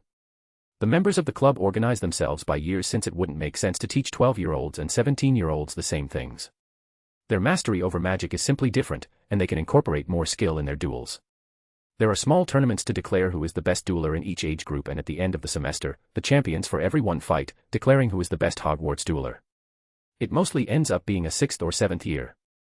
Harry knew this because the final duels are available to the public and their results are logged in the library. And so, to summarize his little inner monologue, Alex Smith was the best dueler in Hogwarts, and he was going against a legitimate dueling champion and charm master. Both duelers stood at opposing sides of the stage, bowed to each other, and took some stances. Harry had seen them in the dueling book Hermione had gotten him. They served to minimize the target and be ready to cast a spell at a moment's notice. Smith was the one to start the duel. He cast some kind of purple spell at the professor, who simply batted it away with a flick of his wand. Whatever the spell was, it was very aggressive, at least that's what Harry felt using his arcane hearing. He didn't have time to analyze it because it traveled far quicker than any other spell he had seen. Still, the professor retaliated with a standard stunning charm that the 7th year dodged. And they kept at it, sending very quick spells at each other, dodging, countering, and shielding sometimes. They didn't speak a word, nor did they do any elaborate wand movements. Things started to look slightly boring until the professor sent a blasting curse at the student, who redirected it to the ground before him. The wooden platform that was hit ended up into shards, which the student used to banish the professor. A gust of intense wind appeared from the tip of the half-goblin's wand and redirected the projectiles towards the student, who put up a shield to protect himself. The professor conjured a rope that he animated to discreetly slither down the shield, as he peppered the shield with small spells. Finally, the professor cast a powerful shield breaker which momentarily broke the shield and let the rope through. The hidden object tripped the teenager, and the professor used this to disarm him and banish him out of the arena. It was an impressive display of skill by the professor that didn't really look tired. He was holding back massively, but he was somehow able to animate a construct while casting other spells, something that Harry didn't know was even possible. Smith wasn't really that bad. Spell redirection is a very impressive skill, and his use of his surroundings was good, but he simply didn't come close to matching the professor. The entire classroom clapped at the display of skill, and Harry understood why this could be considered to be a joke to Aurors. Yeah, the reflexes are alright, but the common use of shields wasn't something that's commonly seen, especially when unknown spells are being fired. The fact that the spell repertoire was limited is good for the safety of the duelers, but not really for actual fighting. The two fighters didn't really move closely towards each other. Duelers are only allowed to move in certain locations, making any kind of close combat absolute.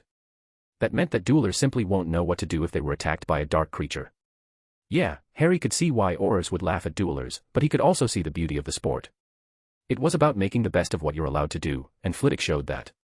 It's about being creative, fast, and strategic. But the way spells were sent around and countered so effortlessly by both sides was simply breathtaking.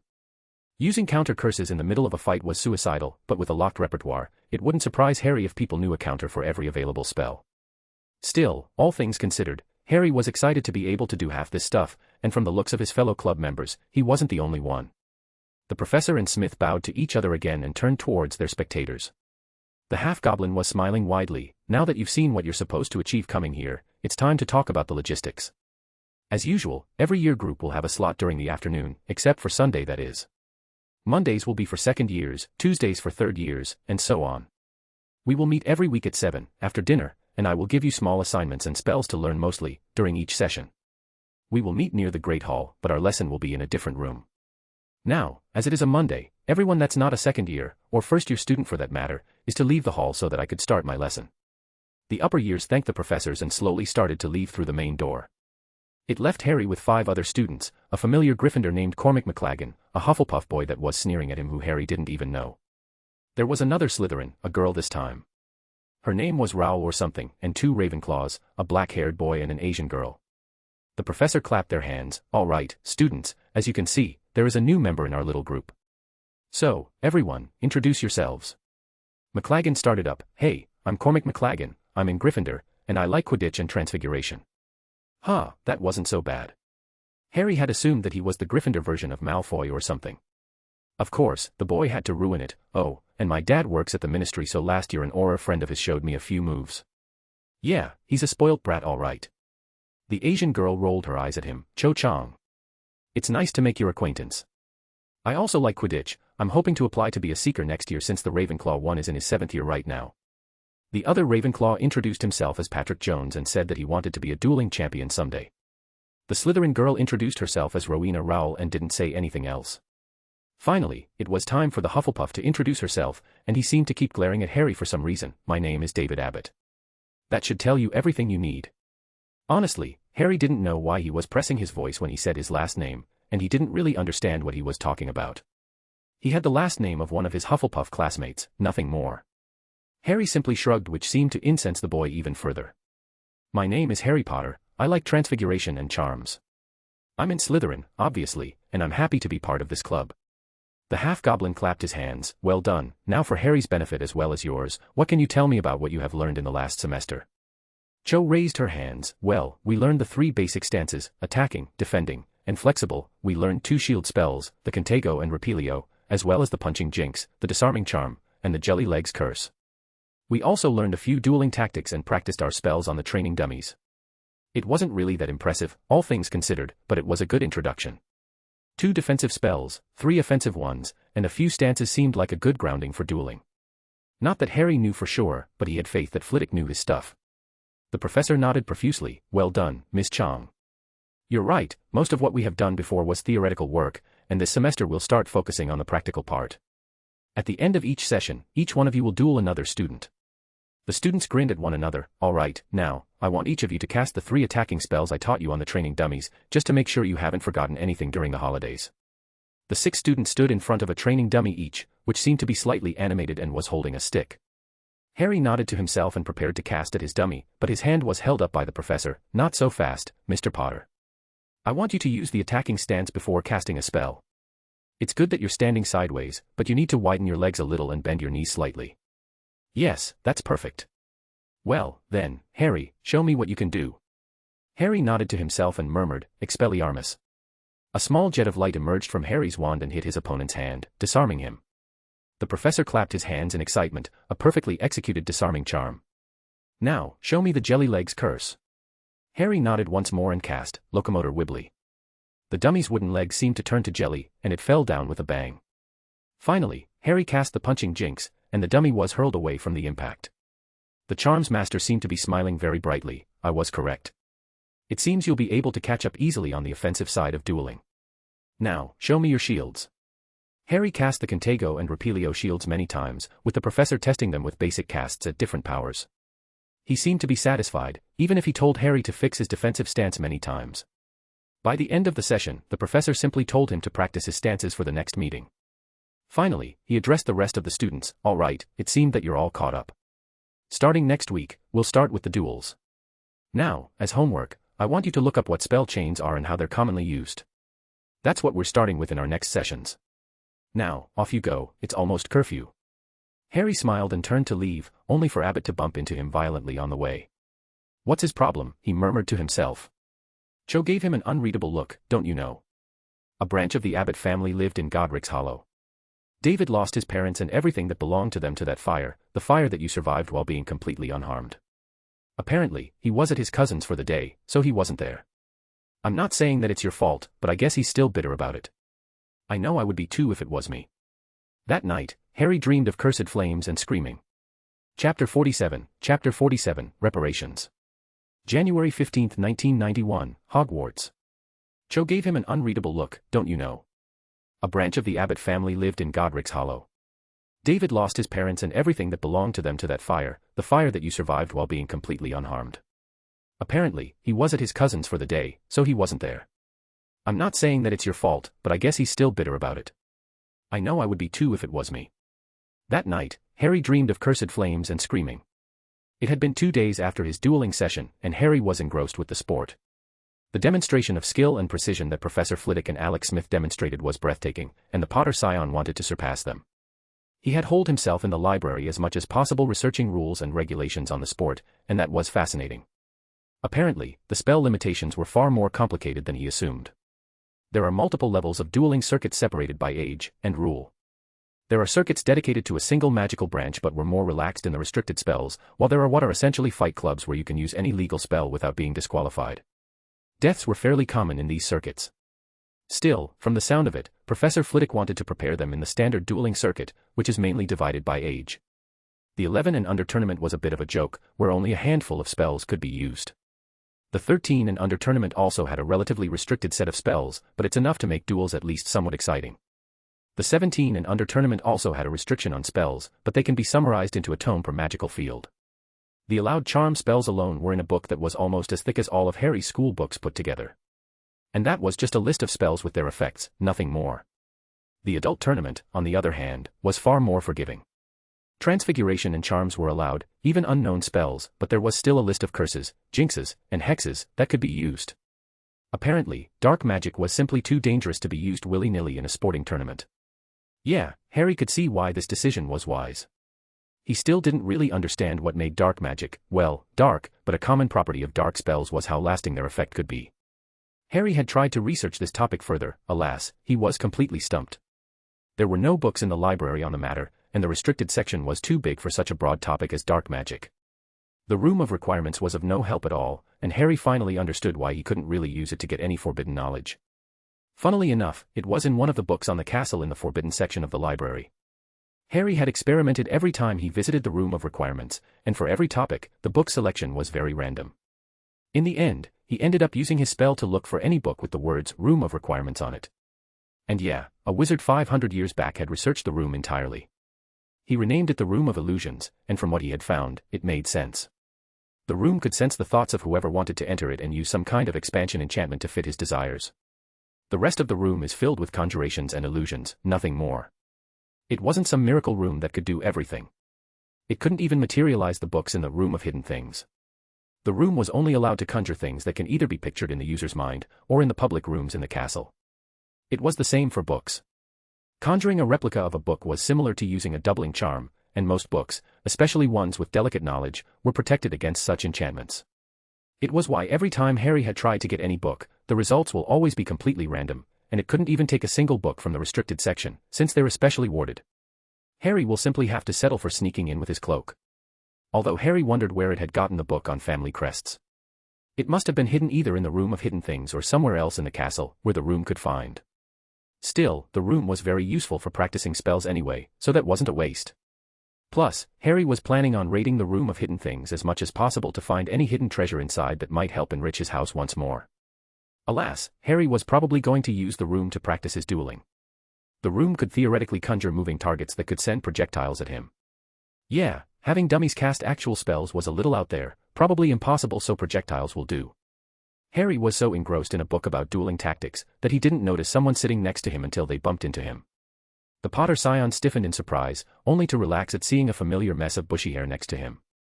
Hermione Granger had finally deigned to speak to him for the first time in months. "Hey, Harry." The young Slytherin nodded to her, Hermione. The girl was fidgeting in apprehension. "I see that you got into the dueling club."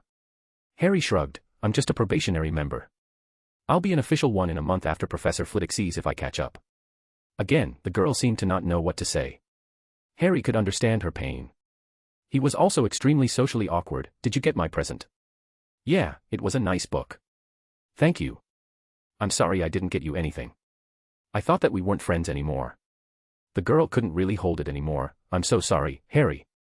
I didn't know how horribly I treated you. I was like the mean kids in Muggle school who ignored me. I hope you could forgive me." Harry couldn't help but pity the girl slightly. "I have forgiven you months ago, Hermione." "So, does that mean that we're friends again?" the girl asked with a hopeful smile on her face. That was a very weighted question. Being friends with Hermione was surprisingly easy. They just connected, oddly enough. But with her having chosen Longbottom and Weasley over him, he just couldn't trust her. And with the boy who lived being a trouble magnet and the center of attention of Dumbledore and Voldemort, Harry didn't want to get involved. It was why he didn't take credit for saving Hermione from the troll in the first place. A friendship with Hermione was more trouble than he knew how to deal with it at the moment. "No," Harry simply answered, "I said that I forgave you. I don't hate you nor am I angry at you, I'm just disappointed that our friendship didn't last. Look, all you proved to me is that you didn't think that being friends with me was worth the effort of sneaking away. You chose Longbottom and Weasley, and I will respect your decision. What I will not respect is you changing your mind over and over again. Just stick with the choice you made." The girl's eyes were teary. "But I'm sorry." "Look, being sorry is good and everything, but the reasons why you chose your housemates are not gone. We won't be friends again, but that doesn't mean that we have to hate each other. If you need help with anything, I'll hear you out. At most, we'll be friendly acquaintances. What do you think?" The girl sniffed. "I guess I'll take it." Harry snorted and went back to reading his book.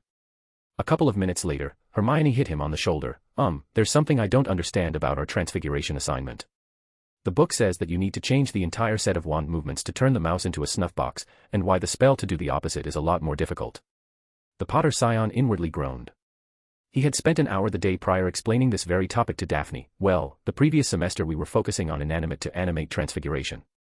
The most a spell had to deal with was turning a state of matter into another, like a liquid to a solid, and vice versa. But here, you're turning a being that is alive, and when you cancel the transfiguration, you want the mouse to still be alive. This means that excluding the material transfiguration, you need to preserve its consciousness as well, hence the extra wand movements. It's a really advanced transfiguration theory which will take somewhere after our OWL since we'll need to know it before trying out any human transfiguration. It's also why the animagus transformation is so dangerous. The two forms, animal form and human form, handle consciousness differently, which can somewhat overlap, making the casters react more like their inner animals even in their human forms. The Muggle-born looked thoughtful for a moment and nodded to himself. Harry was under no illusion that she wasn't going to research this on her own later. What about the snuffbox to mouse transfiguration? Harry snorted. That's because you're not really turning a snuffbox into a mouse. You're turning the snuffbox into the body of a dead mouse and then animating it to act like it. It's a combination of two spells, a transfiguration and a charm, hence why it's more difficult, and we'll learn it after we're done with animation charms with Flitwick. How do you know all of this? Hermione asked. I get bored easily, replied Harry while shrugging. I thought you would do the same, to be honest. I get distracted by Neville and Ron's antics. They've been especially restless since Dumbledore decided to make Snape the referee in the next Quidditch game. Yeah, it was a bit of a scandal when that happened. Apparently, for the first time in a decade, Dumbledore was personally attending a Hogwarts Quidditch game, and Snape of all people, was refereeing. Harry couldn't see the potion master being fair, and the Gryffindors felt the same considering how outraged they all were. Harry snorted. I still don't understand why people find that game enjoyable. Yeah, it's driving me mad. Ron and Neville spent the entire time practicing for Quidditch. They even stopped helping me search for Nicholas Flamel. The Muggle-born immediately panicked. She probably hadn't wanted to reveal that tidbit, especially with the perceived danger involved. Harry really wanted to burst into laughter at her expression, but just gave her a questioning look. Why are you even looking for Flamel? He hasn't been seen in public for a while, as far as I know. It would be all over the French news if he and his wife did. Wait, you know who he is? Hermione asked him with an incredulous tone. Well, yeah. Practically everyone who knows anything about the magical world knows who he is. Half the first years, at least, and almost all of the upper years. So, who is he? The Muggle-born questioned with an excited look on her face. You seriously don't know? It's like common knowledge. Hell, he's even known in the Muggle world, I think, Harry replied. Just tell me who he is, will you? Fine, Nicholas Flamel is the single greatest alchemist to have ever existed. He personally taught Dumbledore back in the day, and they made some discoveries about the properties of dragon blood. I didn't really read much on it, to be honest, since I don't know a lot about alchemy. Still, what Flamel is known for the most is his creation, the Philosopher's Stone. It absolutely circumvents the basic laws of alchemy and can turn any metal into gold, as well as make something called the Elixir of Life, which extends the natural lifetime of its drinker and can even serve as a healing agent, as well as remove curses. There's not much known about his private life, only that he and his wife, Pernelle Flamel, have lived for over 600 years. So, why are you researching Flamel in the first place? Harry barely finished speaking when he saw the Muggle-born girl had run away to another corner of the library. He suppressed a small grin. That girl was so predictable. Chapter 48, The Howling Banshee. February 24, 1992, Hogwarts. There's not much known about his private life, only that he and his wife, Pernelle Flamel, have lived for over 600 years.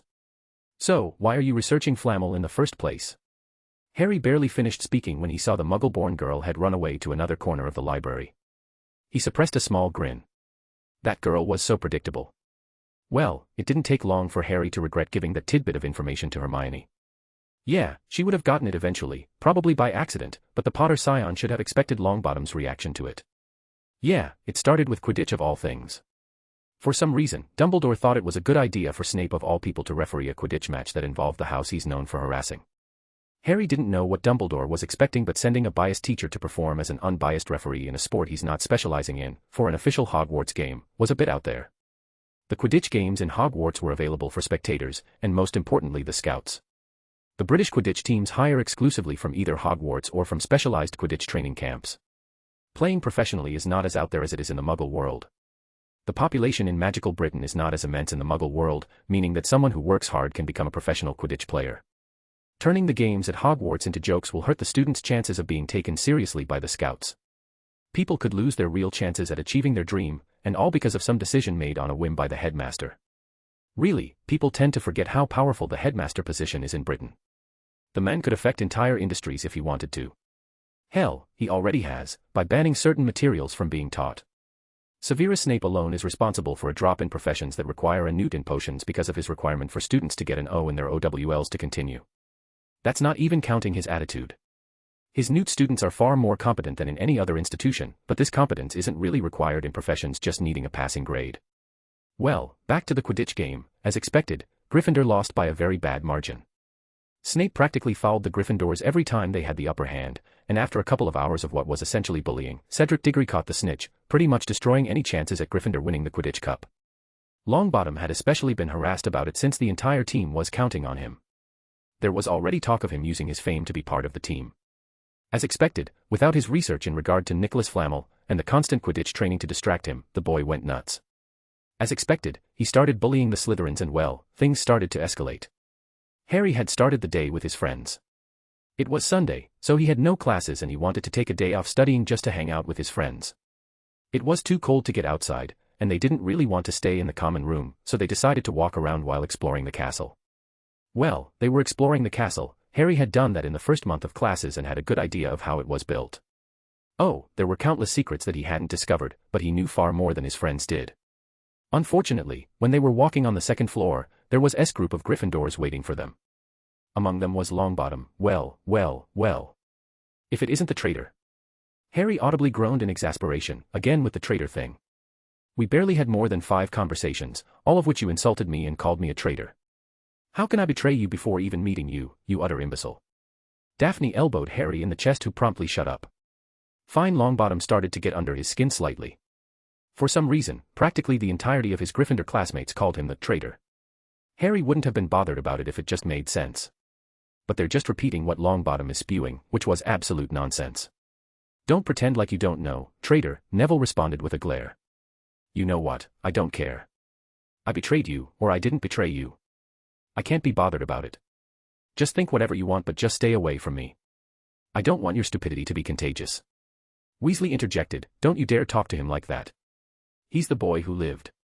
Which means absolutely nothing when you think about it and is not relevant to this conversation in any way, Harry drawled back. I bet you were glad when Snape was the Quidditch referee, Potter. Your team wouldn't have had a chance to win the cup without him cheating, the redhead continued. Weasley, look at my face.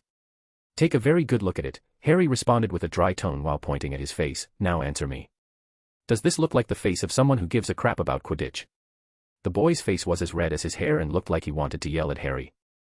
Alas, the Potter scion raised his hand. Look, Snape screwed you with the match. I know it, you know it, the entire school knows it. However, what I'm trying to understand is what you're trying to achieve here. We're just reminding you of your place, you slimy snakes, Longbottom answered. Harry raised an eyebrow. You know, it's amazing. You keep moving your mouth, making noises, but absolute garbage comes out of it. That's it, you're so getting it, Longbottom yelled and raised his wand. Harry discreetly pushed his hand windlessly, making him miss his teeth-growing hex. The young Slytherin gave him a dry look and raised his eyebrow. Now, Longbottom, why are you so angry? You're not mad at me, not really. So why all of this aggression? For losing a Quidditch game. Well, if things keep on the way they are, you'll be playing a lot of these in the next few years. Is it about Snape being unfair? Then why don't you try to harass him and not us? So, what is making you so angry that you're trying to lash out at the world around you? Shut up, the Longbottom scion yelled. Harry didn't seem bothered by it and continued, so, I'm getting close. Is it about the points you lost while doing the right thing? Yeah, that happened. Apparently, one day the Gryffindor hourglass was practically empty. It was already getting smaller every day because of Longbottom's behavior, and apparently, the upper years were kinda sick of it. They had complained to McGonagall many times, to no avail. No one knew what happened, except that it was because of Longbottom who practically became a social pariah to the upper year Gryffindors.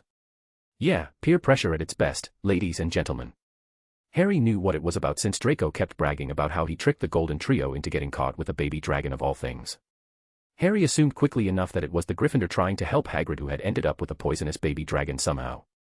It was what the stories had told, but considering how restricted the sale of dragon eggs really was, Hagrid had to know that there was something shady going on. The story was really unbelievable if you think about it. Dragon eggs are worth more than mansions in the black market. It was very unlikely that someone would bet one in a pub in Hogsmeade of all things. Still, McGonagall had caught the golden trio with a caged baby dragon and ended up losing a stupid amount of house points, according to the Malfoy scion at least. Apparently, he was the one who set them up or something. He kept pretending it was some sort of elaborate scheme while all he did was follow them around and tattle to a teacher about it. Well, Longbottom was very angry about it. It would explain the rise in malicious pranks that have been going on for a week or so. Harry had found the pressure point and kept digging at it. Oh, so that's it. You're angry because it's not fair. You helped your friends, like a good Gryffindor was supposed to do, protected the school, prevented him from getting hurt, and you were punished for it. Longbottom stopped being coherent anymore and just kept sending spell after spell at Harry, who shielded with the Contago. The spells simply washed away on Harry's shield. The dueling practice really did help the speed and stability of his spells. By the end of it, Longbottom was gasping in exertion and Harry continued talking casually, "You're not angry at me. I'm just a convenient target. You're angry at the professors, at Dumbledore, who let Snape of all people be a referee to your game, who made you get punished when things would have been worse if you hadn't done what you did. But you can't hex them, can you? You can't yell at them, so you yell at the people you're expected to hate. The Slytherins. Me. How dare you?"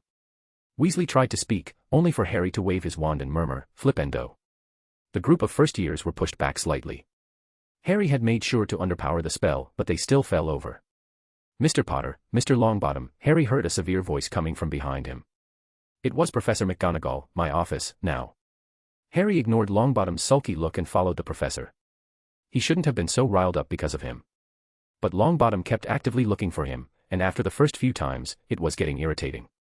The two students followed the professor to her office. When they were inside, she motioned them to take a seat and they did. "Do you know why you're here, Mr. Potter?" the professor asked him. Neville started to answer, "Professor. I wasn't talking to you, Longbottom. I'll deal with you later." "Believe me, you're in enough trouble already," the Transfiguration Mistress answered her student who gulped. She then turned back to the young Slytherin, "So, I ask you again, Potter, do you know why you're here?" "No," he simply answered. "You do not? Well, as you well know, casting magic in the corridors is prohibited," the professor started. "And yet Longbottom cast dozens of spells at me, while I used two, one of which was a shield." "I don't know why you're singling me out here," Harry interrupted her. "Yes, and he will be punished accordingly, but unlike Longbottom, I expect you to act like a proper polite young wizard. You rarely let yourself be provoked as you were. So, why now?" "He just wouldn't leave me alone, Professor. Every couple of days, he just does his best to follow me, like he's trying to achieve something. After the first 5 times, I found that ignoring him just doesn't make him go away, so this was my alternative," Harry retorted.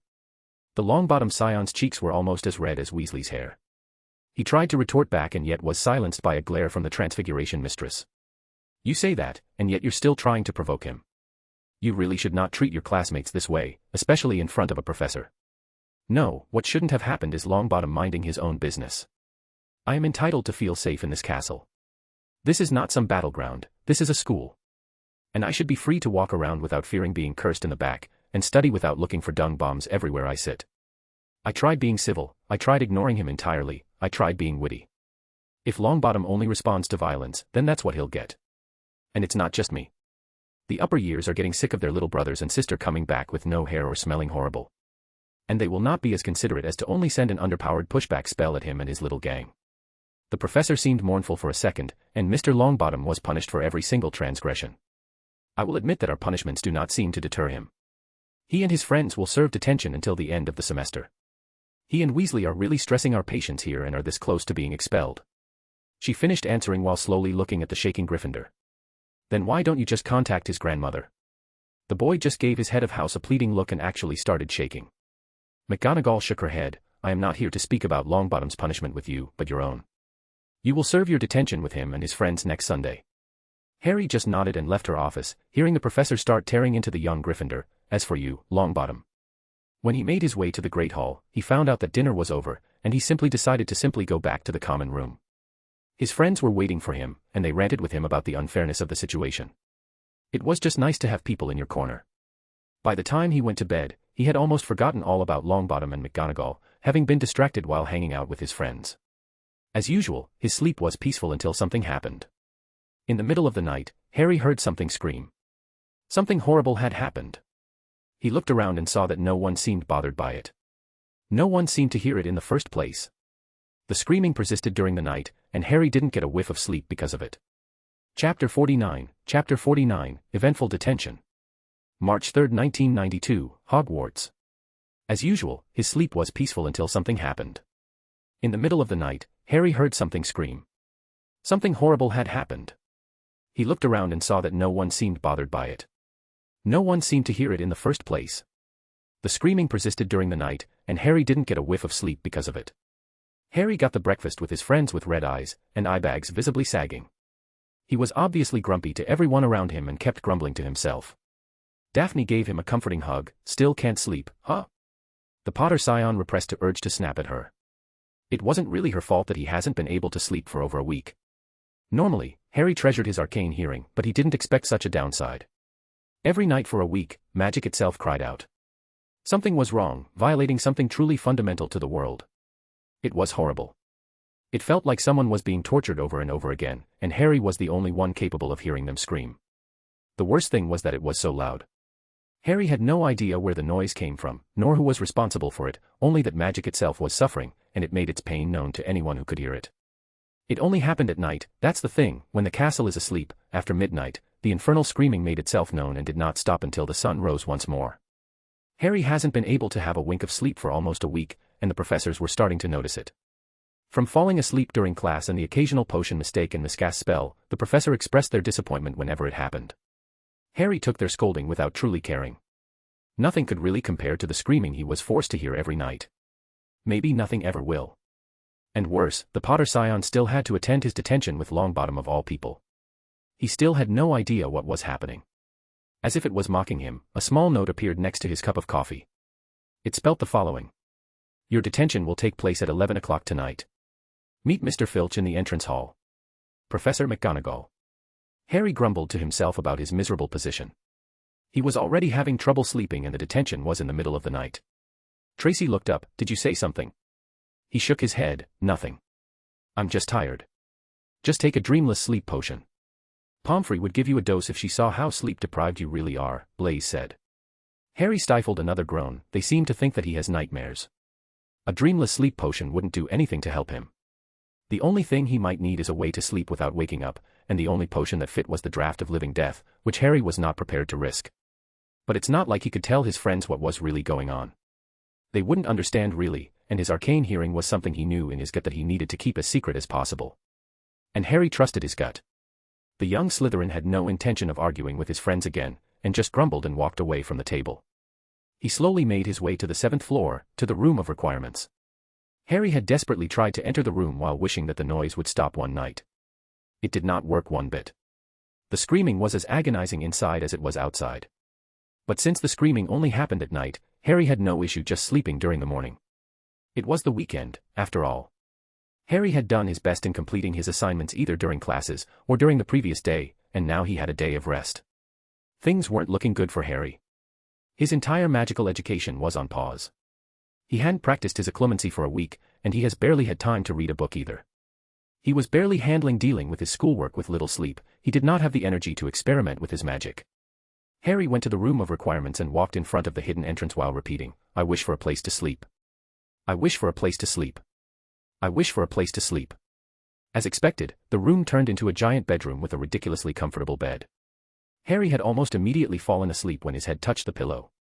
When Harry woke up, he was strangely comfortable.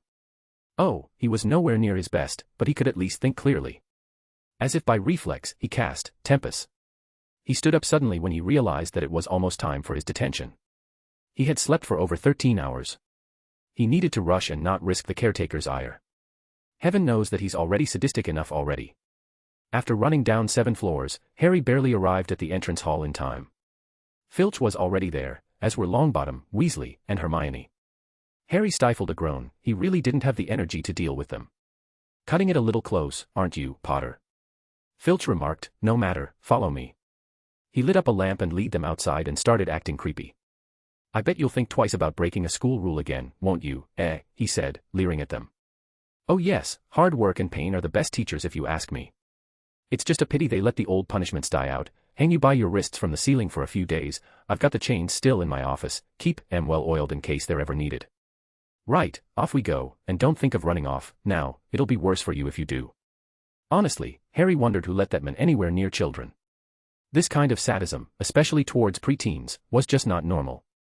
Anyway, they marched off across the dark grounds and Harry started to slowly realize what their punishment was. No way. No fucking way. They were not going to deal with a unicorn-killing monster that was secretly the Dark Lord possessing their defense against the dark arts professor. Someone had to be laughing at him somewhere. Why of all the detentions, he had to attend that one? Who even lets first years spend their detentions in the Forbidden Forest of all things? The culprit revealed to himself to be Hagrid, who exclaimed, "Is that you, Filch? Hurry up, I want to get started." Harry's heart sank, and he let out a small whine. Longbottom smirked at his expression for some reason. Of course, Filch wanted to take a last dig in. "I suppose you think you'll be enjoying yourself with that oaf. Well, think again, boy, it's into the forest you're going and I'm much mistaken if you'll all come out in one piece." Yeah, that sealed the deal. They were going to the Forbidden Forest. Hagrid came striding toward them out of the dark, a large dog at his heel. He was carrying his large crossbow, and a quiver of arrows hung over his shoulder. The groundskeeper and the caretaker ended up insulting each other. Harry ignored most of it since he was slowly paling in fear at what was probably coming for them.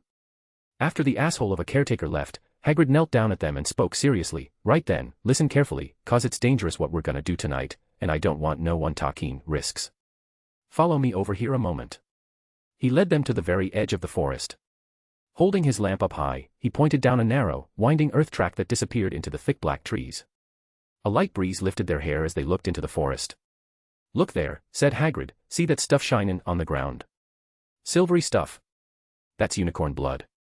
There's a unicorn in there been hurt badly by summit. This is the second time in a week. I found one dead last Wednesday. We're gonna try and find the poor thing. We might have to put it out of its misery." Harry audibly groaned. "Did you seriously ask us to follow you in a forest with something capable of killing a unicorn and drinking its blood? What? Are you scared, Potter?" "It's just unicorns," Longbottom taunted. "Of course, I'm scared, you idiot. Do you know what's capable of killing a being as innocent as a unicorn? A monster, that's what. To do so, you have to stomach doing truly horrible and accept the curse that comes with it. Am I the only one who is scared of something like that?" Harry responded. Hagrid looked uncomfortable, but Weasley interjected on his behalf. "You're over-exaggerating, Potter. You're just afraid of the forest." "I don't care what you say, I'm not going inside that forest," Harry protested. "Yeah, or if you want ter stay at Hogwarts. You've done wrong and now you've got ter pay for it. Besides, it's probably an accident. The deaths only started a week ago. There's nothing that lives in the forest that'll hurt ya if you with me or Fong." Harry wasn't convinced one but stiffened. "1 week, you say?" The half-giant nodded, and the Potter scion had a lot to think about. This was too coincidental. The magical screaming every night, with such intensity, could be explained by the unicorn killings. The timeline fit. But Harry had never witnessed something this profoundly wrong in his life. It was an abomination. He had never seen a unicorn before, so he didn't understand. But as Harry's magical crest started burning slightly, the young Slytherin felt an irrational revulsion towards whoever was responsible for the horrible act of slaying a unicorn before its time. He couldn't ignore it even if he wanted to. Maybe it was the crest, or maybe it was the desperation at the idea of finally being able to sleep, but Harry irrationally wanted the unicorn killings to stop. He couldn't even say no anyway, so that made no difference.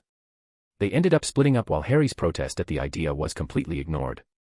Hermione just kept alternating from looking at him guiltily and glaring at her Gryffindor friends for some reason. In the end, Hagrid, Hermione, and Ron ended up forming a group, while Neville, Harry, and Fong made up another one. They followed the silver unicorn blood, walking past a mossy tree stump. Harry could hear running water. There must have been a stream somewhere close by.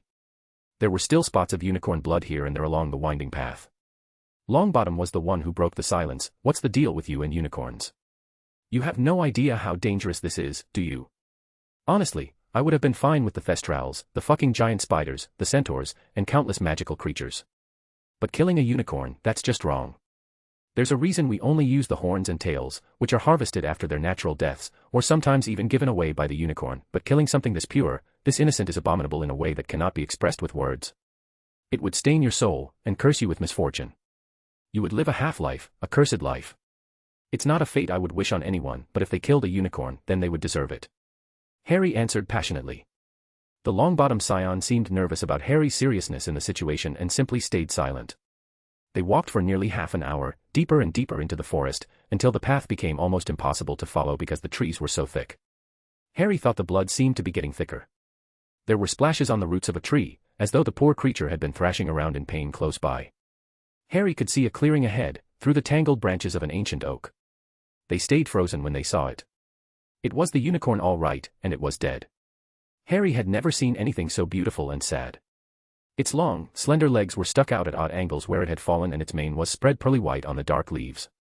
It was bright in a way that Harry never felt possible, and yet so sad. It didn't look real, at least not in terms of flesh or blood. It was a being of energy, of light, of innocence and purity. Harry could understand now why it was such an abominable thing to willingly harm such a being. That was when Harry noticed the hooded figure appear from the shadows. It was so malicious, so horrible that Harry shivered. It was wrong in so many ways. Harry watched transfixed as the cloaked figure reached the unicorn, lowered its head over the wound in the animal's side, and began to drink its blood. The moment the blood touched the man's lips, something fundamentally changed. Harry ignored Longbottom's moans of pain as he reached for his scar, too preoccupied at the utter agony and wrongness that seemed to magically scream to everything around it. The world itself cried out at the act, and Harry was deafened by its screams. Chapter 50, of Rage and Jealousy. March 3, 1992, Hogwarts. Neville Longbottom hated Harry Potter.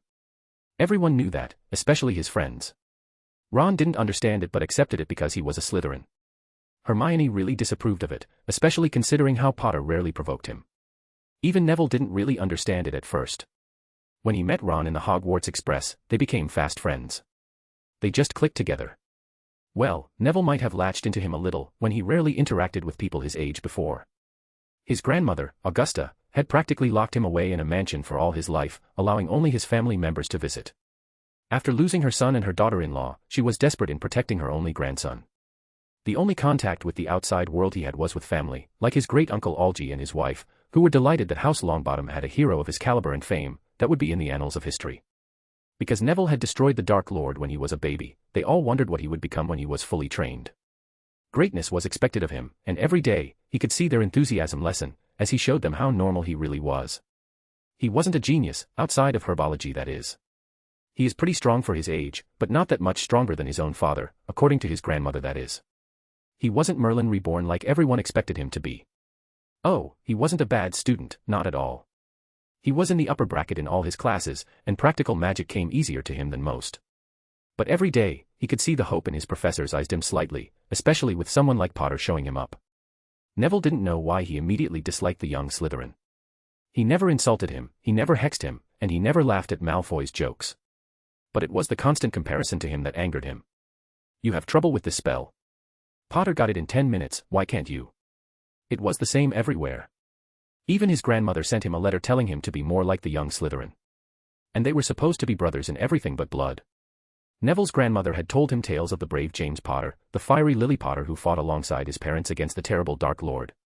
They were so close that his mother was Neville's godmother, and Neville's mother was his godmother. If one of them had survived, they would have probably been raised together as brothers. And so, Neville had expected Potter to be the same. To be together in Gryffindor, hang out, and become fearsome fighters against the dark. When Potter was sorted into Slytherin of all places, Neville took it as a personal betrayal of his hopes of having a brother, a betrayal of his own family that fought the parents of the people he shared a dormitory with, and a betrayal of everything Neville's parents died for. But he elected to suppress the hurt he felt. He pushed it down, but with every achievement, every congratulation Potter got from the teachers, it kept boiling on, until it turned into hatred. Neville Longbottom hated Harry Potter with all his heart. It didn't help that the other boy was just aloof all the time. He just hung out with his friends in Slytherin but ignored Neville completely. He had to instigate anything to get Potter to react, and it never ended up well for the boy who lived. He just ignored their bond, their supposed brotherhood, for no reason. He never gave Neville the time of day, and that made Neville want to blow things up. Oh, Neville hated Malfoy, for being the son of a Death Eater, for insulting him and his family, and for using Snape to punish him, but at least he reacted to him. Potter just stays silent, raises an eyebrow or snorts in amusement, and just leaves. Even when Neville had told him about their relation, Potter just didn't care. He didn't react at all. At first, Neville ignored it, he was already busy with finding out who Nicholas Flamel was, and his Quidditch practice. Well, Hermione had ended up finding Flamel in an alchemy schoolbook of all things, and they had discovered that the third-floor corridor was hiding the Philosopher's Stone, an artifact capable of creating endless riches and providing an elixir of immortality. And well, Quidditch was a lost cause with Snape being the referee. Their hopes were on Neville finding the snitch early, and that simply hadn't happened. He didn't have a stroke of luck like in the Slytherin match and accidentally swallow the snitch. Diggory was the one who ended up catching the snitch, in a match that absolutely destroyed Gryffindor's chances at winning the Quidditch Cup. That resulted in Neville just being angry all the time. Would stop their endless training sessions, and the mystery of the Forbidden Corridor was solved. He, soon, found something else to preoccupy himself with. Hagrid had hatched a dragon, and Neville took it upon himself to sneak the fire-breathing reptile to a dragon reserve in Bulgaria where Charlie, Ron's brother, worked at. Unfortunately, Malfoy ended up finding out about the entire thing and told them to McGonagall. Yeah, being discovered doing something that could land the average wizard a stay in Azkaban was not a good idea. Dumbledore was able to send the dragon to the reserve and fix the situation, but they were all given detention every day until the end of the year. And worst of all, they called their guardians. Hermione was in tears after a letter from her parents came through, and Ron's mother had shaken the castle yelling at him. Neville's grandmother on the other hand just gave him a disappointed look and told him that his parents would have been ashamed of him. She even threatened to take him out of Hogwarts and get him taught privately in their mansion. He tried to do the right thing. Why couldn't they all see it? He tried to save a friend, and no one would have gotten hurt if it wasn't for Malfoy. It wasn't his fault, and that was the last straw. Neville was angry. Hogwarts slowly stopped feeling like home and more like a prison. And with all that rage inside of him, he chose to take it out on the Slytherins. They were acceptable targets, right? Well, not according to Hermione, who practically stopped talking to him altogether. He tried to corner Potter multiple times, but he would just not respond. He would ignore him and his friends, and it was driving him insane. He kept going at it, again and again, until Potter finally retaliated, which landed them in this hellish detention. Neville trusted Hagrid, he really did, but serving detention in the Forbidden Forest was a monumentally stupid idea. He didn't really understand Harry's aversion to someone killing a unicorn, but when he first saw it, he could understand why such an action was so disturbing. With only Potter at his side, Neville saw a cloaked figure drinking the blood of a unicorn. It was wrong on so many levels, but Neville didn't have time to focus on it, because a pain like he'd never felt before pierced his head. It was as though his scar were on fire. Half-blinded, he staggered backwards, and could do nothing but yell in pain. The hooded figure raised its head and looked right at Neville. Unicorn blood was dribbling down its front. It got to its feet and came swiftly toward Neville. He couldn't move for fear. Fong, Hagrid's dog, was nowhere to be found. It probably ran away from the cloaked monster. And while the long-bottomed scion stayed unmoved from his panic and the pain from his scar, he barely saw the sickly green spell coming at him until Potter tackled him out of the way. That was a killing curse. He recognized it from the nightmares that haunted his sleep. Potter had just saved his life. He didn't even have time to process it because of the pain, but Potter seemed to send spell after spell at the figure who weaved its way out of it without any problem. Potter even sent a bolt of lightning of all things at the figure who was able to counter somehow. Was the Slytherin holding back that much against him? Neville did not know, but he was outclassed by the Unicorn Slayer, nonetheless. Finally, Potter ended up being banished away, his wand slipping from his fingers, away from any trouble. The figure slowly walked towards the boy who lived, who was trembling in fear and pain with every step the monster took. At least, that was until he saw Potter run towards them without his wand in his hand. And yet he was different somehow. His eyes were glowing like emerald flames, the magic in the air was so powerful that Neville could taste it. Potter wasn't holding his wand, but he looked intimidating even without it. The cloaked figure froze in its steps as well. The student and the monster stared at each other for what felt like minutes, until the cloakman moved to attack, where Potter just held out his hand and a circle of weird symbols floated in the air, glowing in white. The young Slytherin was murmuring in a language that Neville simply didn't understand, and as he spoke the circle looked more stable with every syllable the boy spoke, with some kind of black bird being in the center of it. When the cloak was inches in front of Harry, he moved his hands and spoke with a deep voice, "Begone." A sphere of white magic simply banished the cloaked figure away, and the forest seemed to be clearer in a way. It was like there was this tension present ever since they stepped foot inside that was lifted away from Potter's spell. The boy who lived looked at his supposed rival in fear and awe. For the first time since the encounter, the Slytherin turned towards the long-bottomed scion, who flinched at the hard gaze. Before he could do anything, he spoke in the same deep voice, "Forget," and everything turned black. When Neville woke up, he was still in the forest. He was next to an unconscious Potter. Wait a minute, what had happened to them? Oh, yes, the cloaked figure that was killing the unicorns. Potter saved him from a killing curse, fought it, and lost badly. Then what happened? Where was the cloaked figure now? All he remembered was the blinding pain in his scar. Hell, he was still in pain. It took a minute or two for the pain to subside and be able to think clearly. When he looked up, there was a centaur standing over him asking softly, "Are you all right?" "Yes, thank you." "What was that?" Neville asked. The centaur didn't answer. He had astonishingly blue eyes, like pale sapphires. He looked carefully at Neville, his eyes lingering on the scar that stood out, livid, on Neville's forehead. You are the Longbottom boy, he said. You had better get back to Hagrid. The forest is not safe at this time, especially for you. Can you ride? It will be quicker this way. Yes, but my friend is hurt. The centaur looked at the unconscious Slytherin and murmured, he used too much magic. He'll be all right in a few days. Make sure you hold him tight so that he doesn't get hurt. My name is Firenze, by the way. The rest of the way was far less eventful. Firenze ended up having an argument with another centaur called Bane. Something about interfering with the stars or something. Neville was too tired to care. When they arrived at the edge of the forest, Firenze lowered, allowing the two boys to get down. Neville asked, Firenze, what was the thing drinking the unicorn's blood? Neville Longbottom, do you know what unicorn blood is used for? I don't know. Potter said something about it being an abomination and being cursed. He's a wise boy, you friend, the centaur remarked, it is a monstrous thing, to slay a unicorn. Only one who has nothing to lose, and everything to gain, would commit such a crime. The blood of a unicorn will keep you alive, even if you are an inch from death, but at a terrible price. You have slain something pure and defenseless to save yourself, and you will have but a half-life, a cursed life, from the moment the blood touches your lips. Neville stared at the back of Firenze's head, which was dappled silver in the moonlight. But who'd be that desperate, he wondered aloud. If you're going to be cursed forever, death's better, isn't it?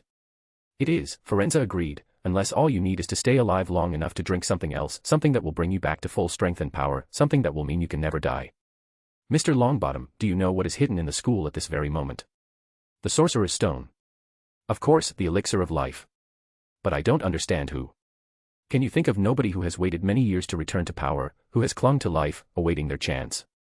Neville shivered in fear. No, he's dead. I killed him when I was a baby. It's impossible. In this world of magic and wonder, very few things are impossible, young Longbottom. Before he could ask anything, he was accosted by Hagrid, Hermione, and Ron. After reassuring them that he was all right, he turned to thank the centaur, only to find out that it was gone. First, he needed to get Potter to an infirmary, then he needed to tell his friends about what happened after they go back to the common room. He needed to be discreet. His grandmother can never know, she would take him out of school for fear of him getting hurt. As for Potter, perhaps Neville had misjudged him. He might have been a Slytherin, but he had saved his life. He had to acknowledge that debt after all. He needed to think about what to do later. You know whose possible return was a far more important issue than Potter, after all.